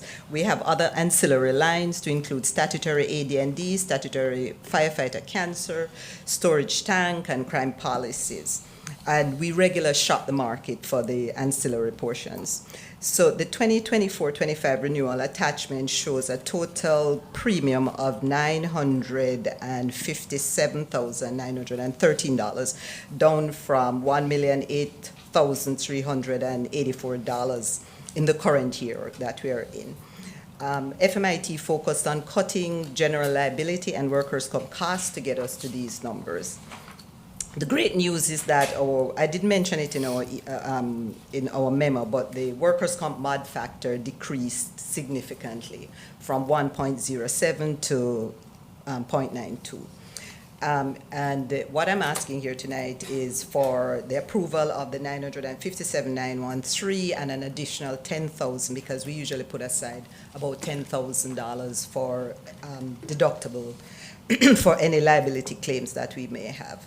So we are really happy to be renewing with the league, not just for the premium reduction, but also for, we get matching safety grants. And so far we have had, over the last 5 years, we have received $14,000, and we have another $4,000 to get by the end of this fiscal year. And I want to thank Kathy Hannon, the HR generalist who manages this program. We get a 7% credit for a safety program and drug-free workplace policy. And there's a new safety excellence initiative that we're going to get approximately $6,000. And kudos, I want to thank Chief Gus for jumping on this in 2023 and getting the PD certified. Finally, thanks to the League of Cities. Yes, we got a quote that they decided to try and beat, which we are very appreciative. I called every single one of them and thanked them, from our safety consultant to the underwriter to the account executive. So if you have any questions, Rami will answer. But we're very, very happy to have been able to get this reduction. Yeah, no, I was very happy to read that when the agenda came out. Council, any comments, questions? Oh, really? Great job. No. Thank you. Great job. Great job, Thank and you. thanks for Well hanging done. out. It was a late one. Is there any public comment? Okay. Can I get a motion? So moved? Second. All in favor? Aye. Agenda item 18, consider approval of payment of the expert's invoice for AV equipment at the rec building. Good evening, Mayor, Vice Mayor, Council. I'm here on behalf of Mr. Corbett, and I must say this is a really good example of no good deed goes unpunished. But Mr. Corbett ordered some visual and audio equipment for his the new community center. It didn't come in until just this year, and the budget had lapsed. So by approving paying for this, we did get that get the stuff. By approving this, you'll be pre-approving a budget amendment in November, our last budget amendment of the year. It's $58,000, comes out of the capital improvement funds. Thank you. Any questions, comments? This is random, but I when I get a chance, I try to see everything that's in the agenda, and this is a big agenda. I went through the invoices, and actually it seems like not only things that we probably needed, but phenomenal pricing on all of them as well. So good job to you. Good job, Mr. Corbett. We know the comments. Just a quick question, if we get in that situation again where there's such a backlog, and I know it's a little difficult with public contracts, I mean, could we have switched to another vendor, like, I mean, that was a very, hopefully very we'll long never get in time. a COVID situation Well, again, because that's the stuff gets on back order. that's what really drove that, you Yeah. know, and also the ship that, you know, end up, you know, crashing in the canal. I mean, there was a whole backlog. So there was the Crestron system was really the heart of it that was really delaying everything. That and the backup of the generator. At that point, you know, Hedrick was our general contractor. We took on the responsibility of trying to finish that so that way Hedrick can get out. You know, at that point there was no need for Hedrick to be in the middle of that. And so I don't know about, you know, pivoting to another we try. I think we did try to look for another vendor that would have that Crestron system. So the experts called some just different distributors, and it was backlogged across the way. So the experts were, you know, they were at the mercy of the manufacturer of the Crestron system. So somehow we kept getting kind of booted back. Same thing with the the generator was just back ordered. But Okay. so we looked at that at that point. So it was just an unfortunate situation. Luckily, everything's working now. So. Good, okay. All right, any public comment? Can I get a motion? Motion to approve? Second. All in favor? Aye. Agenda item 19, consider approval of range line tapping services on Country Club Drive. Good evening, Madam Mayor and Council. This agenda item is for $25,000, and I'm at the end of the agenda is the continuing punishment for having so many agenda items and being over budget at the end of the year. This item was not anticipated, and this is as a part of the Country Club Drive. We tested our valves, and before we started the construction project, before it even started, and then before we did the connection, and the valve turned, but we could not see that it wasn't seating. But when we opened it to make the connection, there was still water coming out, and so we had to do 2 line stops in order to make that connection. So that's what this is for. Are there any questions? No. Nope. I just have a quick general comment, kind of like on all the agenda items. So I know there's several items that are over budget tonight, and I know, like I think it was on your staff report, we're taking from reserves for another project that the loan didn't cover the whole amount, and you have a lot going on, a lot of projects, but and I know overall the comment is we're not, like the overall fund we're good, but I do always think like you can't like rob from Peter to pay Paul. Like you want to try to hit your targets in the allotted, you know, budget item.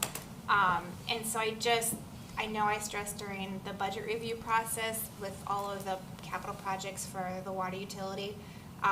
You know, I just want to make sure, you know, in light of the fees we've increased and the capital recovery charge, that we're really, really, you know, using our best practices with, you know, pricing and scheduling.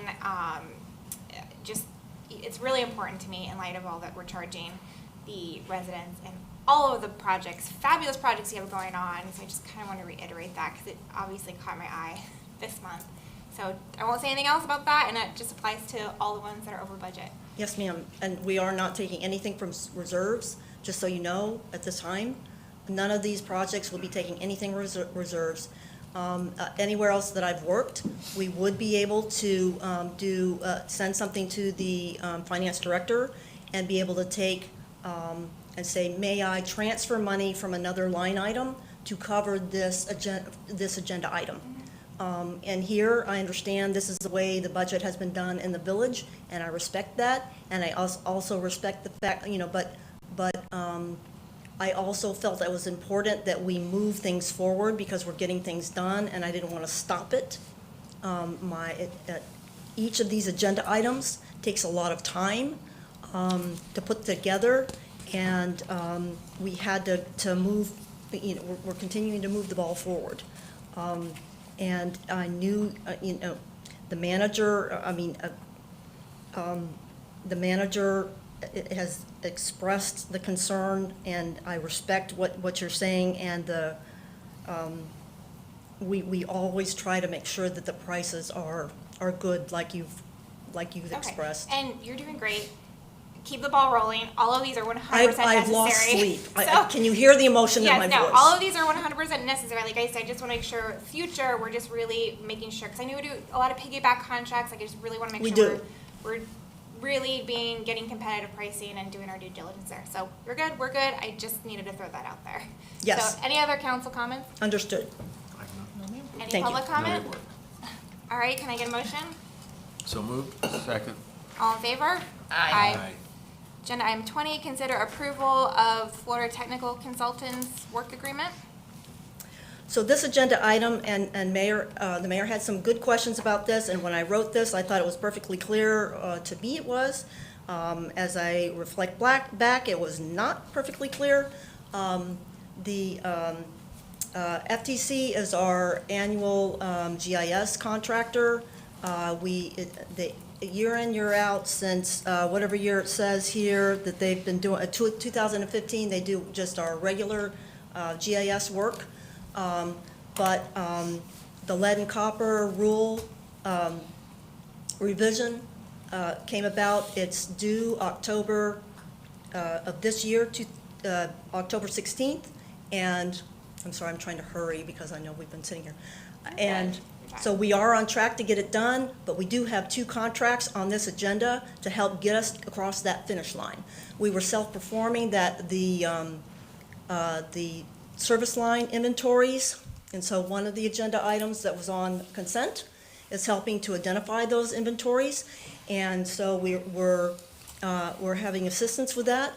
And then the part of this contract here is to help get it into the GIS system so it can be put into the GIS model.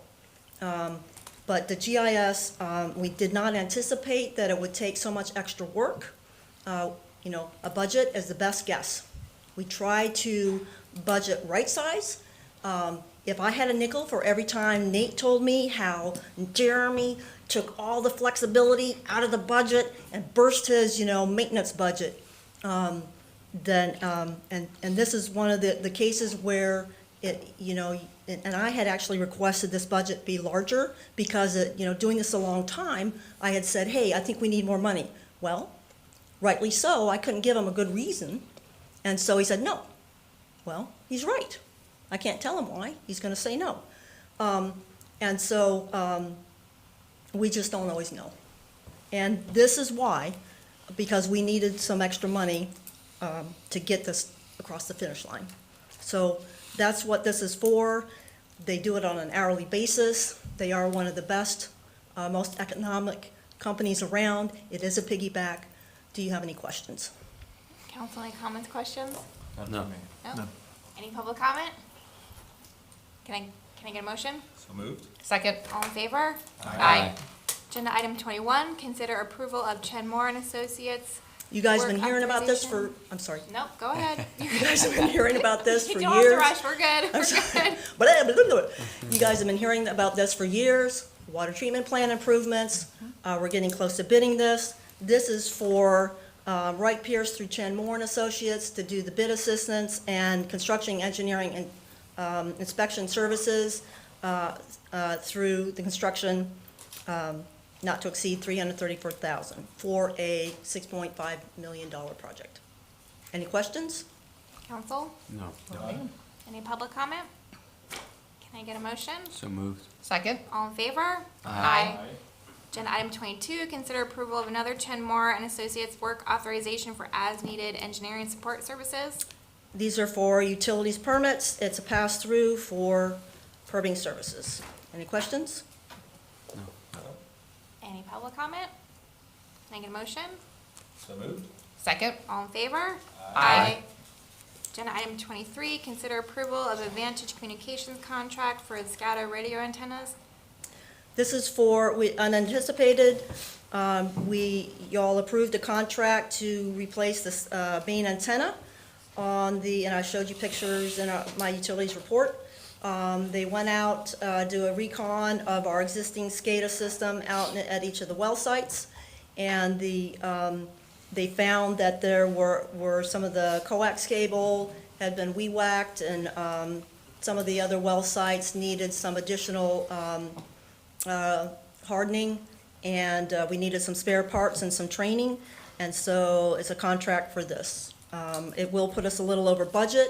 I did not want to delay, and could I have done it in a month or 6 weeks? Yes. That would have meant we would have to get a new quote. It puts us further into the hurricane season. I did not want to wait. Do you have any questions? Council? I have none. Any public comment? Can I get a motion? So moved. Second. All in favor? Aye. Thank you. Agenda item 24, consider approval of above-grade dirt works contract. This agenda item will stabilize the roads at 4 well sites and also stabilize a pad at the water treatment plant for a centralized location for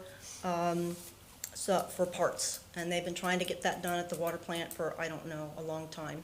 We took Jeremy out to the site, showed him where we were going to do. We came up with, my intern came up with a little site plan. Do you have any questions? No. Council? I have none. I have none. Any public comment? Can I get a motion? So moved. Second. All in favor? Aye. Agenda item 25, consider approval of the Loxahatchee River Environmental Control District interlocal agreement.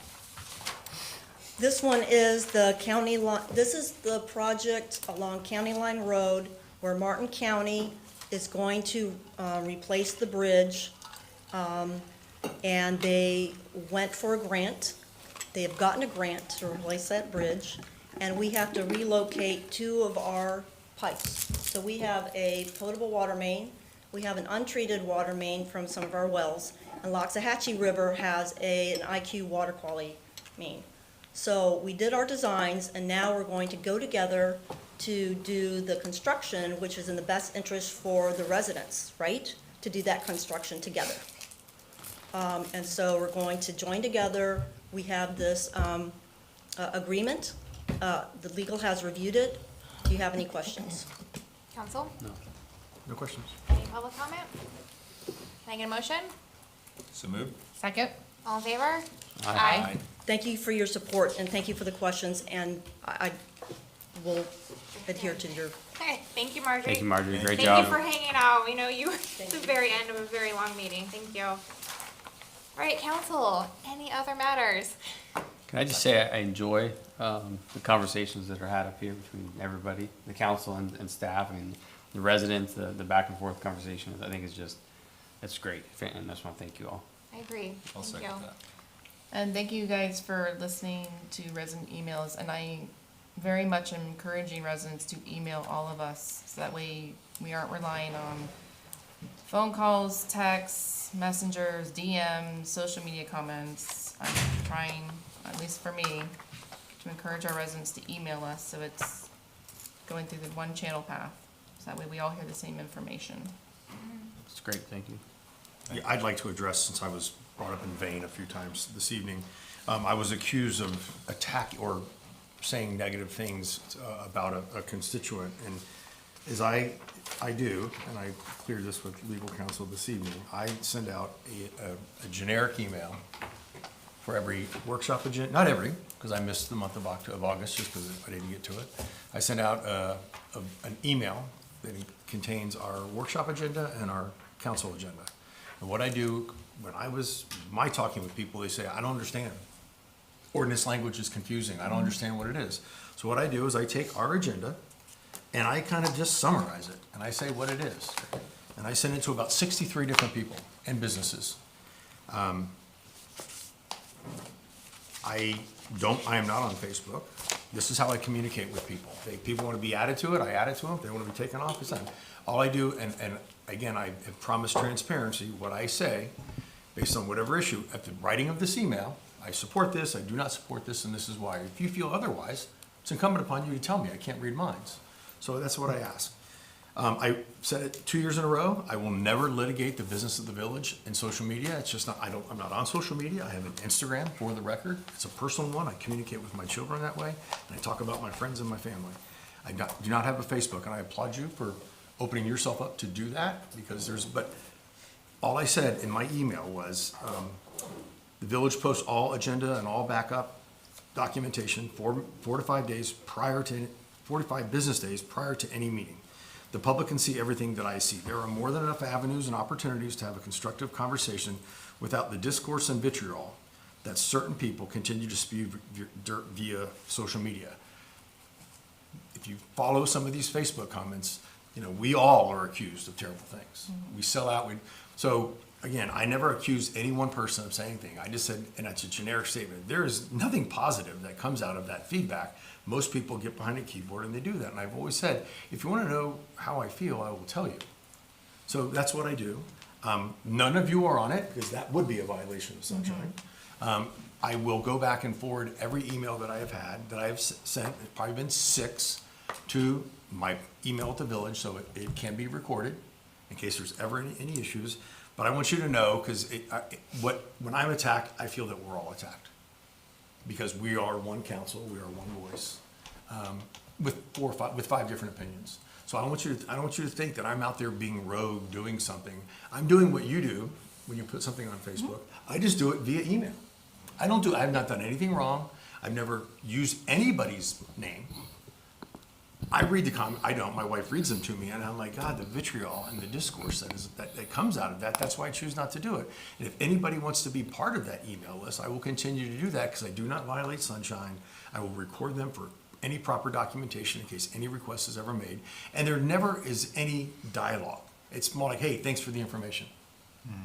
Now, the emails that we get directly from that, I respond to every single email. Every email, I thank them, I tell them what the issues are, I explain where I stand and why. So everything that I said tonight was clearly relayed to anybody that wanted to know that information. And I don't think that's a bad thing, but I want you to know that I'm not up here being some rogue council member doing something on my own. It's clear there's a certain element in this village that want to take me down, and that's fine. They have every right to do that if they want. It doesn't bother me, it doesn't hurt my feelings, because I know I'm doing what is best for my integrity and for the integrity of the village and for the commitments that I made when I ran for office. So I say this and I take this time because I just want you to know I am not doing anything. People don't like it when people have opinions and when people share that, and that's become obvious to me, but I am not some rogue council member, and I just want you guys all to know that. All I do is communicate the same way other members do. I don't know why I'm the one that gets destroyed on that, but I just want you to know I'm not doing anything wrong, and I don't violate sunshine.